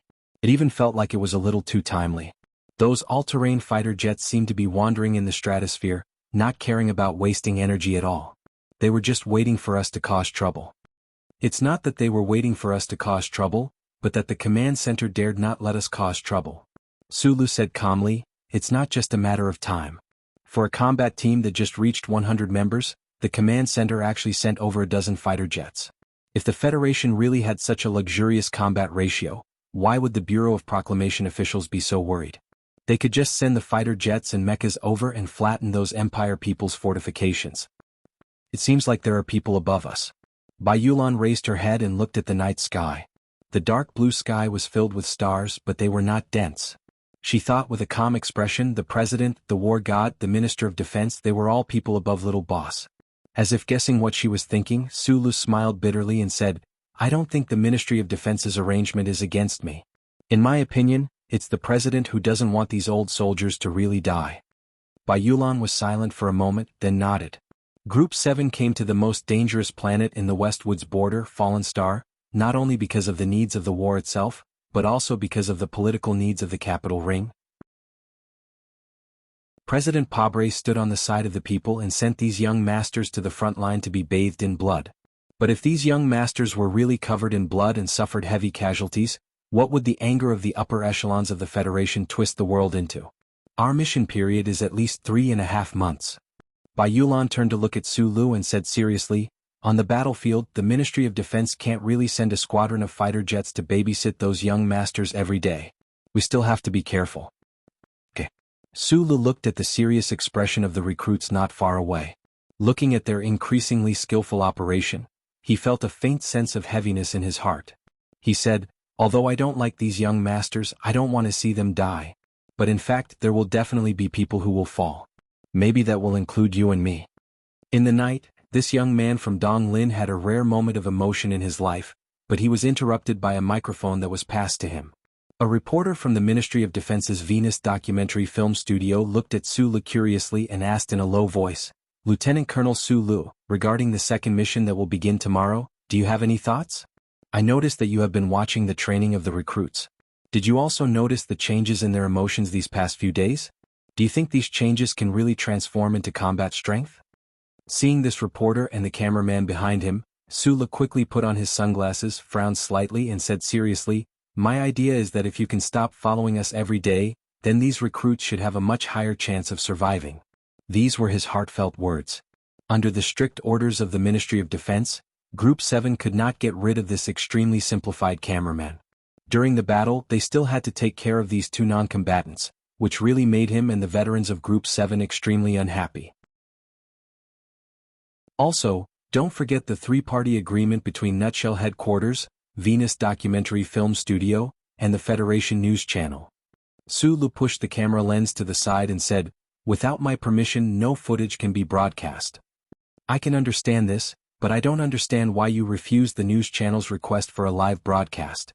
This military reporter was very clear about the influence of the young lieutenant colonel in front of him, but he still did not understand why he refused such an excellent opportunity.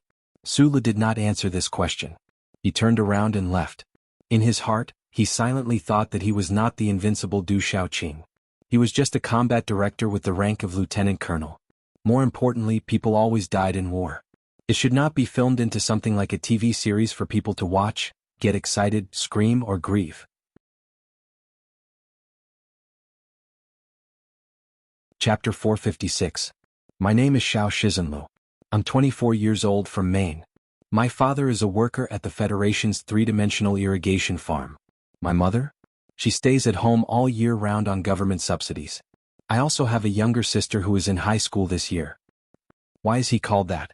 Because when my mother gave birth to me in the hospital, my father was watering the 13th floor of the farm, controlling the speed of the water droplets. I forgot to mention that this is the only job he has ever done in his life. He has spent most of his life on the 13th floor of the farm. On the TV screen, a young man with a dark complexion was talking to the camera. There was a hint of panic in his calm eyes. His skin was rough due to the torment of the strong winds and rays on planet Shilin. Coupled with the crumpled cigarette between his dry lips and the light infantry uniform on his body, it fully displayed the image of a simple frontline soldier. You don't know how many floors there are in the irrigation farm? The soldier looked at the camera in surprise and scratched his head in confusion. He then laughed and said, "It's normal that you city people don't know about this." A voice outside the camera asked, "What do you want to say to the government or the Senate about your mother's situation of being unemployed for many years?" Xiao Shizenlu simply shook his head and said to the camera, "The government provides subsidies. Besides, I've been receiving quite a lot of subsidies over the years. My family's life is not a problem. My best weapon is the 21-26 long-range sniper rifle, but there are at least 3 people in our group who use it better than me. Lao Bai de Xiong. Lieutenant Colonel Sulu? I've never seen him use a sniper rifle, but I heard that it's awesome. I saw him play with the Qian light machine in battle. He must be awesome with a sniper rifle as well." There was no such thing as awesome in the Federation. The word awesome was automatically muted by the news channel. The mission is indeed a bit tiring. We've been on this crappy planet for more than a month and have only fought 1.5 battles. It's really boring, Xiao Shizenlu said seriously. Of course, we all know that once we encounter the enemy of the Empire, if we are not well prepared, it will really be fatal. The camera was slightly tilted up at his dusty and tired face. Behind him was a messy bush. From the angle of the camera, the person holding the camera should be lying on the ground. This might be a break in the battle. You know that our mission is top secret. Then why ask? Is there a problem? I finally understand why Boss and Lao Bai hate you guys so much. After a period of self-expression, 13th floor gradually got used to the feeling of facing the camera. The 7 groups of ruffians that were previously hidden by his simple and honest appearance finally revealed a little. All right. He waved his hand angrily at the camera and said, "I knew I had to answer. Beep beep beep.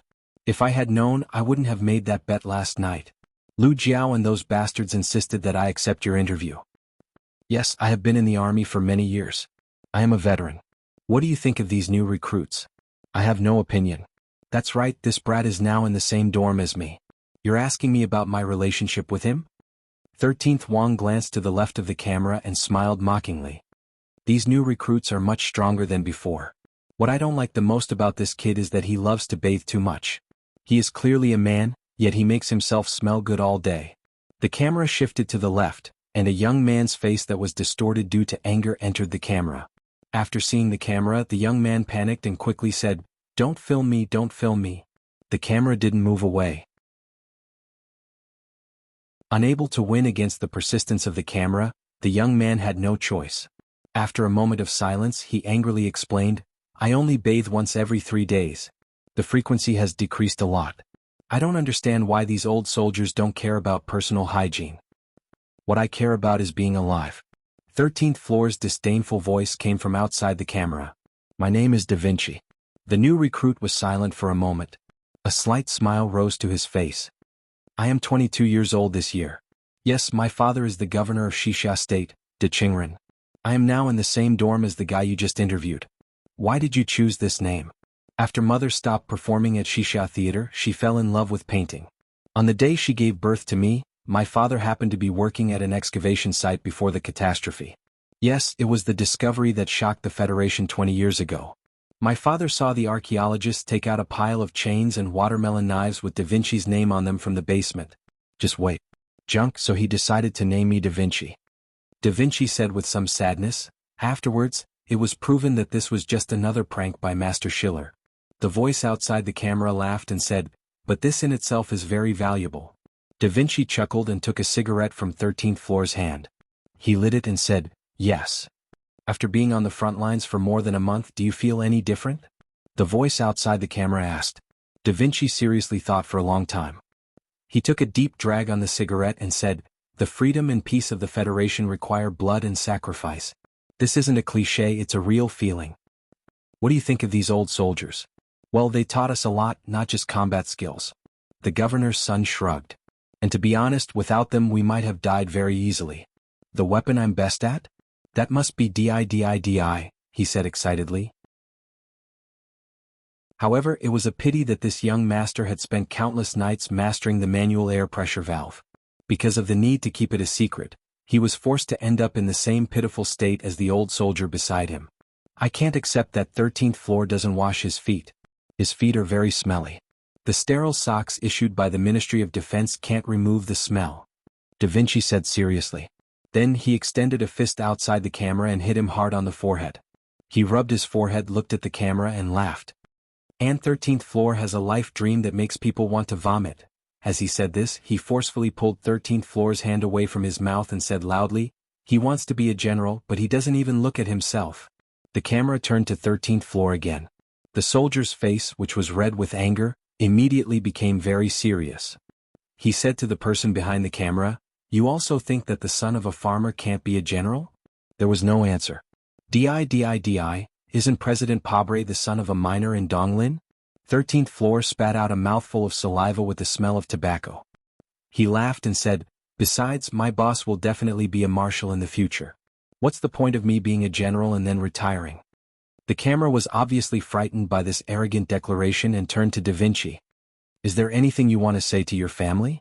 Da Vinci was already prepared. He smiled brightly at the camera and said, Dad, Mom, don't worry about me. Suddenly, the smile gradually disappeared.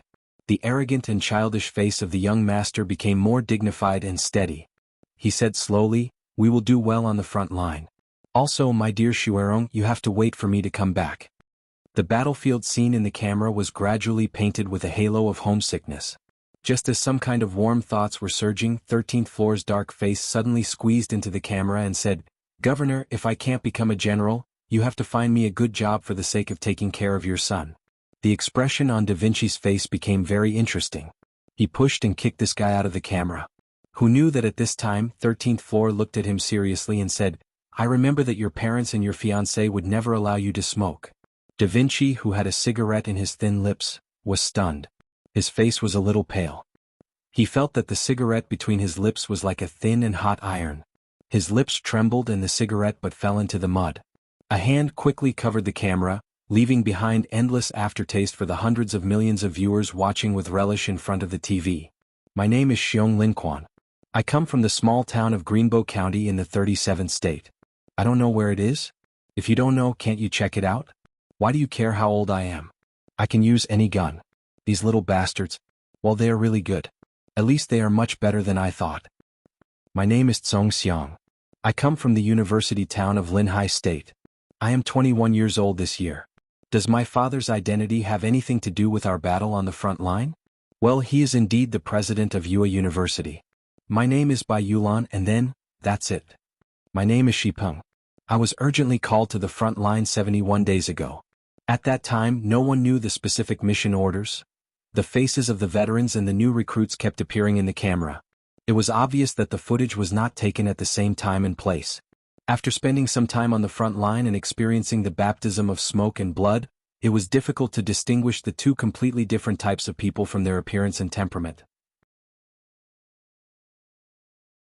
However, whether it was the Venus Documentary Film Studios filmmakers or the hundreds of millions of viewers in front of the TV, after watching for a while, they could easily distinguish between the two types of people.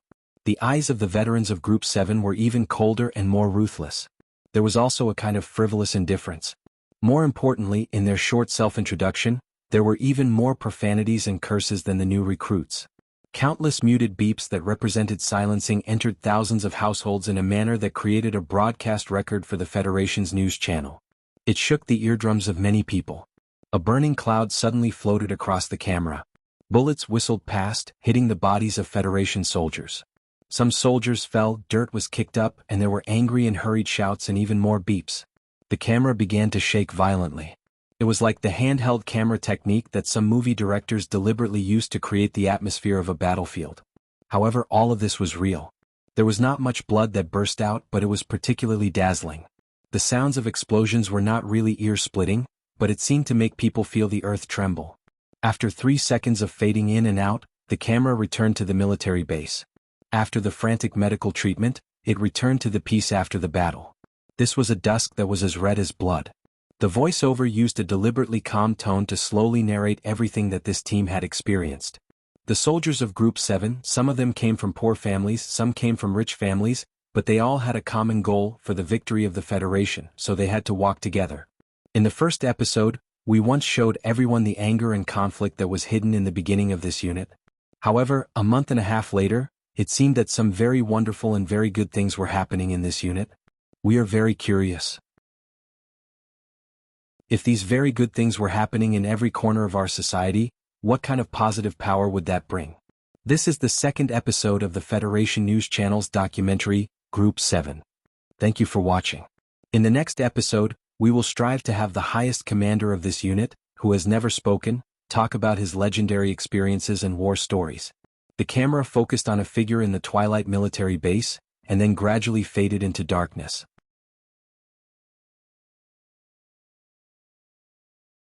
Chapter 457. Amidst the swirling smoke, Sulu narrowed his eyes and sucked hard on the cigarette between his lips. He said vaguely but with an exceptionally firm tone, "Even if you beat me to death, I will not go on camera and perform like these guys. What the hell is this? And that guy on the 13th floor, is there something wrong with his head?" He shouted in front of the entire Federation that he wants to be a marshal. In the dimly lit room, the TV screen was playing the end of the Federation's most popular reality documentary recently. The somewhat familiar figure in the twilight made Su Li's cheeks heat up. He did not understand how the cameraman had managed to capture the feeling of desolation when he was in a daze. He was even more annoyed by the way the cameraman had pretended to be lonely and imitated despair. Xiong Linquan chuckled and took a big gulp of the strong tea from the plastic pot in front of him. He pressed the remote control to change the channel and said, "I think it's pretty good." Beside him, Magnolia Bai also smiled and said, "Actually, with such a camera crew in the team, sometimes it can really adjust the atmosphere." However, after shooting for so long, in the end only one episode can be filmed. I heard that the head of the Ministry of Defense's propaganda department and the news channel have a lot of opinions about you. Sulu licked his lips, lowered his head and flicked the ash from his cigarette. He chuckled and said, "This is an agreement that was reached beforehand.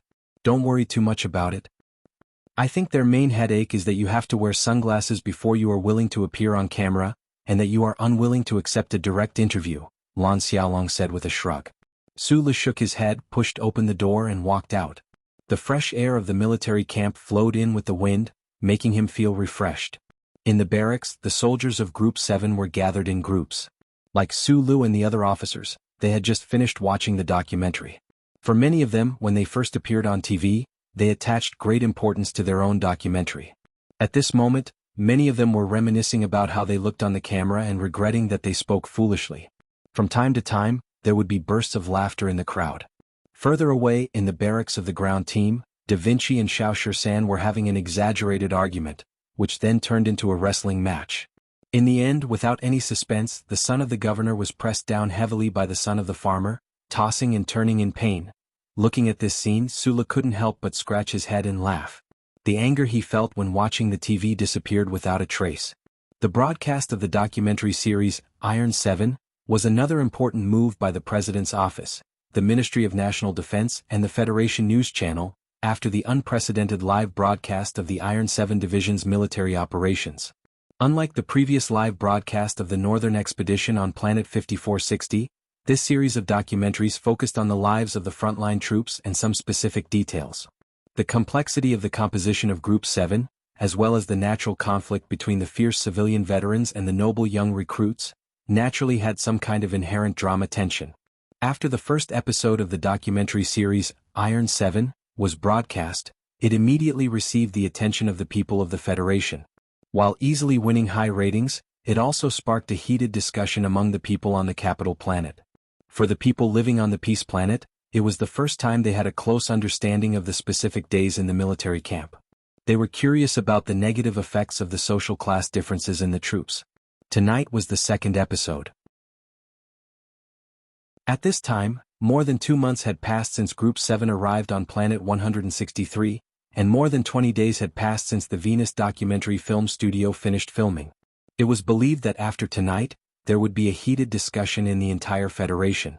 As the person involved, as the commanding officer of Group 7, and as the person who specifically manipulated the will of the Federation government, Sulu understood better than anyone else the deep meaning of this series of documentaries.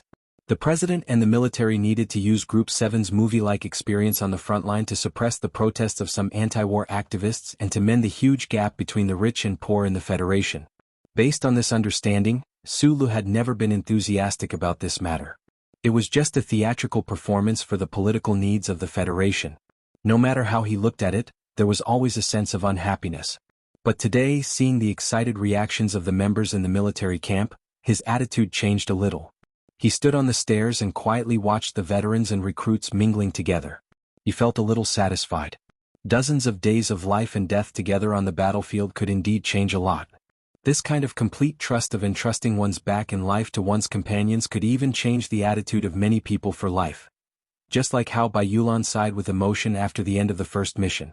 Although the members of Group 7 had special identities, the President and the Department of Defense could not really send countless Iron Soldiers to babysit these over 100 people.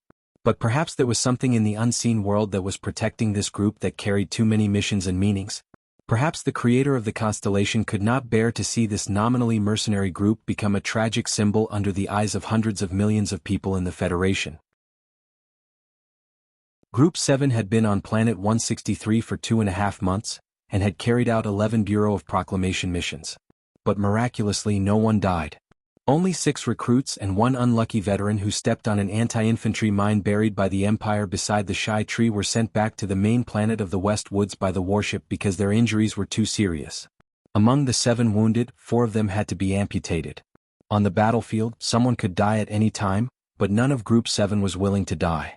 These injuries and losses could not bring sadness to the team. On the contrary, because they felt the threat of death together but no one really died, everyone in Group 7 was in an extremely harmonious atmosphere. "Good morning, Supervisor." "Good morning, Supervisor." In the corner of the living area of the military camp, the soldiers who did not sit on the chairs but insisted on squatting by the training ground were laughing and talking about yesterday's television. Suddenly they saw 2 people walking towards them. They immediately sprung up like springs, saluted and greeted them loudly. But their left hands were still holding lunch boxes, and some of them had their mouths full of food, making them look especially funny. Sulu, who was wearing sunglasses, shook his head helplessly. He glanced at the film crew not far away and thought, if this continues, these soldiers in Group 7 will become natural comedians. According to military discipline, the soldiers who saluted by the roadside should respectfully call him sir. But for some reason, when Sulu heard the word sir, he felt chills all over his body. His hair stood on end, and when he straightened his collar, he also felt a cold wind blowing at the back of his neck. After queuing up and taking his meal, Sulu sat at the table under the sunlight and ate the standard meal consisting of 3 green vegetables, 5 servings of nutritious paste, a spoonful of rice and a small string of salted vegetables. There was not a trace of disgust in his straight eyebrows. The soldiers in Group 7 subconsciously sat around him. No one dared to disturb him, but no one was willing to be too far away from him. He was like the center of a circle that did not know what to say. But because of a special trait that was difficult to describe with words, he attracted a lot of things around him. Probably only the soldiers in Group 7 could clearly describe what this special trait was. It was Su Li's brave and steady performance in every battle. It was because he saved the lives of many people, and it was because of his silent nature. At this time, a commotion suddenly erupted outside the living area. The team members who were eating turned their heads in shock and saw that under a wild tree, the delicate Gu Shifeng was arguing angrily with the curly-haired technical officer from the Bureau of Proclamation. Gu Shifeng was the best electronic technician in Group 7. All of the command and control system maintenance work was done by him. Group 7 was carrying out the Bureau of Proclamation's task of reconstructing the network on Planet 163, so he naturally had to represent Group 7 and cooperate with the technical officer from the Bureau of Proclamation. But for some reason, the usually calm Gu Shifeng was actually so angry.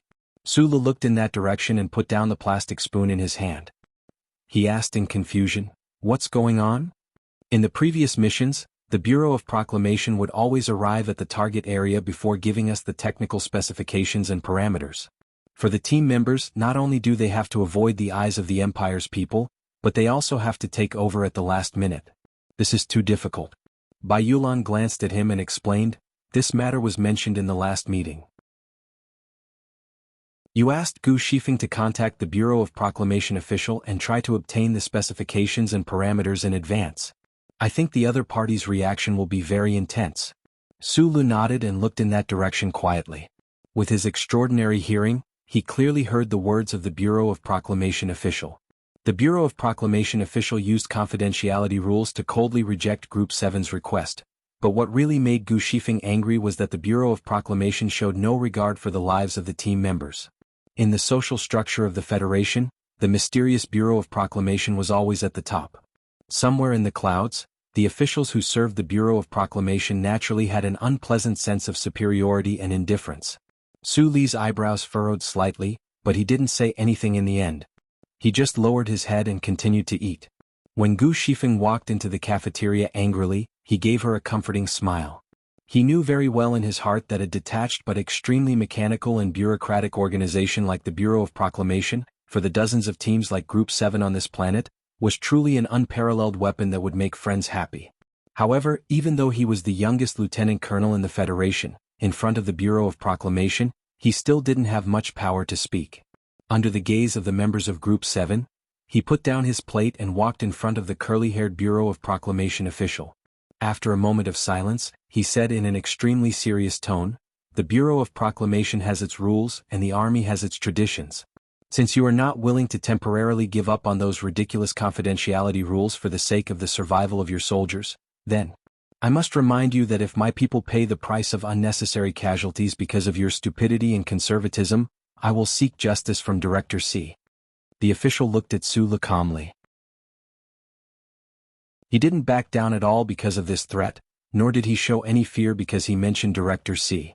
He was just as cold and rigid as the Federal Central Computer.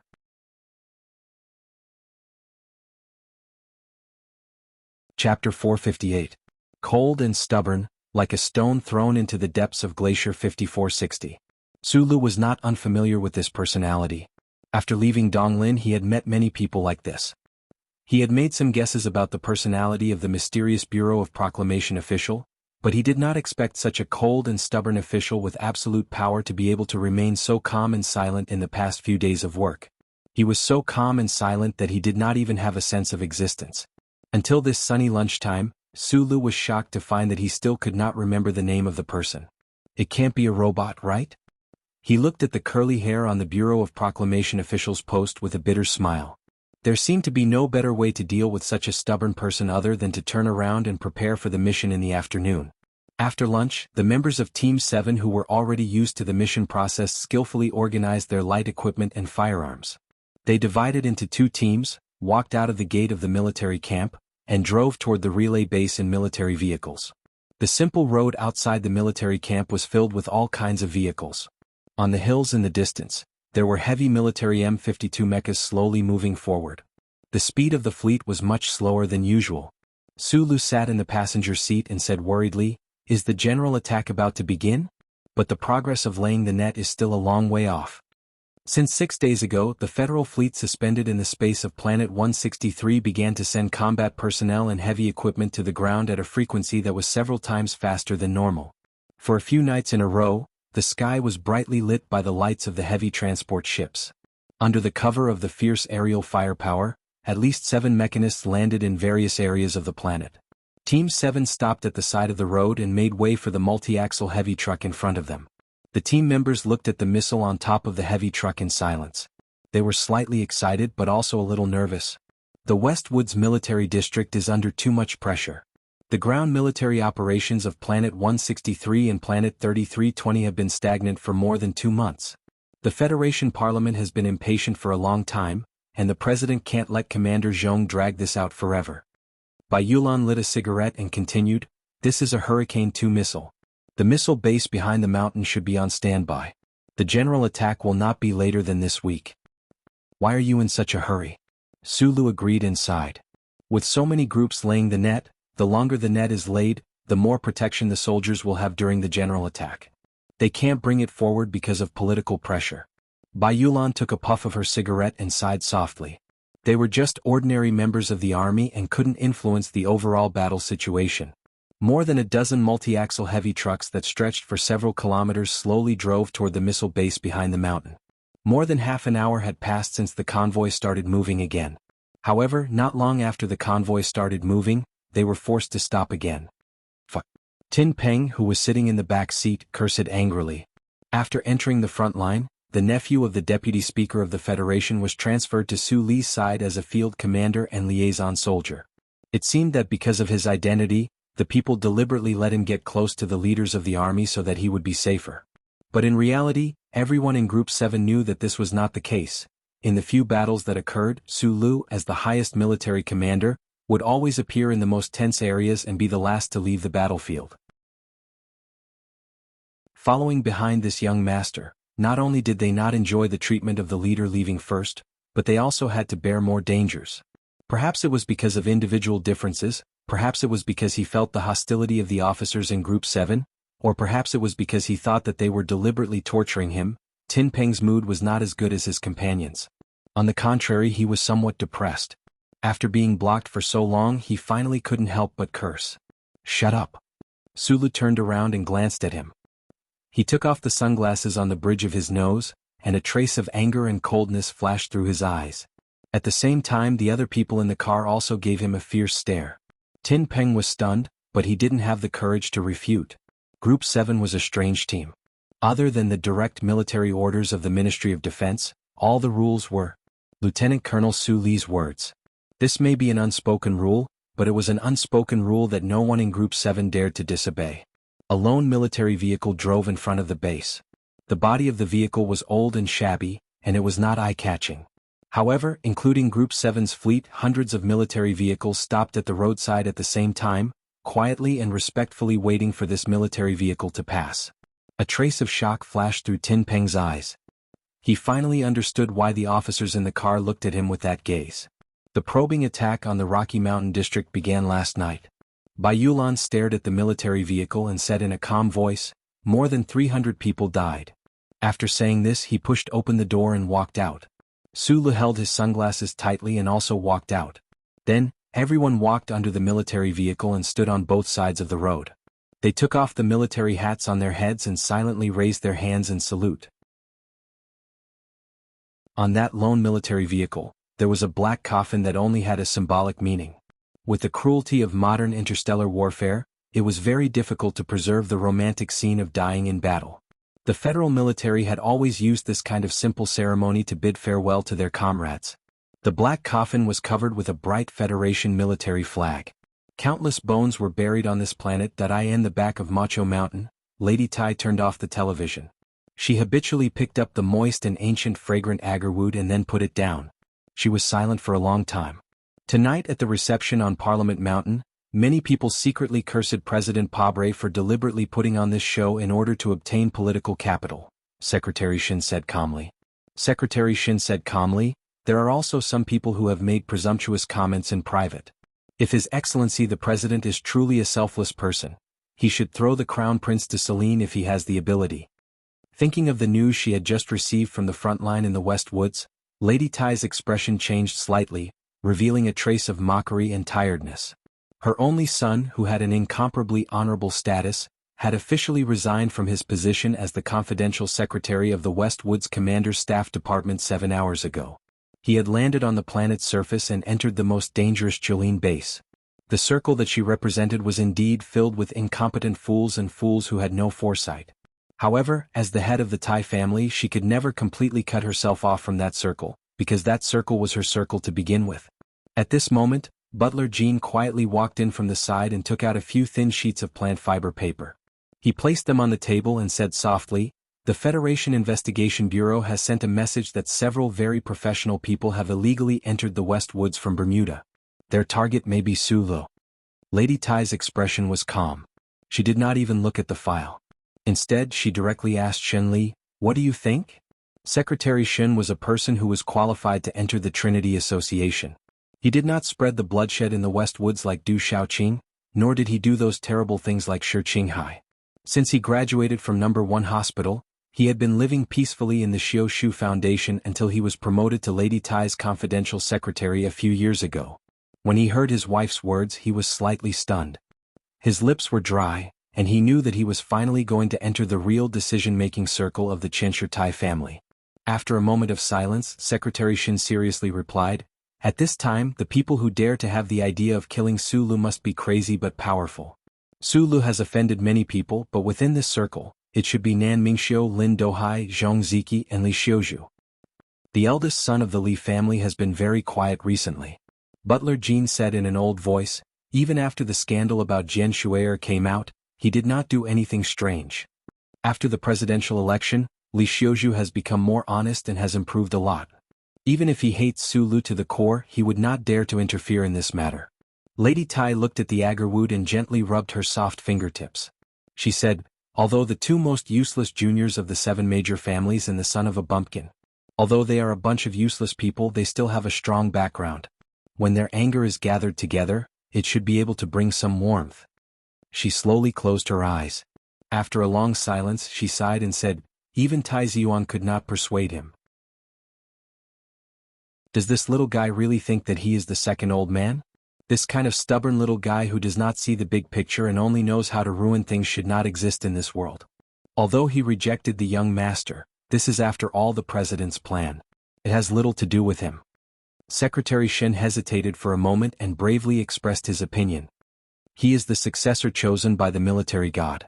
After the victory of the military operation, he will return to the capital ring. I am afraid that he will face the anger of many people. At this time, if we help him, we are actually helping ourselves. Secretary Shen didn't say it explicitly, but he had clearly expressed the meaning of providing timely help and a rare commodity that could be hoarded. What do you mean by help? He will not appreciate it, and I am not in the mood for it. Lady Tai opened her eyes and looked at the ice lake. With the military's efforts to cultivate him, the news that someone wants to kill him will not be hidden for long. While the old man is alive, I will maintain my respect for him and see what kind of future Sulu will have. Of course, I will not think highly of those stupid young masters, but I am very curious. If someone comes to stroke the tiger's whiskers, what kind of intense reaction will Sulu, this little tiger, have? Of course, the prerequisite is that he can come back alive from the front line. She had seen through the ups and downs of the Federation in the past few decades. She knew very well that anything could happen on the battlefield. A stray bullet or a rock could kill a future famous general of the Federation. During the war between the Federation and the Empire that lasted for many years, how many talented and strong-willed young people like Sulu were mercilessly cut down like countless trees. The madam silently recalled the past. After a moment, she slowly stood up and walked out of the balcony.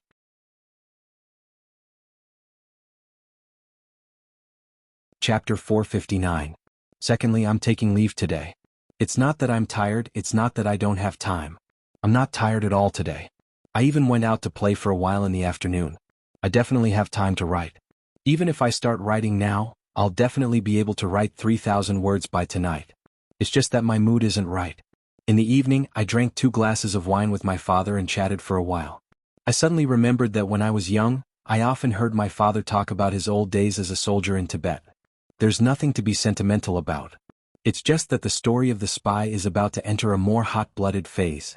I can't find the point where I feel that way. My life has been joyful and trivial for too long. I sat in front of the computer for a while. I even thought about spelling with my friends, but I still wrote and deleted it. I have to write well. I have to write something slightly better. I didn't give myself enough psychological preparation at the beginning today. This is a serious problem with my writing attitude recently. I sincerely apologize to everyone. And then there's the most important thing. Ever since I got my license, I've never stopped writing. I've stopped writing countless times. Although it's true that the fatigue of being a middle-aged man has played a major role, when you think about it carefully, it's ultimately because I haven't given myself enough pressure. My attitude isn't correct enough, like what I said earlier. I've said in the past that my work is my interest. It doesn't necessarily have any meaning. It's just to entertain everyone. It's to help you pass the time of your precious or leisurely time. But when you think about it more deeply, life is actually all about using various methods to pass the time. So the method is actually very important. In other words, we writers of stories are also very important in a certain sense. Since it's important, we have to have an attitude towards major events. For example, the 60th anniversary celebration, the Olympics, a house, or a marriage. After clenching my fist for a long time, I hereby solemnly promise to all of you, from tomorrow onwards until the end, this story of the spy, which I like very much, will never stop writing. I end the past. I've always been a man of my word. Everyone knows that, so I rarely dare to make any promises. Haha, the little things under my pajamas are indeed wretched. But since I've made this promise today, I'll naturally fulfill it seriously. I'll use this to correct my attitude, to enjoy my work, and to entertain everyone.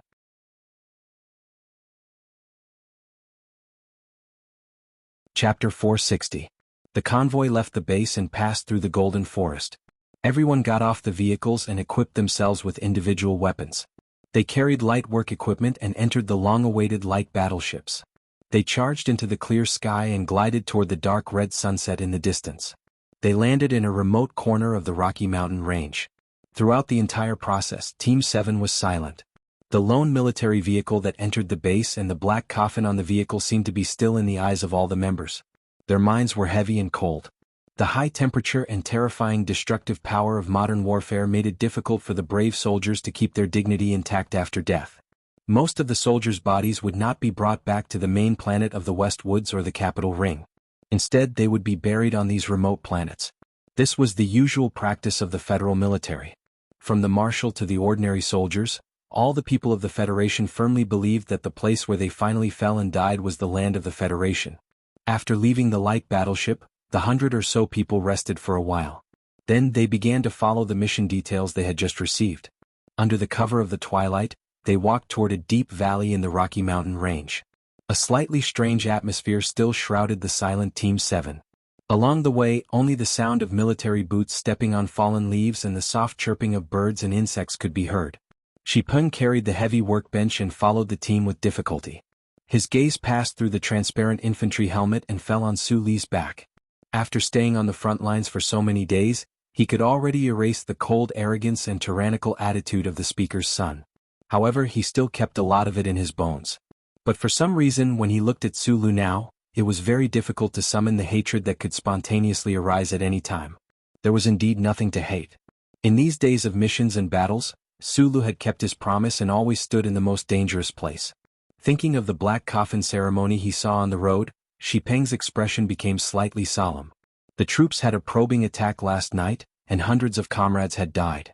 Compared to the field troops, Team 7, who had not lost a single person until today, was really very relaxed and lucky.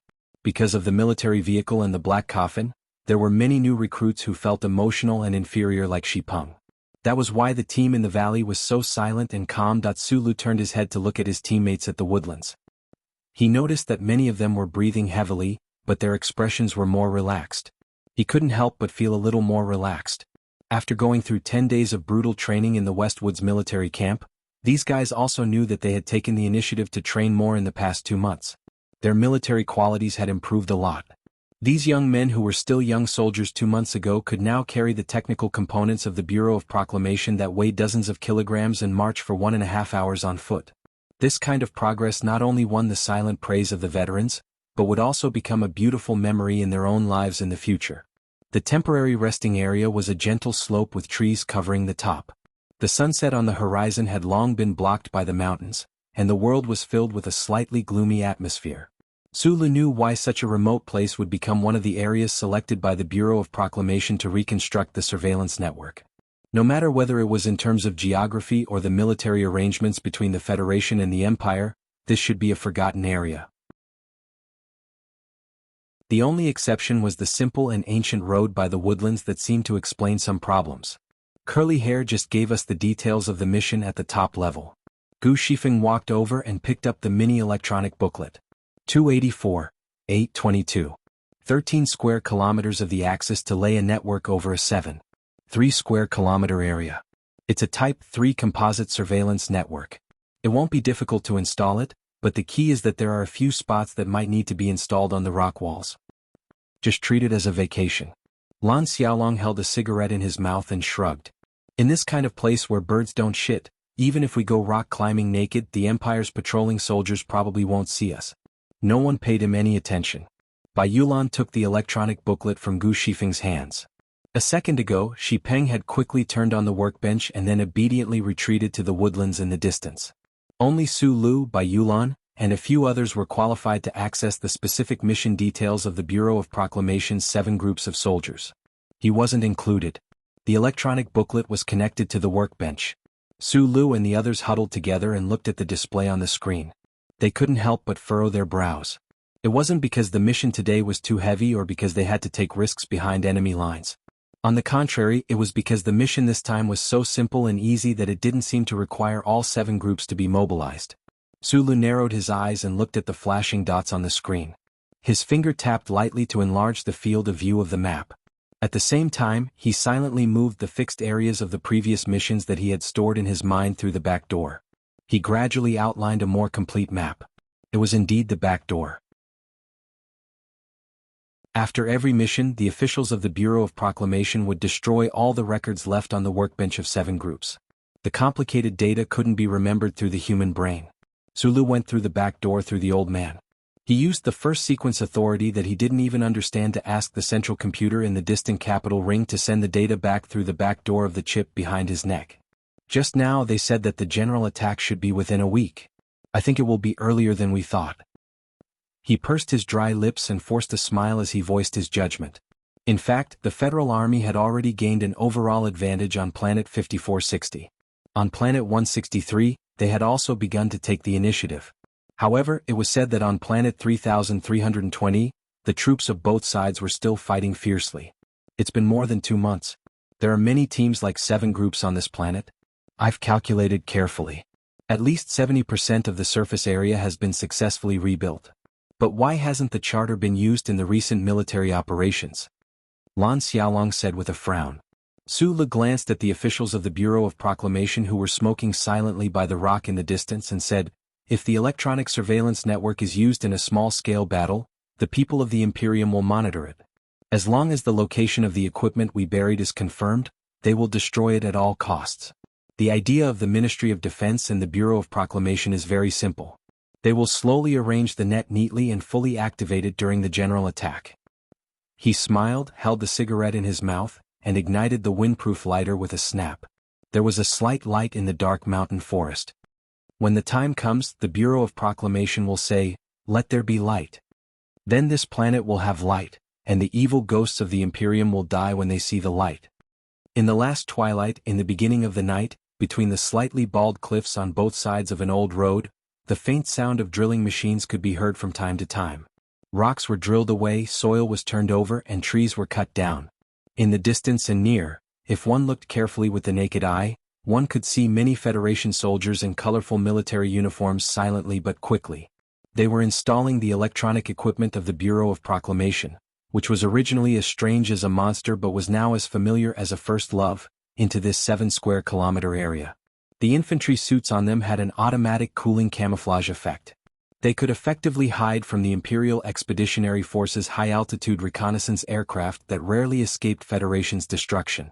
The team members were divided into many groups. They meticulously carried out the installation work in the cliffs, valleys, and forests according to the complicated and even tedious requirements of the Bureau of Proclamation. At the outermost edge of the mission operation area, Xiong Linquan and a few other veterans were leading Yen Bingyen and the others. They vigilantly watched the movements in the distance. At the same time, they continuously sent out folding signal interference through the equipment to block the signal that might overflow later. Sulu sat under a large rock. With his sharp eyesight, he observed the image of the team members working furthest away. His fingers occasionally lit up the dense steel windproof lighter in his hand. In the legends of the military camp, many veterans had their heads blown off by the Imperium snipers because they lit up cigarettes at night. However, the Federation soldiers, including him, did not seem to believe in this legend. This was because this was a war that started within the Federation. The Federation had the absolute advantage in this war. All the mission operation areas were filtered countless times by high-altitude satellites to eliminate most of the dangers. Done. Prepare to debug. Gu Shifeng's calm voice sounded in his earpiece. At the same time, the curly-haired Bureau of Proclamation official not far away turned on his mini workstation. Today's mission was completed very easily. Sulu patted his butt and stood up. He looked at the team members who were busy with debugging and physical concealment work. He took a deep breath and realized that it was already midnight. At this moment he suddenly remembered that year 68 of the constitutional calendar had already ended a few days ago. Right now he was standing in the spring of year 69 of the constitutional calendar, in a place incomparably far away from his hometown. When the troops returned to the safe zone transit base in the light battleship, Sulu had just started to feel a faint sense of homesickness when he was successfully turned into silence by an email from his second hometown, S1. This was an email that the Internal Affairs Department of the Federation of Defense had specially forwarded to him. The email said in a serious tone that two exceptionally fierce and powerful experts had snuck into the West Woods in the 100 Mustar region. After a serious investigation, the Bureau of Investigation of the Federation determined that the target of these two experts was most likely him. Experts were naturally experts in killing people. Sulu silently finished reading the email and then destroyed it. The powerful departments of the government were currently investigating this matter, but he knew very well that the people in the Federation who wanted to kill him and dared to kill him definitely had a way to help the two experts find a way to exist in the Federation. Although the only loopholes in the glory of the Charter were the uncle and himself to this day, those who lived in Bermuda did not necessarily have no chips behind their necks. Someone wanted to assassinate him, but Sulu did not have a trace of fear in his heart. During the war, it was impossible for the two supposedly very powerful killers to enter the military camp and come to his side. The strength of the military and the professionalism of the Bureau of Investigation of the Federation were his safety barrier. Group 7 was a group of experts who were used to killing and arson. With a delicate man like Bayulan and a dozen or so men by his side, even the most powerful killers would pale in comparison. Most importantly, Sulu had to admit without humility that it was very difficult to kill someone like him. But when he thought about how he had risked his life for the Federation on the front lines, and how there were still some big shots behind the scenes who wanted to kill him, this feeling did not make him sad but angry. What made him angrier was what happened next.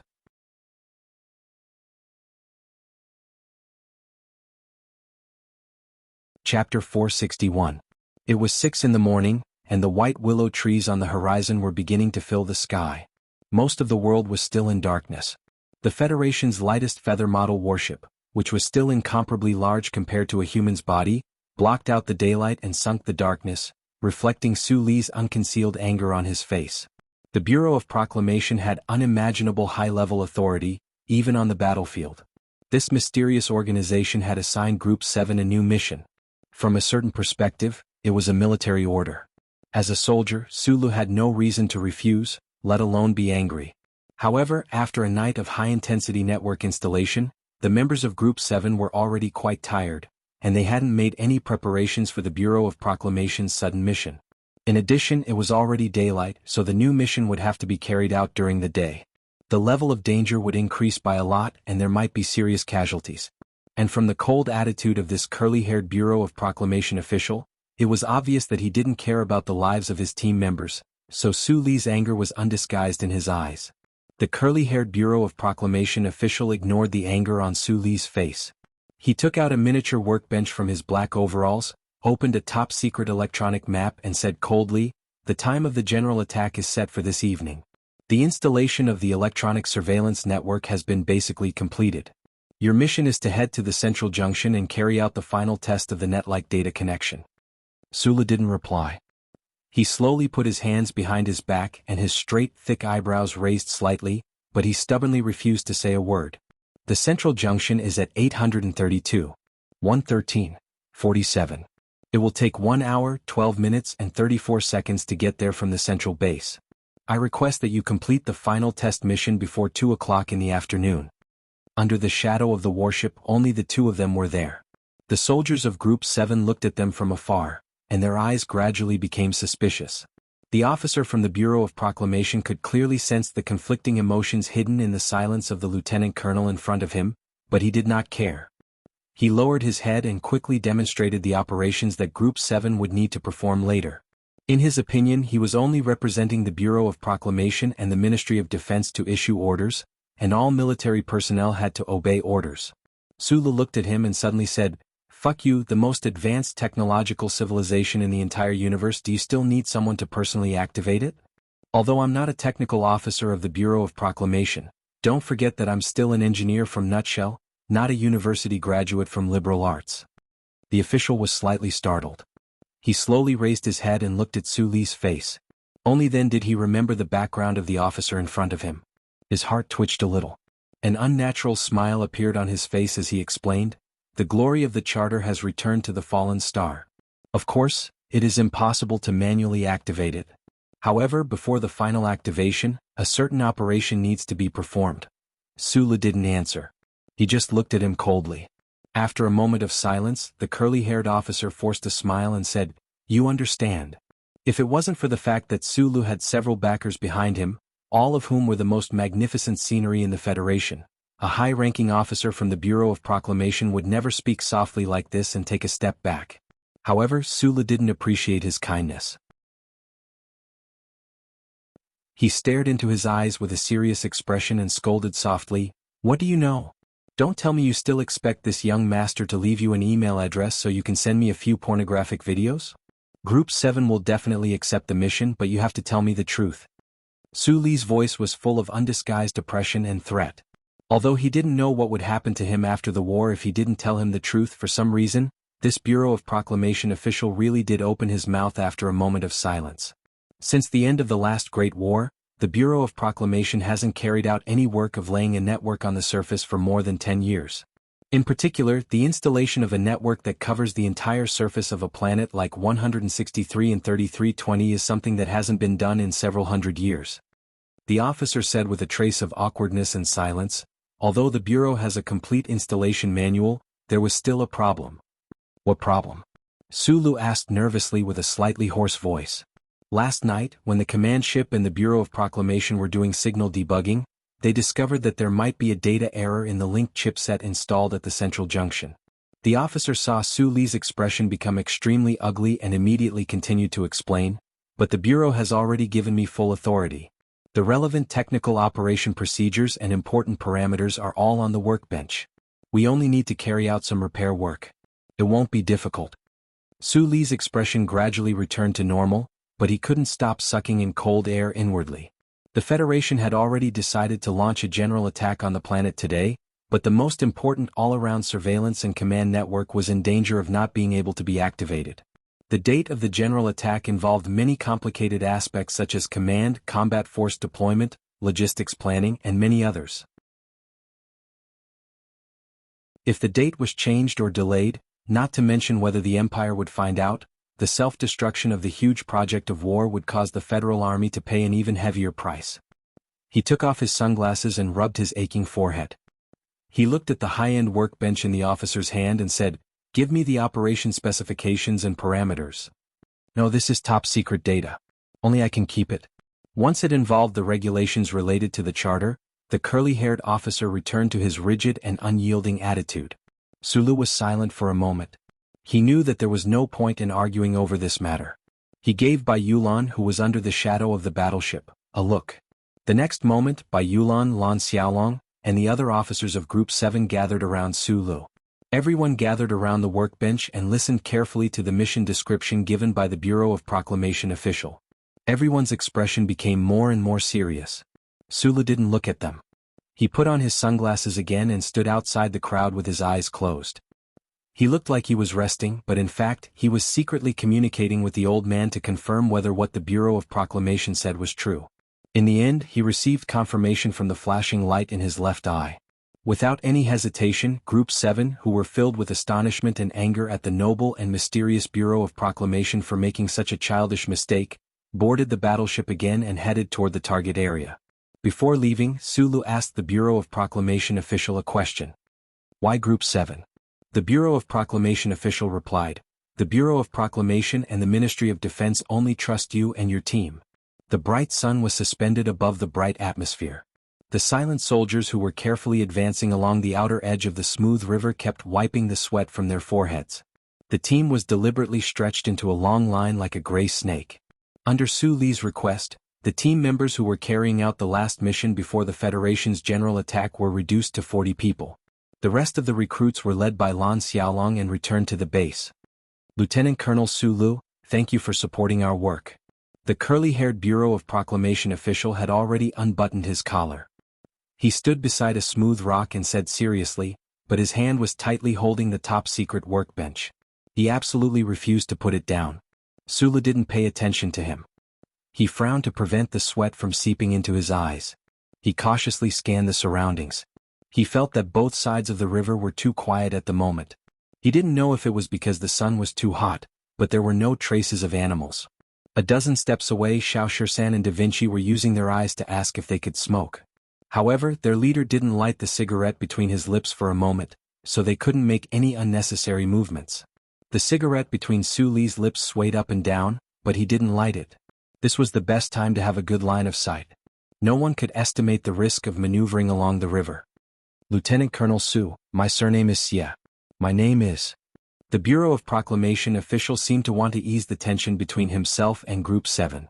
I don't want to know your name. Sulu took the cigarette from his lips and stuffed it into his pocket. He looked at the other party and said directly. The curly-haired official was slightly stunned. An unnatural smile appeared on his face, but then his smile disappeared. This was because a white bird flew out of the riverside forest in front of them. Group 7 immediately became alert. The white bird landed on the shallow sand of the river as if there was no one around. It began to peck at the food with its head lowered. It ignored the scorching sun and ate to its heart's content. No wonder the bird's body looked a little bloated. The members of Group 7 relaxed. They found this rare moment of leisure and smiled as they watched this scene. The Bureau of Proclamation official awkwardly wiped the sweat on his forehead. He was about to turn around and say something to Su Lu. At this moment, Su Li's pupils suddenly shrank. He suddenly reached out and tried to push the official to the ground. His movements were fast, but he was still too slow. An invisible killing bullet flew from afar. It cut through the air and hit the chest of the Bureau of Proclamation official. Then, a fierce rain of bullets hit his body accurately and terrifyingly. Together with the workbench in his hand that contained extremely important data, this body of flesh and blood was instantly torn apart into countless pieces of flesh and blood, collapsing on the bank of the river. At this time, the dense and terrifying sounds of guns and cannons on both sides of the river rang out. Boom! The fierce sound of cannons instantly covered the entire area of the river. Countless amounts of soil were lifted up. The unclear trajectories of the bullets penetrated the hard terrazzo stones and the trees on the riverside. In the scene of flying tree barks and smoke filling the sky, there were members of Group 7 who were hit and fell from time to time. Pieces of their hard bulletproof vests burst out, and the parts that were hit spurted out blood. Enemy attack! Enemy attack! Find cover! Spread out in a star formation. A series of fierce orders sounded in the communication system of Group 7's individual helmets. Dozens of members retreated into the forest behind the river as fast as they could. With a poof, Da Vinci, who was charging forward with a pale face, had blood spurting out from his knees. He fell heavily to the ground. Without making a sound, he grabbed the rocks with both hands and tried to crawl away from the dense firepower of the Empire on the other side of the river. Su Lu hid under a large rock to avoid the rain of bullets above his head. He didn't notice that his left arm had been shot to the left. He only stared at the body of the official not far away.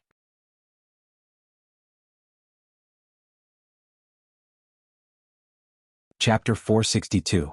The sky was filled with guns and cannons. Countless bullets hit the boulder, splashing countless sharp shards that scattered like flowers. Su Lu hugged his gun and leaned against the boulder. His eyes looked at the forest diagonally above him. It seemed like he was ignoring the whistling bullets that were extremely close to him, as if he was on a small boat cruising through the waves. In reality, his body was already tense. Then he inserted the black wire on his left wrist into the back cover of the Qian light machine. Almost at the same time, his left hand that was holding the gun shook, and the Qian bent down in the middle. After aiming the barrel at the boulder, the scene on the riverbank appeared on the helmet's holographic screen through the optical fiber. Tut-tut-tut. The Qian next to the boulder spat out flames and shot toward the opposite side of the river. However, a moment later, his right hand shook violently, and the semi-metal gun that he was holding was shattered by the Empire's gunfire. The boulder behind him was also shaking non-stop, and the tremors made his back feel numb. It was not hard to imagine how powerful the Empire's firepower was. Amidst the smoke and the mournful sound of the rain of bullets, he said something loudly into the communication system. From the corner of his eyes, he couldn't help but glance at the mangled body not far from the boulder. The official was already dead. He still didn't know his name. Right now, he could only see the curly hair that was plastered in blood. Sulu quickly made his own judgment. This couldn't be an ambush set by the Empire because the enemy couldn't have predicted that this was a top-secret mission for the Bureau of Proclamation. However, the enemy's firepower was so strong that they didn't know how many people were on the other side of the river. It could only be said that Team 7's luck was extremely bad. Looking at the tattered miniature workbench next to the Bureau of Proclamation official's body, he made the most important judgment and annoyance. The charter network repair data inside was useless. 32 degrees west. Bai Yulan's voice rang out in the battlefield system. His voice was still calm, but he spoke much faster than usual. Faced with the sudden and violent firepower of the Empire, Group 7 was instantly stunned. However, the veterans and the well-trained new recruits reacted in the most professional manner. In the shortest amount of time, they found cover that was reliable and unreliable. As they dodged, they began to counterattack. However, at this moment, several members had already fallen by the riverbank. Terrifying gunshots rang out continuously on both sides of the riverbank. Occasionally, tree trunks would be hit, emitting a trail of smoke and countless pieces of hard bark. Da Vinci fell into the sand beside the riverbank.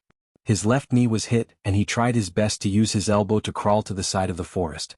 Whoosh whoosh. Amidst the crisp but monotonous gunshots, there were bullets that brushed past his body from time to time. White spots appeared on the round rocks and then exploded. The shrapnel began to jump irregularly.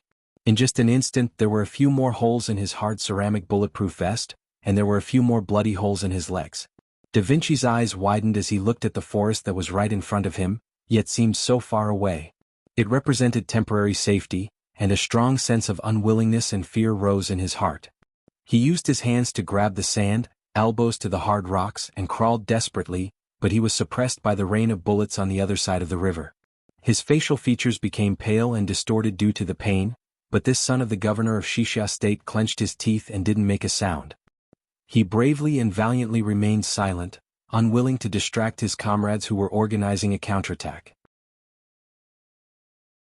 Su Li's face was also very pale, but his eyes were very bright, brighter and brighter.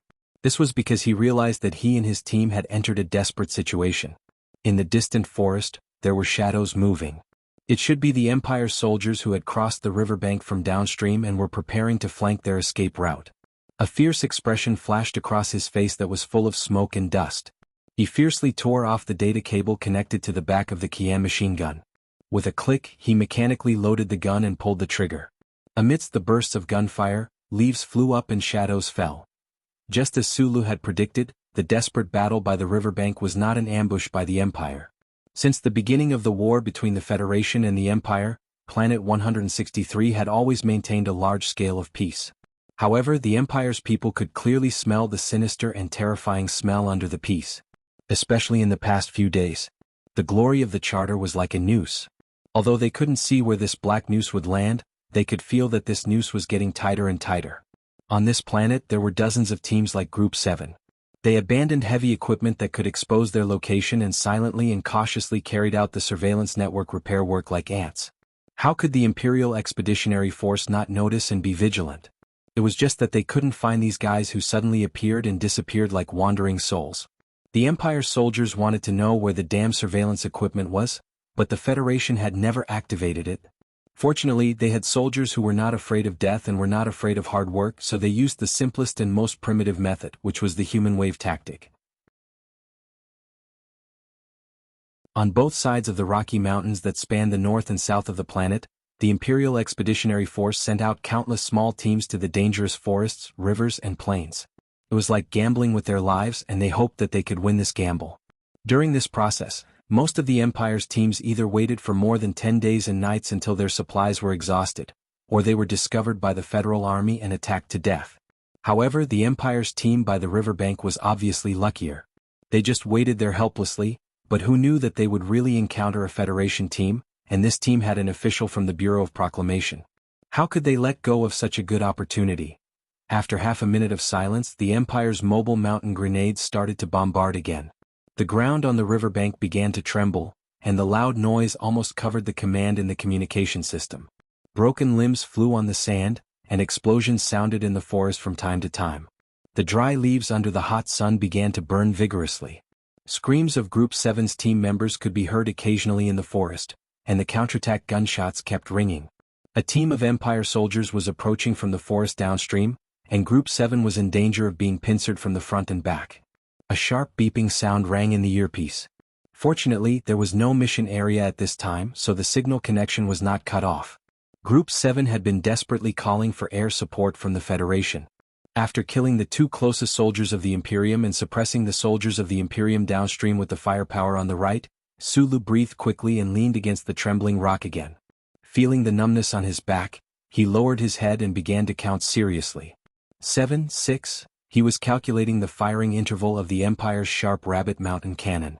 As a professional engineer, he had been on the front line for a long time and learned a lot from the old members of Group 7. When he heard the sound of the Empire's cannon and the bullet tracks, he confirmed the model of the enemy's main firepower. When he counted down to 3, his pupils suddenly shrank. He knew that this was the time, so he shouted into the communication device, "Big Bear. West 32, look up 3 degrees and shoot horizontally." Almost at the same time, Magnolia's voice quickly added, 15 degrees to the left and right. In the woods on this side of the river bank, there was a sudden burst of popping sounds. A burst of bright flames, like a shooting star, tore through the air in this area, carrying the smell of burning and death, and blasted into the dense woods on the other side of the river bank. Darren's autocannon finally unleashed its might.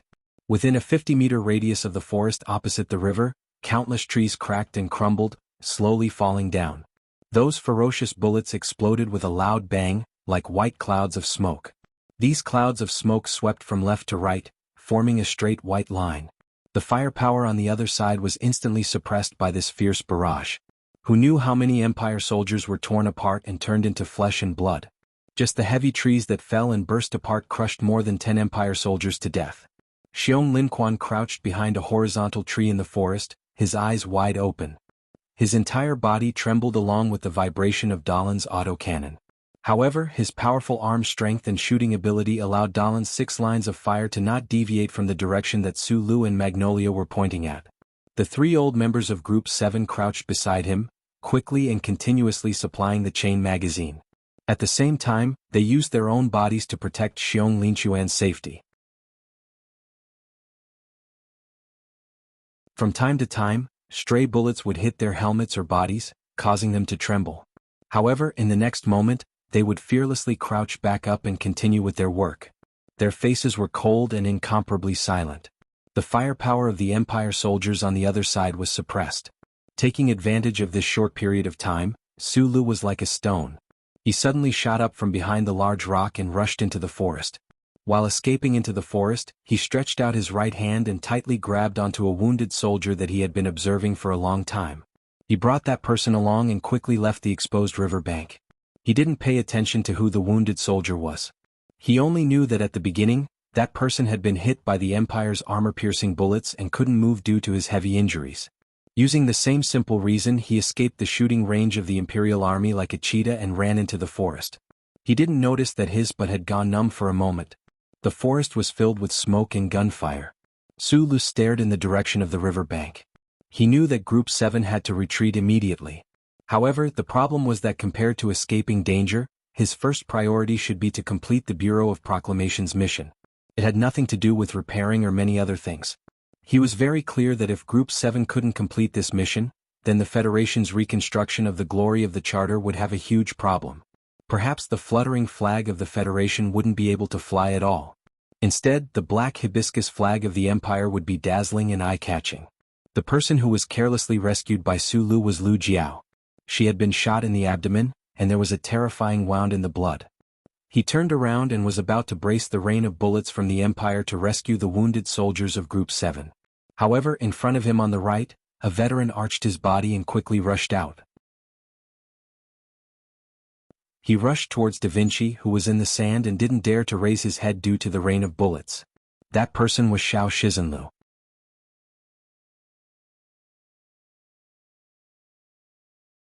Chapter 463. Seeing Xiao 13th Lu rush out, Su Lu immediately stopped and hid behind a large tree. He stretched out his right hand and pressed hard on the bloody wound on Lu Jiao's abdomen. He didn't look at the slightly black blood flowing out from between his fingers. He stared at Lu Jiao's pale face and said loudly, "Hold on." The Imperial troops on the other side of the river were temporarily suppressed by Daren's rotary autocannon, but the Imperial soldiers coming from downstream finally broke through the line of defense of Group 7. Su Lu looked back at the vague figures of the Imperial soldiers at the edge of the forest and felt a chill in his heart. He wasn't the best military commander, but he knew that the only thing Group 7 could do now was to retreat. However, the problem was that they had to retreat cleanly. They couldn't let the Imperial soldiers bite their tails, because Group 7 still had to complete the last mission of the Bureau of Proclamation. If they couldn't fix the stupid mistake of the Bureau of Proclamation, the glory of the Charter wouldn't be able to return to Planet 163. The Federation's general attack that was scheduled to be launched in the evening would have a huge problem. The bright Federation flag might be forced to sleep again. Just as he was thinking of a way to retreat, he suddenly heard Magnolia's angry roar from the forest, "13th." His pupils shrank as he turned his head to look. Xiao 13th Lu's thick legs moved quickly. He bravely rushed to the open area of the river and grabbed Da Vinci, who was in a pool of blood. He turned around and rushed into the forest. However, less than 5 meters away from the edge of the forest, the Imperial soldiers launched a barrage of bullets. Bang, bang, bang, bang. His body was knocked off the ground by the powerful bullets. Just as he was about to lose control in midair, he bravely used his waist and abdomen to throw Da Vinci into the forest. Because of this action, his body was dragged by inertia and turned half a circle in the direction of the river. The bullets hit the hard ceramic bulletproof vest, and a few burnt holes appeared on the military uniform. Bang, bang, bang. A few more Imperial bullets hit his helmet, and the transparent infantry helmet instantly cracked like a spider web. At this time, Xiao 13th Lu was still alive. The members of Group 7 in the forest could even see a trace of a farmer's unique smile with a hint of fear on his pale face. This was the last time everyone saw the farmer's son smile. In the next moment, the high-speed Empire's sharp rabbit grenade exploded in front of his feet. The air around the riverbank suddenly vibrated and exploded. Xiao 13th Lu's strong body was like a cloth bag filled with red paint. He was blown away by the explosion and landed heavily on a huge rock, making a muffled sound. Blood spurted out from his facial orifices and hit the helmet of the infantryman that was about to shatter, spreading along the spiderweb-like cracks. The hard ceramic bulletproof vest was shattered, and the dark military uniform was blown into pieces. The small Federation flag on his left shoulder was cut by the shrapnel and blown away by the flames and air, dancing lightly in the smoke. Then it landed on his helmet. Inside the blood-soaked helmet, Xiao 13th Lu's face still maintained the weird smile from before. His eyes were still wide open as if he was not dead yet. He was seriously looking at the burnt fragments of the military flag outside the helmet. Skyscraper. Da Vinci, who had fallen heavily on the gravel in the forest, saw this tragic scene not far away as soon as he woke up. He cried and stood up. Dragging his heavily injured left knee, he limped over like a madman. At the same time, he lifted the Qian light machine gun with his right hand and madly opened fire at the opposite side of the riverbank. By Magnolia, who was not far from him, kicked him to the ground without hesitation. She dragged the struggling and crying Da Vinci along the uneven ground and quickly retreated into the forest. The Imperial royal family's black hibiscus flag was already fluttering on the riverbank. The densely packed Imperial soldiers were yelling excitedly as they charged towards Group 7's forest from both the opposite bank and the downstream. Looking at the number of people, it was at least an Empire infantry battalion. Sulu no longer looked at the black hibiscus flag that symbolized death. He also didn't look at the ice-cold bodies of Xiao Shizenlu and the other team members who were submerged in the water. He turned around too quickly and his neck actually hurt a little.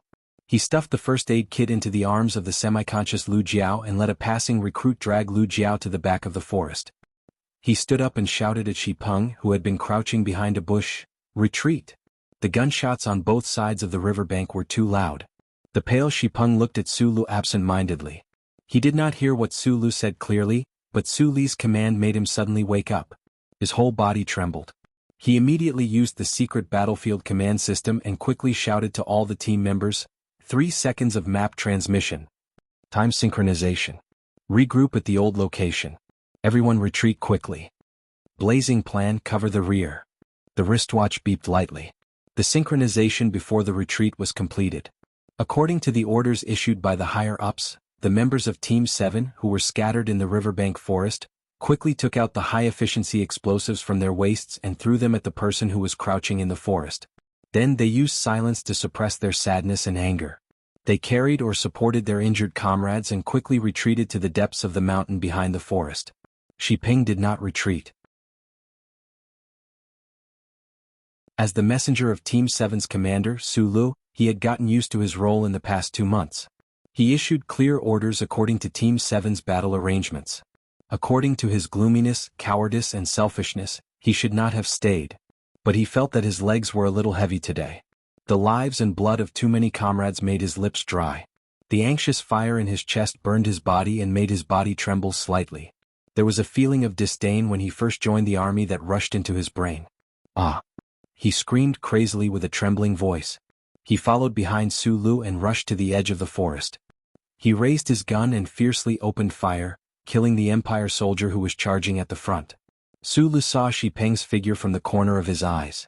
But at this time he did not have time to express his surprise and admiration. He silently rushed over. Then his feet were cast in the gap between a big tree and a strange rock. He calmly picked up the 21-26 that By Magnolia just threw at him. Poof, a clear and muffled gunshot sounded. An Empire soldier who rushed into the forest bled between his eyebrows and fell to the ground. He stood next to the tree holding the rifle level. His eyes were aimed at the optical scope.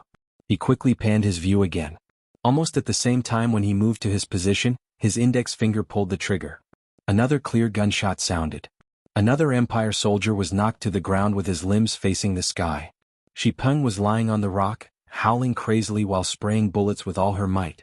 Su Lu, on the other hand, stood silently and calmly at the front. He didn't look for any cover. He held his long rifle and quickly aimed. Then he mechanically pulled the trigger. The slender 21-26 long sniper rifle in his hands had become a sharp weapon for close combat. A moment later, 6 Empire soldiers had already died under his gun. He could not retreat. He had to buy time for that guy who had been squatting in the forest and muttering. Only in this way could the army that was retreating deeper into the mountains survive the pursuit of this empire. He did not look like Song Shua. He was still like that stubborn rock, a rock covered in moss, a rock that had been immersed in the river for hundreds of millions of years. He was not afraid of the Empire's bullets. But was he not afraid? The Empire soldiers who bravely charged at the front were knocked to the ground. However, more and more Empire soldiers behind them fearlessly charged into the dark forest. In the direction of the river, they could already hear dense shouts and footsteps in the Empire's language. Once the Empire soldiers charged into the forest, it would only take a moment for them to completely devour Su Lu and Shi Peng. How much longer do we have to hold on? Su Lu held the rifle and fired horizontally. His face was silent. He seemed to be inhumanly calm amidst the smoke, but in reality, only he knew the burning anxiety in his heart. His eyes were already filled with blood red. It was not the blood red of fatigue but the color left behind by killing. With a click, he knocked down the Empire soldier in front of him. However, a tongue of fire suddenly shot out from the forest in front of him. The rapid bullets hit the tree trunk on the ground, causing Shi Peng's left eyebrow to hurt. She subconsciously fell to the ground. The bullets hit the upper half of Su Li's body. It was as if his entire body was forcefully pulled by someone from behind. He slammed violently into a tree 3 meters away. A few more small holes appeared on the hard ceramic bulletproof vest, and a 2-centimeter-long wound appeared on the transparent helmet. With a crash, the leaves on the tree were shaken to the ground. Just as the leaves danced in the air, he who had his back miserably hit the tree, bounced up with an unimaginable reaction and speed. Using the momentum, he returned like a wisp of smoke. His trembling legs left behind a faint trail on the ground, and with a boom he entered the shrubbery. There was an Empire soldier behind the bush. This Empire soldier with a full beard stared in horror. He could not believe what he had just seen. He clearly had his index finger on the trigger, but he did not have time to pull it down. With a crack, Su Li's palm chopped down like lightning. He avoided the defensive measures and ruthlessly chopped off the soldier's throat. Blood mixed with bone fragments splattered everywhere. The one who had been squatting in the forest the entire time was Gu Shifeng. He was the most outstanding electrical control expert in Group 7, as well as the most ferocious explosives expert and environmental expert. He was squatting on the ground. Of course, he was not helplessly drawing circles because of the cannon fire. Instead, he was collecting the high-efficiency explosives his comrades had thrown to him before they left. His 10 stubby fingers were like the hands of a pianist at this moment. Gu Shifeng only used his left hand to electrically connect the scattered explosives around him. At the same time, his left hand was quickly calculating on the workbench. He calculated the depth of the forest, the angle of the mountain, the thickness of the rock, the hardness of the rock species, and the related mechanical calculations. As he calculated, he habitually muttered to himself. However, today he did not have the usual carefree and evil smile on his face. There was only a faint haggard and nervousness. There was too little time, so he only had a 30% chance of success. However, this was worth the gamble. Using the shortest amount of time, he completed the installation of the explosives. His left hand's round fingers had just left the electrode when Gu Shifeng hurriedly shouted into the forest, "Go!"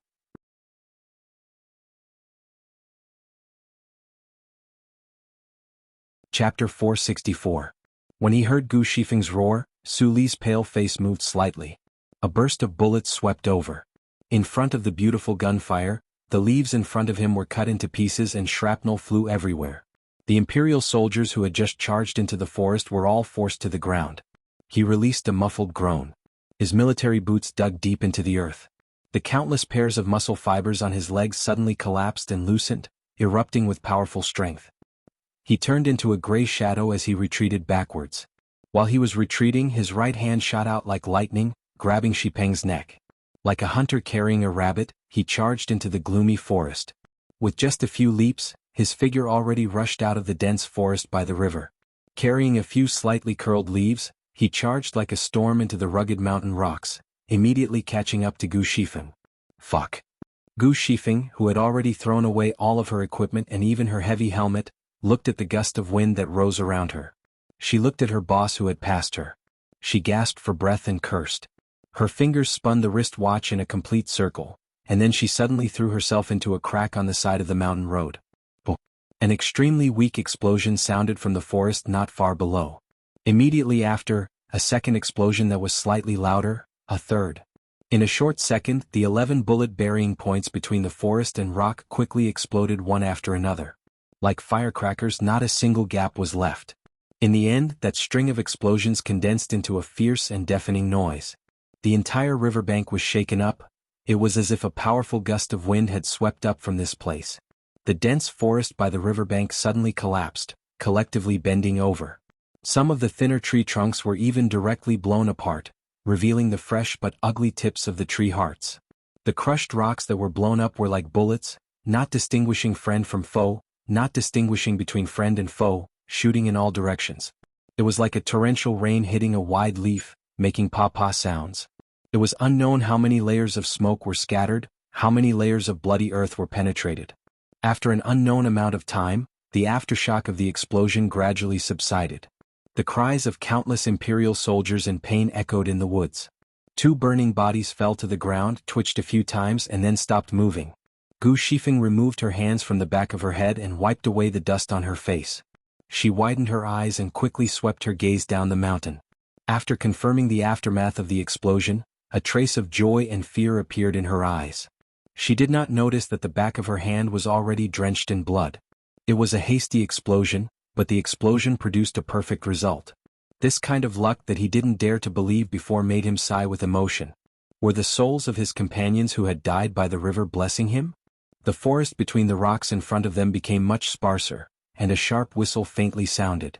Gu Shifeng lowered her head and used the remaining smoke to quickly climb up.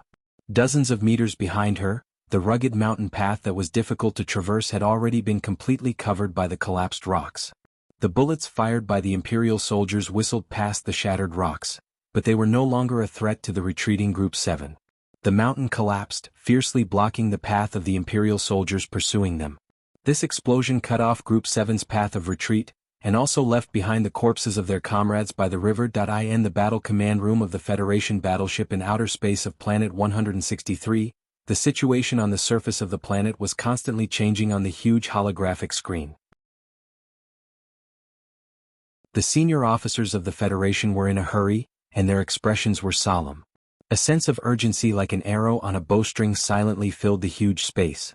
On the screen, the outer armor bunker of the missile base had already been moved away, and the sharp missile body pointed straight at the sky.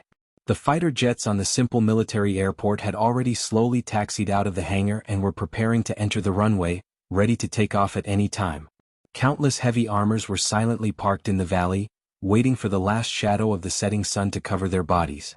350 heavy M52 mechas coldly walked through the forest, startling the birds. There were also dozens of the latest Black MX models silently traversing through all kinds of complicated terrain, taking the lead step by step to approach the defense line of the Empire. The Federation's general attack on Planet 163 would begin in full force in the evening. A total of 14 armored divisions would launch a fierce attack from 4 directions. However, at this time the atmosphere in the command room of the battleship was a bit strange. The generals with golden stars on their shoulders and the young staff officers didn't have much of the excitement before the big battle. They only silently stared at the screen in the middle of the light screen. The surveillance satellite had just transmitted a battle that happened on the 2 sides of an unknown river. The Federation and Empire didn't have many soldiers involved in the battle, and the battle wasn't very intense, but everyone in the hall knew what this battle meant. The deputy commander of the Federation's 1st Military Region, Yi Changtian, was specially sent from the capital ring to the West Woods to be in charge of the general attack plan on Planet 163 because of the Victory military operation. This highly respected general silently stared at the light screen. His hand didn't habitually stroke his white hair, and his calm facial features didn't reveal any of his true emotions. Even though he had already cursed all the officials of the Bureau of Proclamation and their ancestors in his heart. After closing his eyes and thinking for a moment, he walked into a secret meeting room next to the command room. Looking at the 9 Bureau of Proclamation officials wearing black uniforms, he said in a deep voice, "The team that the Ministry of Defense and you jointly recommended was attacked on the river bank earlier. We haven't been able to contact them for the time being. According to the analysis of the satellite images, the data has been destroyed."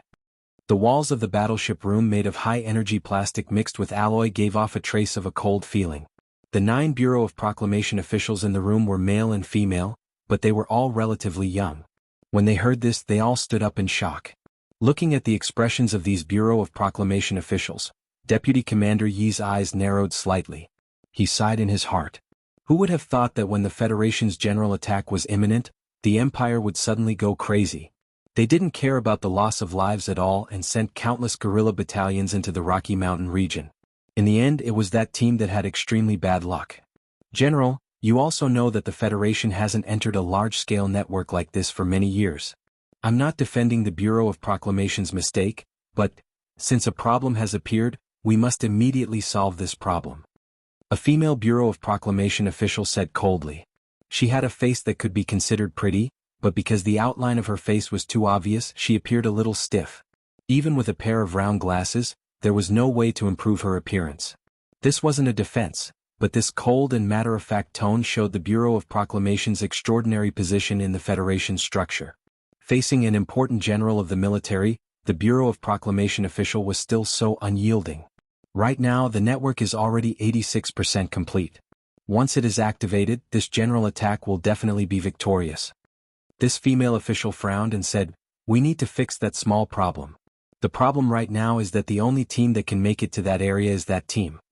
She stared into Deputy Commander Yi's eyes and said seriously, "The data is destroyed.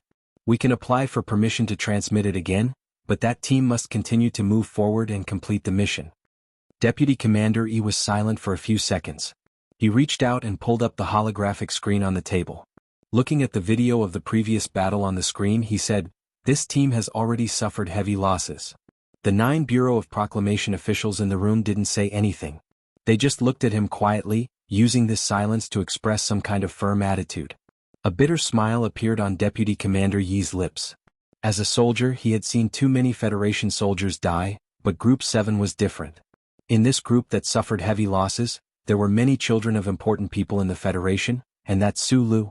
It wasn't that the general didn't dare to take responsibility, but after all, he was a person with feelings, not a cold organization like the Bureau of Proclamation that only followed logic and regulations. Connect me to 3320.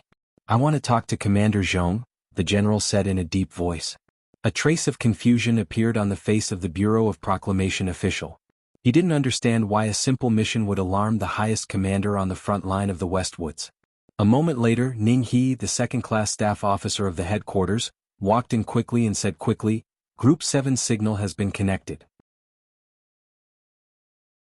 Lieutenant Colonel Sulu wants to talk." Deputy Commander Yi had just finished a call with the Tiger of the Westwoods. Hearing this, the corner of his eye twitched. He connected the line and said in a deep voice, "Report the status of your group."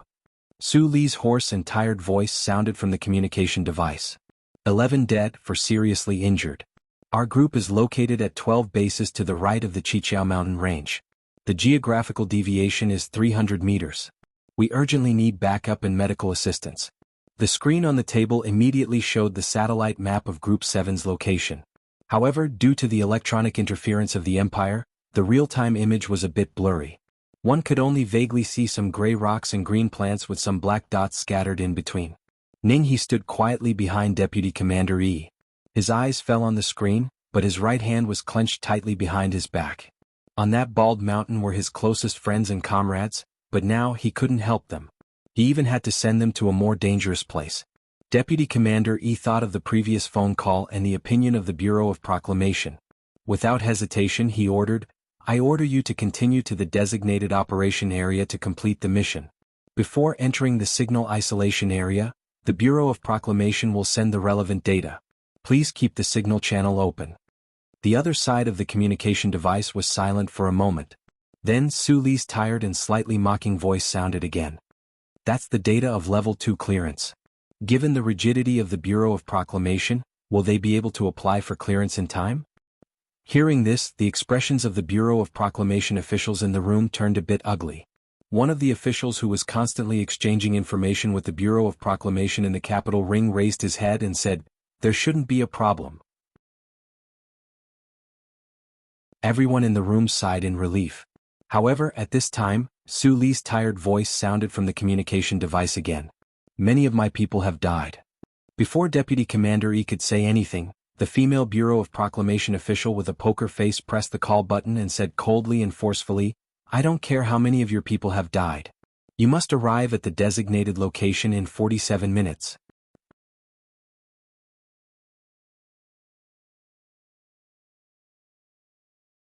Chapter 465. The sun was setting. On this planet that was neatly divided into 2 halves by land and sea, the land once again welcomed the beginning of darkness. The low-lying plains were already extremely dark, and only the higher Rocky Mountain range was still bathed in the redder and redder light of dusk. Probably because of the unique geographical structure of this planet, most of the base points of the charter network that the Federation reconstructed were also set up in the mountains. Between the mountains and giant rocks that were gently brushed by the magnificent dusk, the members of Group 7, who had just escaped death, silently relaxed their tired limbs, enjoying the air without the smell of gunpowder and the environment without flying bullets. However, even though they were resting after being tired and nervous, they still did not let down their guard. They stretched their bodies facing the sky, but they used the rocks next to them to block the detection of the people of the Empire who might be on the other side of the mountain. Almost every member of Group 7 had injuries of varying severity, especially Lu Jiao and a few others who had basically lost the ability to move. If it weren't for the strength of the members of Group 7, it was hard to imagine that they could carry their heavily injured comrades to the top of the mountain. Medical Officer Ho Xiandong had been busy until now. He finally had the time to lower his head and take a sip of water from the water bag on his left elbow. Hearing the sound coming from not far away, he could not help but look up. A trace of confusion and anger flashed in his eyes.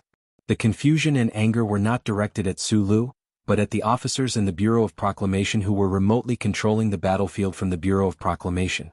If it weren't for the stupid mistake that the Bureau of Proclamation made, how could Group 7, who had already worked for a whole night, continue to take the risk? Sulu sat next to a hard gray rock and stared at the satellite phone in his hand. He then glanced at the data cable connecting his watch and the phone to make sure that there was no problem. I don't care how many of you died. You have to get to the designated location in 47 minutes. A woman's voice came from the satellite phone. She said a very bastard sentence. This sentence made Su Li's straight and thick eyebrows frown. Then he stretched them out in a very indifferent manner. He asked in a low and hoarse voice, "Who are you?" "I'm Deputy Director Bai of the 3rd Department of the Bureau of Proclamation." On the other end of the phone, the female official from the Bureau of Proclamation said in a cold and forceful voice, "Time is tight. You must depart immediately." Sulu took a deep breath. A trace of suppressed anger could be seen on his cheeks that were covered by black ash. In the twilight, his bright eyes were like a fire burning in the wilderness. As a soldier, a nutshell engineer, and a human being who was closest to the Federal Central Computer, he knew better than anyone how important it was for the Federation to restart the charter network on this fallen planet. In fact, he had accepted the order from the curly-haired official of the Bureau of Proclamation without hesitation in the wee hours of the morning because of this understanding. Sulu wanted very much to complete this important mission of the Federation, but the losses of Group 7 today were too heavy. The bodies of 13th Floor Zhao's comrades were still soaked in the river, and a few more members had stopped breathing on the mountain road while they were escaping. He was only 22 years old this year. He used to be a young man with integrity, ability, and responsibility. Later, he was molded by the cruel reality of the Federation into a slightly silent, cheerful, and ruthless guy who could no longer trust the law wholeheartedly. He believed in his own judgment more than the law. He was not afraid of killing or being killed. But he was not a qualified commander after all. He could not learn 1/10,000th of the true coldness of people like Du Shaoqing even if he wore sunglasses. He could not treat the loss of every life on the battlefield as a chess piece on the chessboard and temporarily leave. Looking at the tired members lying between the rocks, looking at the wounded soldiers who were bandaged and full of the smell of medical glue, looking at the silent and uneasy expressions on their faces, Sulu could not bear to part with them, so he remained silent. The silence between the limestone peaks made the officials waiting anxiously in the battleship feel a trace of uneasiness and anger. The female official's sharp questioning and urging voice rang out from the satellite phone again. Su Li's fingers gripped the high-strength plastic case of the phone tightly. He did not frown again, but the emotions in his eyes became somewhat indifferent. As the highest commander of Group 7, he had not made an accurate judgment about the current situation, but the rude questioning and urging from space made it difficult for him to calm down. At this critical moment, the encrypted communication between space and the ground was directly covered by a contact request from further away with a higher authority. A deep, calm, and dignified voice came from the other end of the phone. "Lieutenant Colonel Sulu, I am the highest commander of the West Woods Theater of Federation. According to the Federal military's plan, tonight's general attack would be launched in the evening." The evening referred to here was the time zone where the diamond-shaped base group on the ground was located. At this time, Group 7 was alone on the rocky peak, enjoying the sunset. In reality, there was still some time before the Federal Army's general attack. At this time, Sulu spoke to the famous Westwoods Tiger for the first time. Since the autumn of the 65th year of the constitutional calendar, when the ancient bell from the West Woods bombarded Green Hill on the outskirts of Heshi State with its cannons, the black M52 and the uncle in the mecha turned into dust. Then, when he met the cute little girl on the spaceship escaping from Donglin, there were many more hidden connections between him and Commander Zhong of the 4th Military Region of the Federation. It was just that he had never met this powerful overlord, not even through the phone. The members of Group 7 looked tiredly at Sulu not far away. Looking at him silently talking on the phone, they did not know what their team, which had already suffered heavy casualties, would face next. Understood. Understood. Sulu held the satellite phone and answered mechanically. At this time the wound on his left arm was still bleeding. Because he was worried that the medical glue would affect the battle later, he refused Ho Xiandong's intensive treatment. He only used a white cloth to bandage the wound. The night in the mountains further away was almost full, and the flames in his eyes were extinguished. He said to the big shot on the other end of the satellite phone, "If you believe me, I can try it myself, but my people are still trapped in the mountains." The Empire has sent too many scattered soldiers in the mountains. You must immediately send a helicopter to pick up my people and leave.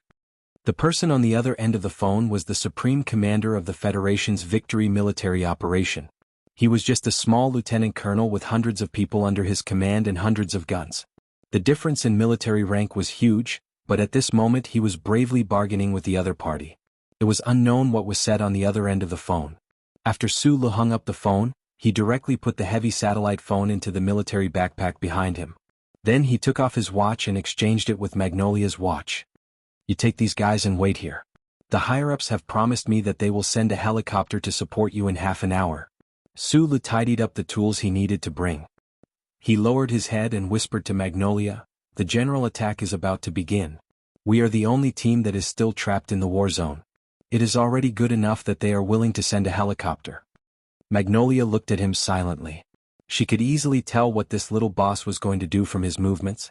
She smiled and said, "Why don't you just send a helicopter to repair that base? The Empire is going crazy today. Sending a helicopter is too big of a target. If the enemy finds that important base, the Federation can't bear the risk." Sulu used his fingers to quickly calculate the number of tools he had and casually explained. "You are going crazy and the headquarters also agrees with you?" Magnolia asked immediately. "It's just some simple repairs. As long as the Bureau of Proclamation can send the data to the ground in time, it shouldn't be a big problem." Sulu raised his head and said, "Today's mission is not to spread the net. It won't make much difference if I go alone with everyone. The problem is that you may run into the Empire's people on the way. That's why I have to go alone. You know how good I am at running away." Sulu smiled. His face was covered in dust and his teeth were extremely white. "Personal heroism will get you killed." Magnolia took out the empty blue box of 377 cigarettes from his jacket pocket. He subconsciously took out 2 cigarettes, but he suddenly thought of the battlefield record. His fingers that were covered in black dust froze in front of him. Sulu took a cigarette from his fingers and held it between his dry lips. He raised his eyebrows and said seriously, "Promise me that you will bring these guys back alive." Magnolia tore open the cigarette paper and put a pinch of tobacco into his mouth. He moistened it with his saliva and carefully savored the spicy taste. After a moment of silence, he finally nodded. "Big Bear," Sulu called out to Xiong Linquan and tossed the 21-26 sniper rifle over. Xiong Linquan was stunned for a moment. He silently checked the rifle and prepared the ammunition. At this time, the team members on the cliff could vaguely guess what Sulu was going to do. Their expressions suddenly became stiff. The members of Group 7, regardless of whether they were rookies or veterans, all knew very well what kind of person their commanding officer was. That was why no one stepped forward to persuade him angrily or beg him to stay. They just looked at him quietly. Gu Shifeng came over and helped Sulu check the satellite phone and military watch. After confirming that there shouldn't be any problems with the data transmission later, he softly said, "If you want to fix these things, you should at least bring me along, right? I'm also an awesome engineer." Sulu patted him on the shoulder. He suddenly turned his head and squinted his eyes at Magnolia. "If there's a problem when you go back to the planet, help me do a few things." "What things?" Magnolia listened carefully. "Tell Zhou that Shi Qinghai is not bad. Tell Jian Shuer that I'm sorry, I can't help you with the investigation of Uncle. You don't have to say anything to Tai Ziyuan. Tell Li Xiaotong to tell Li Wei to be careful over there. Remember to go to Parliament Mountain and tell Zhang Xiaoming, she doesn't need my permission to find a man in the future." A very relaxed smile flashed across Su Li's face. He suddenly thought of something and said seriously, "Tell Nan Xiangmei. I also like her. A suicide note is inauspicious." Magnolia carefully chewed the tobacco in her mouth and said emotionally, "I really didn't expect that a stone could become so emotional. Bullshit, I've read a lot of books. I'm full of literature, but I don't want to let you guys know." Sulu carried his military backpack and picked up the 21-26 long sniper rifle that Xiong Linquan passed to him. He buckled the magazine on his bulletproof vest and waved at his team members. Then he ran along the slender mountain ridge. Even though he was slightly injured, he was still very fast when he ran. He was like a nimble mountain antelope. With a speed that shocked the members of Group 7, he gradually disappeared into the burning twilight.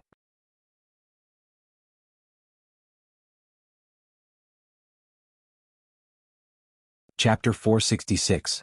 The sun had already set in the west and the thin air was slightly cold, but Sulu always felt that the air in front of him was so hot. Every time he breathed, his lips would burn and his lungs would hurt. He ran madly through the mountains on the other side, a pained expression flashing across his dusty face from time to time. From afar he saw a marker on the ground that he remembered in his mind. He saw a few solitary conifers standing there and quickly ran over. Under the pine trees was a pile of fallen leaves, rotten fruit, and rotten matter that had accumulated for countless years. It was very soft. He sat down and slowly calmed his breathing with difficulty. He let the maddening soreness in his body gradually dissipate. At the same time, he confirmed that this was the place he had been searching for through the GPS system on his wristwatch. The valley was dark, and only the branches and leaves at the top of the trees could occasionally reflect a few rays of golden light in the distance. He did not rest at all. He pulled out the military knife from his waist and narrowed his eyes to stare at the weak electronic signal on his wristwatch. He wiped the sweat on his face with his sleeve. His dark face showed the pale color of exhaustion. He still had the dry and ugly cigarette between his lips. His dry lips had already cracked, and the blood oozing out mixed with dust was smeared on the filter. He looked very pathetic. He had never run so recklessly before. This race against time in the Rocky Mountains had drained all of his spirit and strength. What was even more frightening was that the Imperial Expeditionary Force that was originally suppressed by the Federation to the east suddenly mobilized countless troops and searched everywhere in the mountains like crazy. They knew that the Federation was preparing for a big move, but they could not find a clue. They knew that the noose that was the charter network was slowly falling, but they did not know the location of the gallows. The commander and soldiers of the Imperial invaders had already gone crazy. They were like poor women who could not find the ghost in the house and could only hear the ghost howling. They nervously held the scissors and waved wildly in the air, but they could only hit the air. The Imperium had sent out the few remaining reconnaissance aircraft, and the last of the electronic surveillance troops were scattered in the mountain range that pierced through the planet. The final struggle of a dying man was incomparably ferocious. It was this kind of all-out search that made it impossible for the Federation to send out troops to repair the base point again. Sulu, who was like a silent beast walking in the mountains, was a much smaller target, but he still encountered 4 waves of Imperial troops in a row. The Bureau of Proclamation's stupid mistake needed the frontline soldiers to make up for it. If it failed, the Federation's countless days of preparation would be forced to postpone the general attack. Who could bear this responsibility? The problem was that the mission to make up for this mistake was really a damn mission. Sulu should have died today. If it wasn't for the strange and powerful power in his body, he definitely wouldn't have been able to make it to these pine trees alive. In fact, the fact that he was able to make it here alive was mostly due to his luck. The bulletproof vest that was already riddled with holes, and the infantry helmet that was directly thrown into the valley after being shot into pieces, proved this point. In the darkness, Sulu squinted his eyes, which were unusually bright. He didn't have the time to feel the danger and fear of the previous journey. He quickly used his military knife to push away the decaying leaves and entered the control code on the high-strength alloy panel. The physical cover of this base should be the work of another team. Although they were very experienced, they couldn't hide it from his eyes. He even found the target one step earlier than the wristwatch.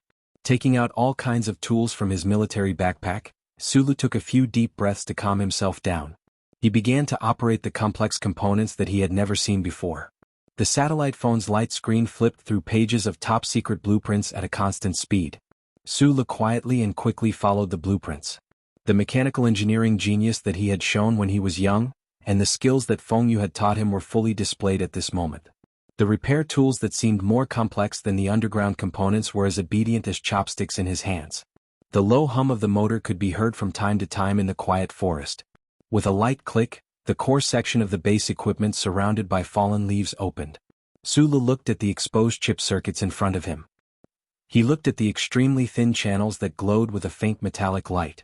He subconsciously put down the tools and touched the bracelet on his left hand that he was so familiar with that he had almost forgotten it. He carefully looked at the Level 2 verification chip in the middle of the system. He took out a connector and carefully connected it. He was very clear about the importance of this chip. Although it was far inferior to the chip that he had planned to steal from the Empire, if it was burned by the current, even if he possessed the uncle's soul and his genius brain, there was no way he could fix it in a short time. The other side of the connector was connected to the satellite phone by a data cable. Sulu looked at his watch and waited for the number to jump to a certain predetermined number. Without hesitation, he pressed the phone button and said, Begin data transmission. In order to prevent the Empire's electronic control forces from monitoring abnormal signals and to ensure the safety of this base point, he only opened communication with the Spaceship Bureau of Proclamation team once every 5 minutes, and the duration of each communication was strictly controlled within 1 minute. The data reception progress bar on the screen slowly moved to the right. It did not take long for it to reach 1/3. Sulu closed his eyes and felt a trace of fatigue and relaxation.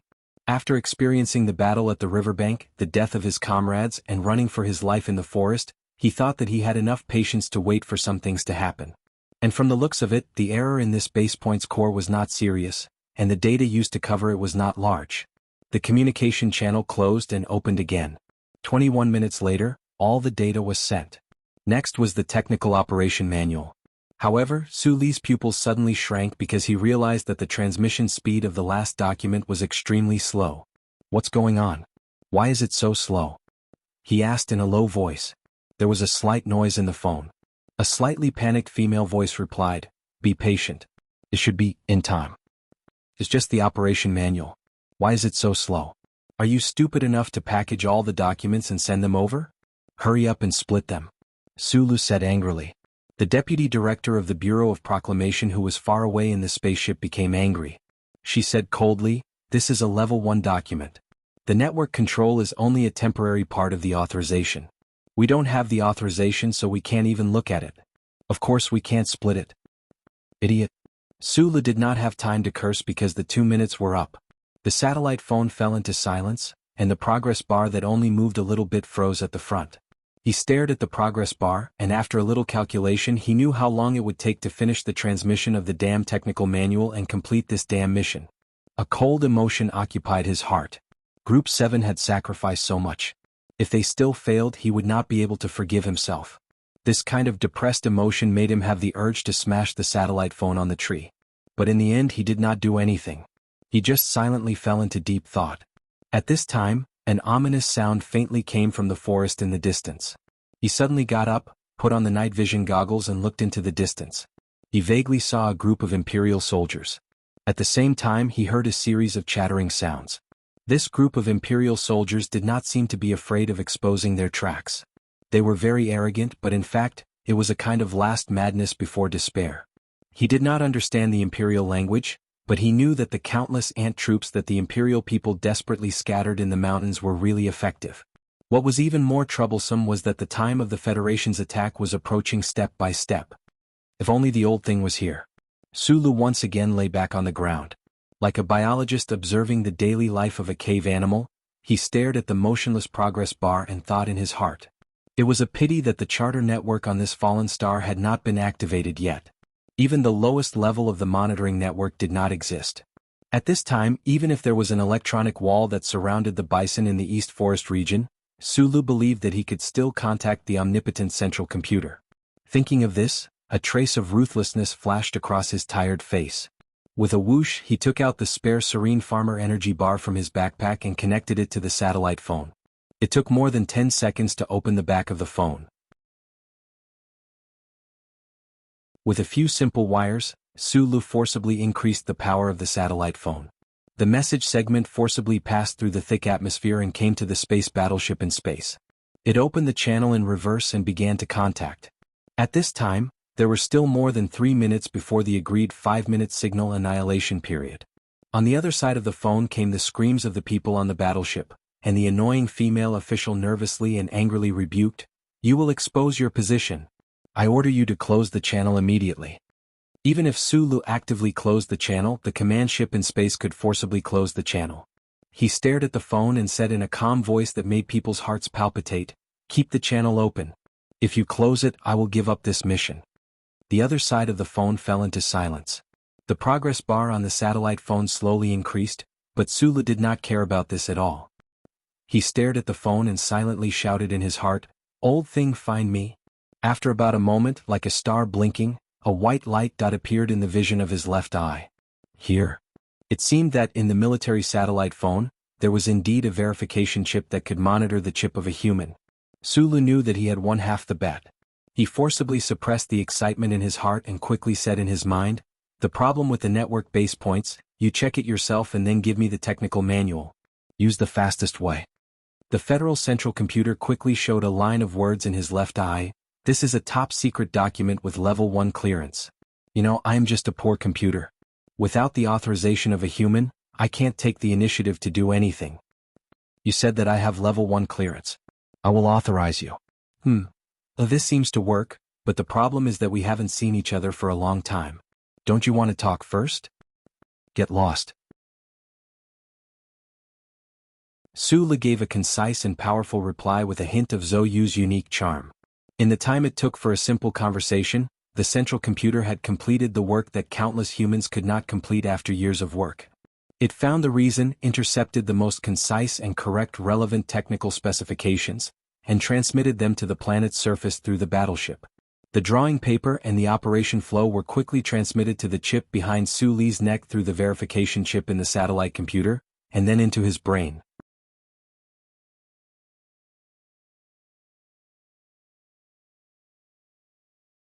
Chapter 467. Inside the spaceship. In the room next to the command hall, the Federation officers and members of the Bureau of Proclamation watched the holographic screen and the slow movement of the data bar. They were so shocked by what had just happened that they didn't know what to say. They didn't know who the officer carrying out the mission on the ground was, but in such a tense moment, when the lives of countless Federation soldiers were at stake, that person actually dared to threaten the command center and the Bureau of Proclamation with the threat of terminating the mission. He was truly crazy and deserved to die. I don't care if this officer can survive this time. After the mission is over, he must be punished according to military law. Deputy Director Bai of the Bureau of Proclamation's poker face was flushed with anger as he slammed the table in anger. Su Le's actions had seriously violated military discipline and even the first charter of the Federation. But right now, the big shots on the spaceship had no choice but to accept his threat. They didn't know why Su Lu wanted to keep the channel open, but according to the current data transmission speed, such a long transmission time would definitely expose the location of the Bureau of Proclamation's base. The people in the room were silent, nervous, and angry as they guessed what would happen next. They were extremely worried that the network that the Federation spent countless manpower, resources, and time to reconstruct would collapse because of this officer's crazy actions. But right at this moment, another accident happened. With two soft beeps, the blue light of the data transmission device on the table disappeared. The data channel was suddenly cut off by the ground. A cold light flashed through Deputy Director Bai's glasses. He couldn't suppress his anger and said loudly, "What is he trying to do? The progress is only at 13 points." Deputy Commander Yi put his palms on the table and stared at the holographic screen in silence. As an important military officer, he didn't show the anger and helplessness of the Bureau of Proclamation officials, but his mood was just as heavy. Whether or not the Federation's general attack could be launched on time depended on Lieutenant Colonel Su Lu on the ground. But right now, this young man that the Federation military had placed high hopes on, unexpectedly cut off the data transmission again. Right at this moment, a burst of enthusiastic cheers suddenly sounded from the command hall outside the door. The cheers were so loud that even the sealed door of the spaceship couldn't block them out. Deputy Commander Yi suddenly straightened his body and looked into the hall through the one-way glass wall. At first glance, his slightly tired eyes suddenly shrank, revealing a trace of unbelievable ecstasy. The Bureau of Proclamation did not know what had happened. They stood up in confusion and walked out of the hall. On the wide holographic screen in the command hall was a precise electronic map of Planet 163. Amidst the ecstatic cheers of the staff officers, a faint white dot of light gradually rose in the eastern 9th district of the Rocky Mountain Range. Then, around this white dot of light, more dots of light lit up. White spots of light appeared in the mountains, plateaus, primeval forests, coastlines, and knee-high grasslands. They gradually spread out and occupied every corner of the map. In the end, they formed an extremely complex ring network that was completely incomprehensible to the human eye. This was a very beautiful process. It was as if a great creator had suddenly created a star, then two stars until the sky was filled with stars. Their radiance extended far and wide, enveloping all directions. Deputy Commander Yi calmly looked at the map on the holographic screen and the beautiful network of light dots. His slightly twitching lips revealed his true excitement at this moment.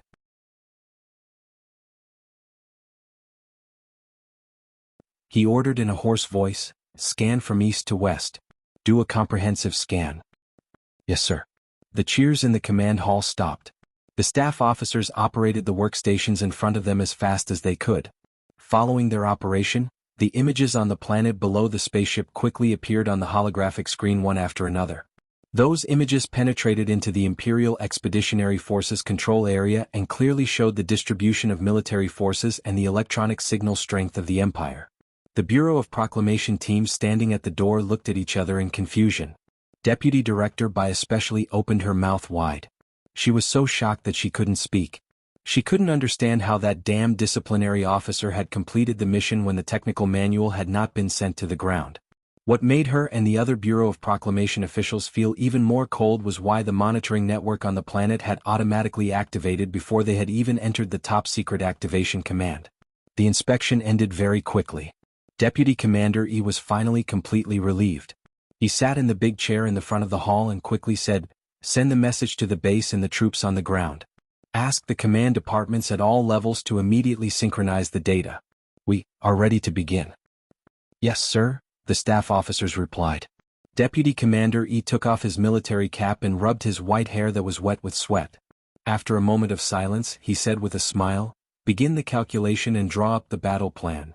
A mechanical and electronically synthesized voice sounded in the command hall.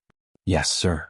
After decades of being occupied by the Empire's invaders, the glory of the Charter had finally returned to this remote fallen planet. Actually, what we did was wrong. Although you have the First Order access, you are not the commander of the Federal Army. I always felt that we should wait for the order from the spaceship before activating the monitoring network on the surface. When the Federal Central Computer communicated with Sulu, it was obviously much more talkative than when it was on the spaceship. Sulu had no time to pay attention to the long speech that flashed in his left pupil. Forcing his tired body, he reinstalled the external protection device of the base and then carefully redid the physical disguise. According to the First Order of the Charter, the Federal Central Computer could never perform any direct physical operations. It could only play the role of a server and a tool. But Sulu didn't care about this. He stared at the appointed time on his wristwatch and used his authority to directly order the central computer to activate the monitoring network on the planet. He couldn't see the countless light spots lighting up in the dark sky like the people on the spaceship. He couldn't see the silent information fragments and fierce data streams, but vaguely, he always felt that the air around him had a lot more existence that made him feel warm. After finishing the disguise work under the pine, Sulu gently fanned his cheeks to wake himself up a little. From last night to tonight, the continuous fighting and running, coupled with the wounds on his body, made his body on the verge of exhaustion. The sound of the Woodland Empire soldiers in the distance became clearer and clearer, and the distance was getting closer and closer. He took a deep breath, picked up the backpack and long sniper beside him, and moved a dozen meters away with difficulty and slowly. It was only a very short crawl forward, but it made his breathing rapid again. The reason he could hold on until now was all because of the magical power in his body. However, at this time the power was already exhausted. All the injuries and exhaustion seemed to erupt at the same time, making it difficult for him to even move a finger. The final battle? Leaning against the slightly wet bark, he casually grabbed a handful of wet rotten leaves and wiped his face carelessly. Listening to the approaching footsteps of the Empire soldiers, he converted the despair in his heart into a last-ditch effort. He slowly raised the 21-26 long sniper rifle in his hand, put on the night vision goggles and aimed in the direction of the soldiers. At this time, a few rows of clear characters appeared in his left eye again. 17 people, no heavy firepower, no strong colonization armor, the 2126 long sniper is the best choice. Su Li's body suddenly stiffened. He suddenly remembered that the old man had already come to this planet. Although the Empire people did not have chips behind their necks, their bodies emitted heat. His eyes became extremely bright. He took off the night vision goggles with trembling fingers, and then found that virtual three-dimensional images from different perspectives quickly flashed in his left eye. In these images, the reddened bodies of the Empire soldiers were so clear. 32 degrees to the left, 43-44 meters, same height. Without hesitation, Sulu suddenly raised the long sniper in his hand and aimed in that direction. It was clearly dark in that place and he could not see anyone, but he still pulled the trigger with force. With a dull click, the long sniper equipped with a silencer sprayed out a fine bullet tail fire, and somewhere in the night, there was the sound of a human body falling heavily, 29 degrees to the left, 74. 21 meters, tilt down. Notifications appeared in his left eye again, and those clear infrared images also provided powerful assistance for his aim. Turning his left arm slightly, still facing the darkness, Sulu pulled the trigger again. Unsurprisingly, another Empire soldier fell to the ground and died. Only now did the small group of Empire soldiers notice the abnormality, but then another person fell to the ground while clutching his bleeding throat. %yen %%yen. The small group of Empire soldiers screamed in fear and scattered in all directions, searching for a place to hide. They did not know how many Federation soldiers were ambushing them, and they did not know how those bullets from the darkness would accurately hit their companions. It was extremely difficult for Sulu to change the shooting position. He was still facing the dark night. Slightly at a loss, he pulled the trigger resolutely. The bullets from the long sniper rifle were like killing intent from the netherworld. They danced in the air, ignoring the fear of the people and mercilessly reaping lives. There was no twilight in the forest, only darkness, but the 3 high moons in the sky illuminated the sky at the same time. Sulu sat on a protruding rock halfway up the mountain and looked up at the night sky. He realized that the night at this time was like a slightly dark day, clearer than the twilight.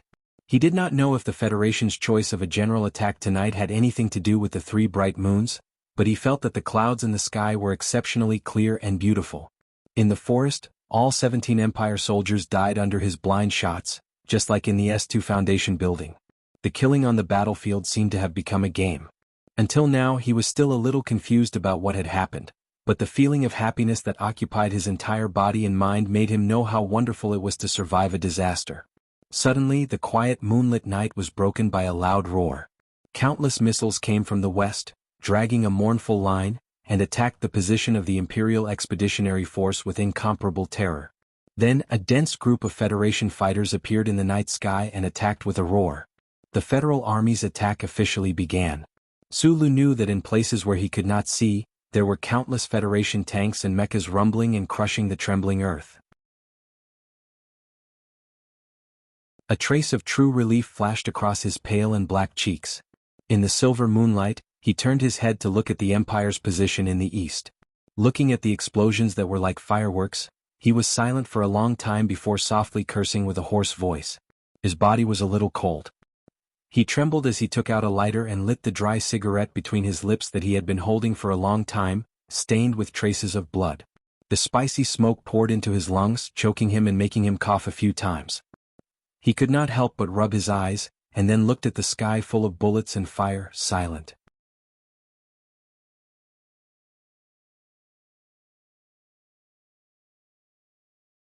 Chapter 468. There was a lot of mud on his rough fingers, and they were a bit wet after he rubbed his eyes. Suli's lungs hurt.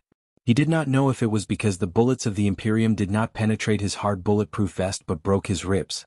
He also did not know if the wetness on his fingers was because of the pain or because of something else. The dry cigarette between his dry lips swayed softly in the night wind.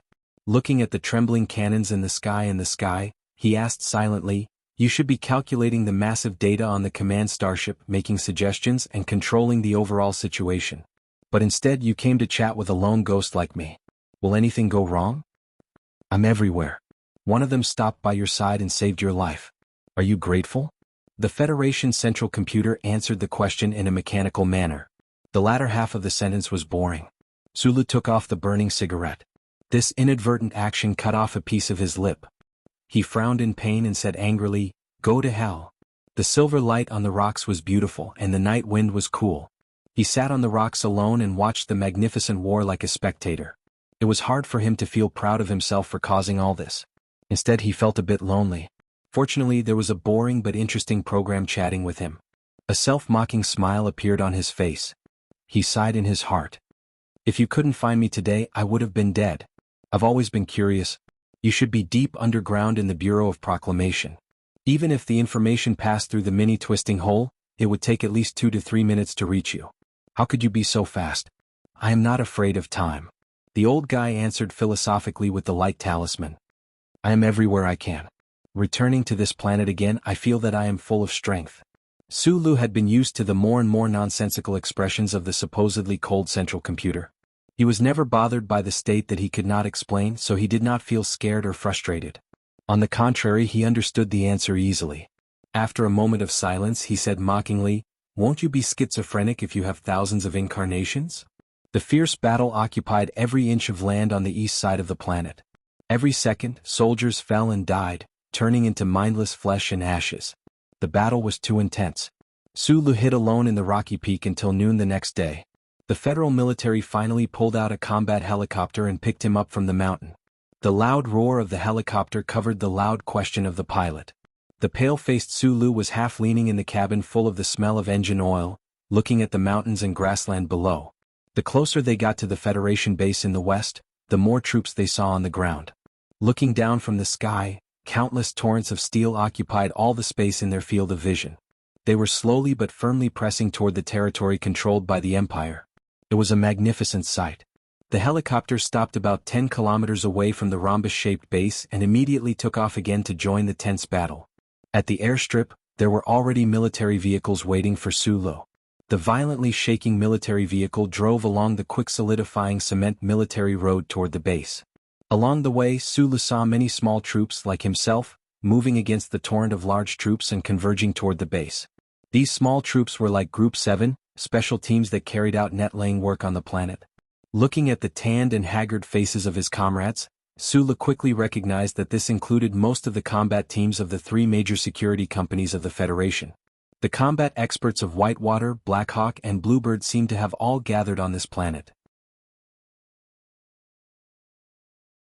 Although these net-laying teams retreated earlier than Group 7, in the end, under the crazy scattered attacks of the Empire, they still suffered heavy casualties. What shocked him was that among these combat teams carrying out dangerous missions, there were also many soldiers in ragged clothes. These soldiers had obviously risked their lives and worked in the Empire's territory for a long time, but they still maintained an upright state of mind. It was just that their firearms and equipment were obviously a bit outdated. His eyes fell on the tattered military uniforms of these soldiers and the somewhat painful formation of wounded soldiers. His eyes narrowed, and his right hand gripped the handle of the military vehicle tightly. The anti-government forces of Green Dragon Mountain had finally arrived. The military road was filled with the second wave of federal military forces. The Federation soldiers on the armored vehicles and mechas looked at these bumpkins of Green Dragon Mountain with complicated expressions. They knew very well that although these heavily injured troops were retreating toward the base, they were definitely not deserters. On the contrary, they were all warriors worthy of respect. It was just that a few years ago both sides were sworn enemies, but today they were comrades in the trenches. For many people in the government forces, it was very difficult for them to adapt to this change. A shout came from who knew where. The soldiers of the main force slowly raised their right hand and saluted the mercenaries of the three major security companies and the anti-government forces of Green Dragon Mountain. At the same time, they cast looks of trust and gratitude. The military vehicle quickly drove to the front of the barracks. Sulu leaned on the 21-26 long sniper rifle and limped out of the military vehicle with difficulty. He smiled and said a few words to the soldier driving and patted the soldier's shoulder. A member of Group 7 who was the first to retreat in the early morning had been waiting outside the barracks all night. At this time, when he saw Sulu come out of the military vehicle, his face showed a trace of shock and ecstasy. He screamed and rushed into the barracks. "Boss is back." "Really?" A burst of exclamations and footsteps came from Group 7's barracks. Dozens of members rushed out of the barracks at the same time. Except for the members who were seriously injured and were receiving treatment, all of them rushed out to welcome Sulu's return. Even Da Vinci, who was seriously injured in the leg, jumped out with crutches. Sulu grinned and looked at the members in front of him. He wanted to say a few words, but in the end he didn't say anything. He silently walked forward and handed the rifle to Magnolia. Then he took a whole pack of cigarettes from Lan Xiaolong and opened it. He dragged his injured and tired body and seriously gave cigarettes to each member. After a pack of cigarettes was finished, Song Jinzi patted his head and quickly ran into the barracks to take half of the stock and handed it to him. Sulu continued to seriously give cigarettes to each member and then lit them up. At the same time, he sincerely said in a hoarse voice, "You worked hard. You worked hard." Yesterday morning, Lan Xiaolong had led the dozens of new members to retreat first, and their faces were filled with shame and unwillingness. As for the members who had followed Sulu to kill their way to the peak of the green-gray rock, their faces were filled with excitement and excitement. Sulu walked to the somewhat familiar tree next to the barracks. He put 3 cigarettes between his lips and lit them up. He took 2 puffs and seriously inserted them into the loose soil under the tree. Bursts of smoke, there was a deathly silence. Many people's eyes were red. It was not necessarily sadness, but mixed with some kind of complicated emotion. On this planet, Group 7 had not lost a single person for more than 2 months.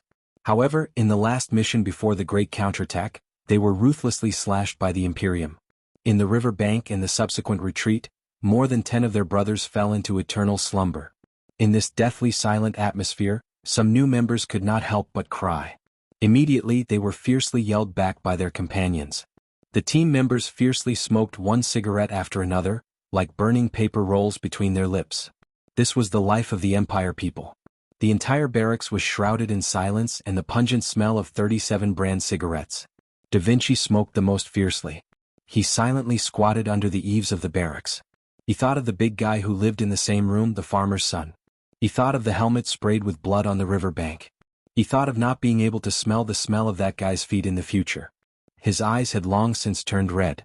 There was a hint of viciousness in the scarlet red that was hard to describe. At this time, the camera crew of the Venus documentary film studio of the Ministry of National Defense quietly appeared in the barracks.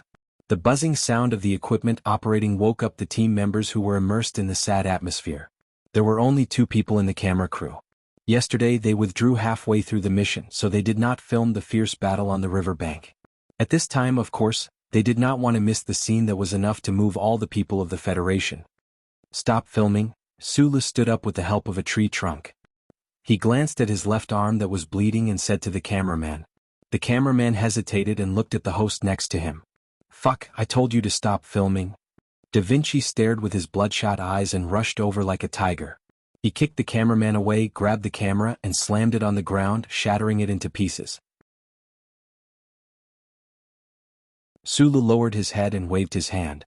Lan Xiaolong and Xiong Linquan rushed up and blocked Da Vinci behind them. Bai Yulan used her sharp and cold eyes to force the cameraman and the host out of the barracks. The doctor, Ho Xiandong, shook his head and gave Da Vinci a sedative injection. As veterans of Group 7, they had all experienced the emotions of these rookies when they first encountered life and death. At this time, looking at Da Vinci, who was gradually relaxing and sleeping in their arms, they also felt depressed. The military camp prohibited alcohol and cigarettes. In the face of a life-and-death situation, soldiers all needed the stimulation of cigarettes. In the legends of the military camp, there was naturally a reference to this. That was a fire. A fire was a reference to when a soldier woke up early in the morning and went to the toilet. Then he would light up one cigarette after another and smoke until he went to sleep. In the first 3 days after the mission, Sulu and many people in Group 7 lived a life that was similar to a fire.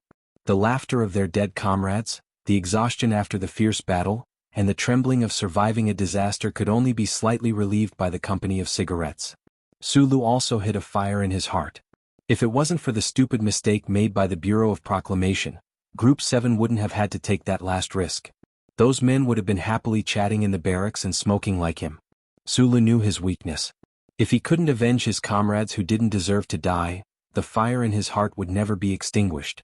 It would only burn more and more fiercely. However, the opponent was the mysterious and indifferent Bureau of Proclamation. Before he had time to write a report to the Ministry of Defense, the Bureau of Proclamation had found him first.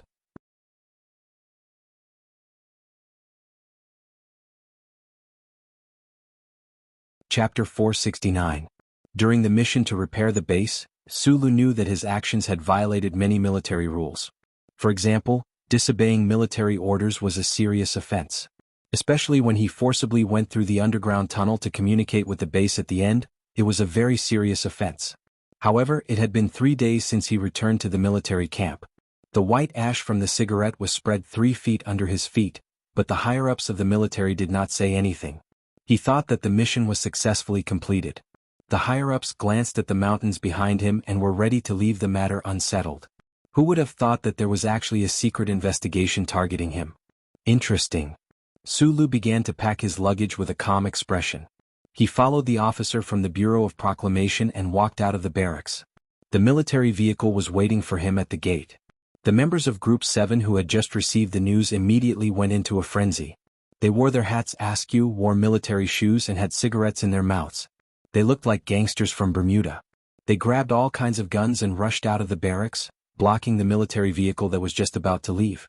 Looking at the black muzzles, the faces of the officers from the Bureau of Proclamation and the military police in the vehicle became extremely ugly. They tried to intimidate them with military rules, but it was to no avail. The members stared at these people with eyes that were about to spit out fire. Although not everyone knew the truth of the last mission, they knew what kind of price Group 7 had paid and how much risk their leader had taken to successfully complete the mission. But in the end, these fucking higher-ups still wanted to investigate. Sulu looked at Bai Yulan through the glass. Bai Yulan understood what he meant. She threw the cigarette butt on the ground and stepped on it to extinguish it. She said to the members blocking the gate in a deep voice, "Are you crazy? Put down your guns." The members looked at each other and slowly put down their guns.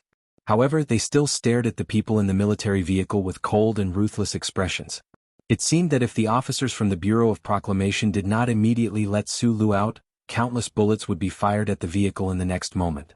The dark glass slowly fell down. Sulu looked at these people and said, "Disperse. I'll be back in 2 days." Among the new and old members of Group 7, Bai Yulan was the one they had the most interaction with. They were also most in awe of this seemingly unparalleled beauty, but in reality she was a ruthless and cunning veteran.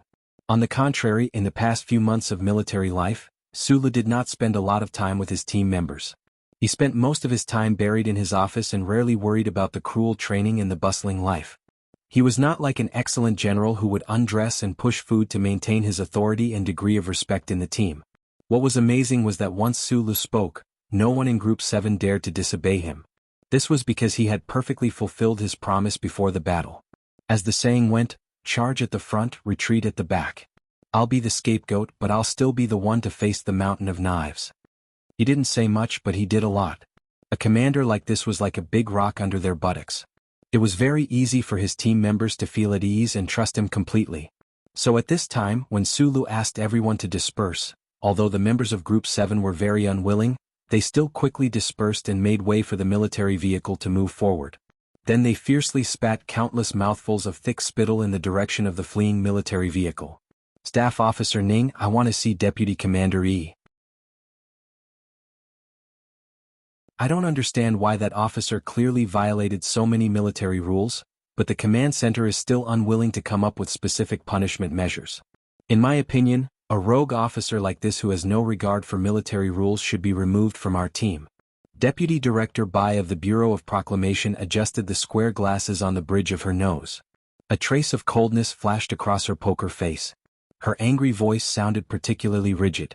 Ning he glanced at her and calmly and politely said, "Director Bai, the commander has been in command for 3 consecutive days and is now resting. As for the matter you mentioned, the commander has said that since the Bureau of Proclamation is strongly requesting to investigate this matter, then please investigate thoroughly first before the military takes over." Deputy Director Bai was stunned. Thinking of the infuriating officer in the room and the command center that had always maintained a strange attitude, a trace of anger appeared between her brows. She coldly snorted and turned to leave. Ning he watched her disappear into the corridor and the smile on his face disappeared. He gently knocked on the door and walked into the room. He said to the general beside the wide porthole in a deep voice, "The Bureau of Proclamation's investigation seems to have made no progress. Deputy Director Bai is here again to request for a military discipline review." As a former member of Group 7, Ning he naturally couldn't bear to see Sulu and Group 7 being humiliated and investigated. Although he knew that Sulu and Group 7 had outstanding backgrounds, this investigation was conducted by the Bureau of Proclamation. He was only a mid-rank staff officer and couldn't do more. Deputy Commander E slowly turned around with no expression on his face. As one of the big shots in the military, he didn't need to care about this investigation at all. However, since it involved Sulu and Group 7, he had been maintaining a calm attitude and watching the show. Punishment by military law? The general's face was full of ridicule. Not to mention that Sulu and Group 7 had completed their mission beautifully. Even if there really was a problem, would there really be anyone in the military who dared to conduct an internal investigation on their own? Deputy Commander E was a little angry at the thought of the fierce battle still going on the planet, and the Bureau of Proclamation couldn't wait to capture their officers back to the warship. But the Bureau of Proclamation's position in the Federation was too high, so he couldn't stop it. After a moment of silence, Deputy Commander E opened his mouth and said, "Keep an eye on the situation in the interrogation room. We must ensure the personal safety of Lieutenant Colonel Sulu." What if a conflict arises. Ning, he asked. Deputy Commander Yi said with slight ridicule, of course we'll snatch him and send him back to the capital. Are we going to let him eat with the poker faces of the Bureau of Proclamation? On the other side was the Bureau of Proclamation, but behind Sulu was the entire federal military. If both sides were said to be the most powerful thugs in the Federation, then at the end of the line, the thug with the gun would ultimately be more vicious. In the quiet interrogation room, an officer from the Bureau of Proclamation was recording with his head down. Sulu lowered his head and slowly sipped on his coffee. The investigation team didn't take any coercive measures against him, and they even provided him with delicious coffee. However, after answering countless questions in the past hour, even someone as stoic as him began to feel irritated. The Bureau of Proclamation's investigation was in an awkward situation. Whether it was Sulu obeying the military order, forcibly opening the communication channel, or something else, this was a matter of military discipline. However, at this moment, the frontline command was not willing to interfere with this investigation at all. Therefore, no matter how Sulu answered, the Bureau of Proclamation couldn't come to the conclusion they needed. The door was pushed open and Deputy Director Bai walked in with a sullen face. He slammed the table in front of Sulu and reprimanded him with a sharp and rigid voice. You continuously disobeyed military orders. Do you know that at every step you may have caused irreparable losses? Sulu put down his coffee cup, lowered his head and answered in a hoarse voice, but the fact is that I succeeded. I didn't cause any losses. Have a proper attitude. Raise your head, Deputy Director Bai reprimanded him angrily. Sulu didn't raise his head. Instead, he picked up his coffee cup again and took a tasteless sip. I know that you are Minister Zhou's future son-in-law, a reserve military officer that the war god has focused on training. After a moment of silence, Deputy Director Bai said, I know that you have a powerful background, a powerful backer. I and all the staff in the Bureau respect the war god and Minister Zhou very much. The female official's voice was sharp and sarcastic again. But you have to understand that this is an investigation by the Bureau of Proclamation. I am already being very polite to you because of some important people. Otherwise, I would have already arrested you and all your useless team members a long time ago. Hearing the words useless team members, Sulu suddenly raised his head and stared into the woman's eyes. He knew very well the position of the Bureau of Proclamation in the Federation. If he really offended them, the Bureau of Proclamation didn't need to give face to the military. However, the mockery and contempt in the woman's words towards his team members was something that he couldn't accept. Do you know why I refused to raise my head? He looked at Deputy Director Bai and said, because I like to look at girls who wear glasses, but I'm really afraid that I'll vomit when I see this pair of glasses on your ugly pig face. Deputy Director Bai was stunned. Her square face flushed with anger and her whole body trembled. She pointed at Sulu but couldn't say anything. Such a low-level personal attack shouldn't have been enough to make her lose her composure, but ever since she started working, she had never met anyone who dared to be so disrespectful to an official of the Bureau of Proclamation. Sulu ignored her. He put the coffee cup on the table, stood up, straightened his military uniform and walked out the door. Stop. You want to go against the investigation? You asked me to help with the investigation, so here I am. Sulu turned around to look at her and the stunned Bureau of Proclamation official and said, You've been asking for so long and there's nothing wrong. Why should I not leave? Deputy Director Bai was truly angered by Sulu's calm and contemptuous attitude. She took a deep breath and ignored the man's background. She said in a low voice, You opened the channel on your own, and that has already violated the Bureau of Proclamation's rules. Sulu interrupted her and said, Those are the internal rules of the Bureau of Proclamation. I've studied them so you don't have to scare me. I'm not a member of the Bureau of Proclamation, so these rules can't control me. Is that so? The Bureau of Proclamation would like to know how you managed to activate the surveillance network on the planet. Deputy Director Bai laughed, but there was coldness and viciousness in her smile. I think it will be difficult for you to explain this question. Maybe you will need to come back to the Bureau of Proclamation with us for a few years to explain. Sulu's body stiffened. He finally understood why the Bureau of Proclamation officials did not care about the attitude of the Department of Defense in Philadelphia, and why they wanted him on the warship to help with the investigation. An ordinary officer of the Federation had the ability to activate the surveillance network before the Bureau of Proclamation team. This was definitely something that would shock the Bureau of Proclamation. He pondered in silence for a long time, and found that some of the things that he wanted to keep in his mind could not be hidden in the bottom layer of his hard drive forever like porn movies. My name is Sulu. You should have my citizen ID. I suggest you check the authority given to me by the charter. He looked at Deputy Director Bai and said calmly, like the director of the Bureau of Proclamation giving orders to his subordinates. After you check it, remember to keep it strictly confidential. Only the two of you know my authority level. If the Bureau of Proclamation has any internal investigation, I allow you to report it to Director Bai. Deputy Director Bai definitely did not understand this sentence. She looked at him coldly as if she was looking at a crazy person. But then, a muffled sound came from behind her. The Bureau of Proclamation official in charge of recording fell to the ground heavily. Out of curiosity, the Bureau of Proclamation official really checked the charter authority of Citizen Sulu. The official was shocked by the level that appeared on the light screen and lost his ability to move. Deputy Director Bai walked to the workbench uneasily. She took off her glasses and looked at the light screen. Her right hand trembled and she could no longer hold the legs of the glasses.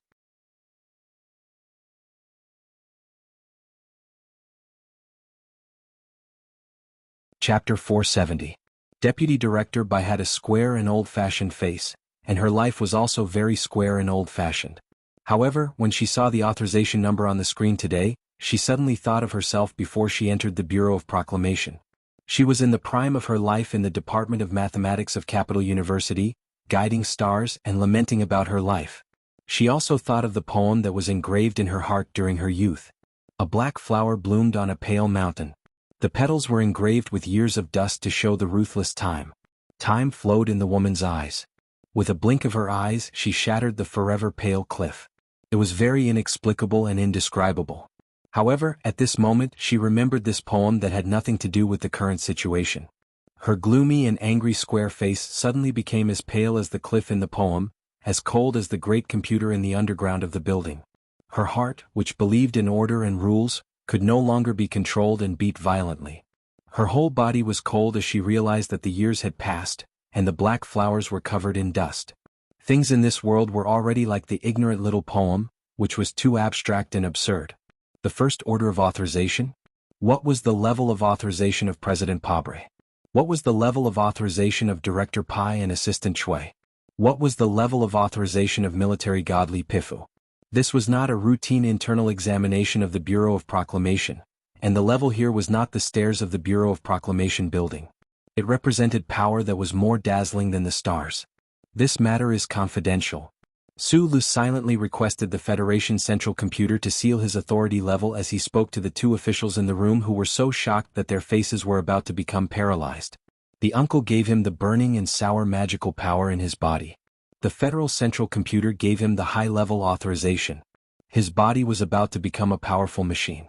He chatted with the old man like a friend in the Charter Square. He faced the dazzling sun directly.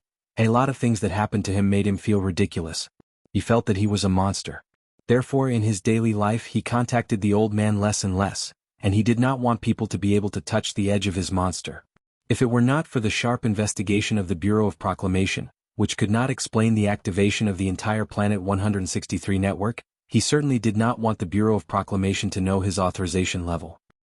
His temperament did not like to play low-key glamour, pretending to be some kind of docile animal to bite a seemingly majestic beast. It was only for the aforementioned reasons that he needed the Bureau of Proclamation to keep his identity a secret.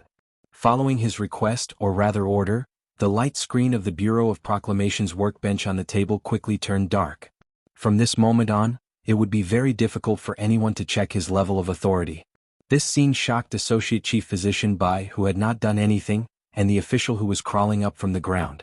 After the initial shock, most of their natural suspicion disappeared. "Can I go now?" Sulu asked, but he felt that he still had some things to do. Deputy Director Bai wanted to adjust his glasses to dispel the shock in his heart, but he found that he was holding nothing. He nodded subconsciously. Seeing Sulu leave without looking back, she quickly said to her subordinates with a pale face and hurried to catch up with his footsteps. Her slightly high imitation leather shoes stepped on the broken glasses on the ground, making a clattering sound. Outside the quiet interrogation room was a long corridor with a metallic luster. At the end of the corridor was the busy but not noisy command hall. On the right side was a scanning channel.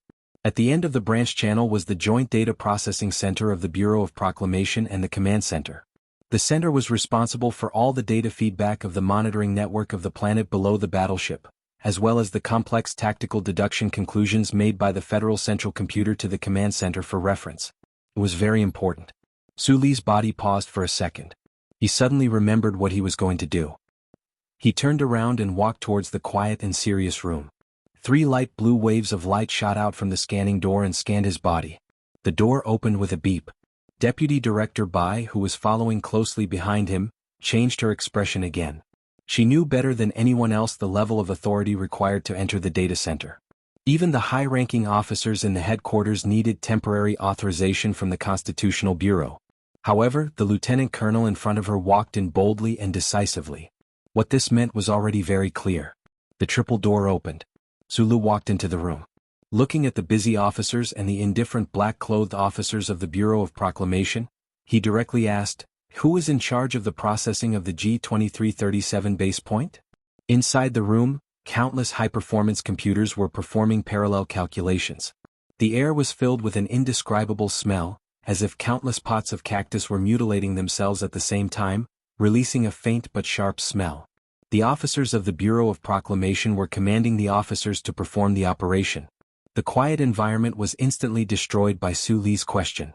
His question was not rude, but it was too concise and direct. So in the ears of these high-ranking officers of the Bureau of Proclamation, it sounded a bit sharp and rude. "Get out." A middle-aged officer of the Bureau of Proclamation wearing glasses scolded him with a dark face. Since this young officer was able to enter the room, he was naturally granted temporary authority. However, this officer's mood had been somewhat depressed and indignant for the past few days. Especially when he heard the serial number of that base point, his mood was extremely bad. After returning to the Bureau, he still had to write an inspection report, and he might even be demoted and have his pay cut. Just because of a small mistake? The Bureau had not done such a large-scale project for many years. He had no experience at all. Was he to be blamed? The officers of the Bureau of Proclamation in the room glanced at Su Lu and shook their heads. They wondered what kind of medicine this officer had taken. He dared to mention the thing that old Nyo did not want to mention the most in front of him. No wonder old Nyo's attitude was so bad. No one paid attention to Su Lu. He stood alone at the door. After a moment of silence, he suddenly turned to Deputy Director Bai and asked, "I want to know who is in charge of the G-2337 base point." At this time, the people in the room saw clearly that their immediate superior, Deputy Director Bai, was following behind this officer. They all stood up in shock, not knowing what had happened. Deputy Director Bai had a strong premonition that if he said it, something very bad might happen. But facing Su Li's persistent and firm eyes, and thinking of this officer's shocking level of authority, he hesitated for a moment and finally said in a hoarse voice, "Nyo Delu." Who is Nyo Delu? Su Lu turned to look at the officers of the Bureau of Proclamation and asked.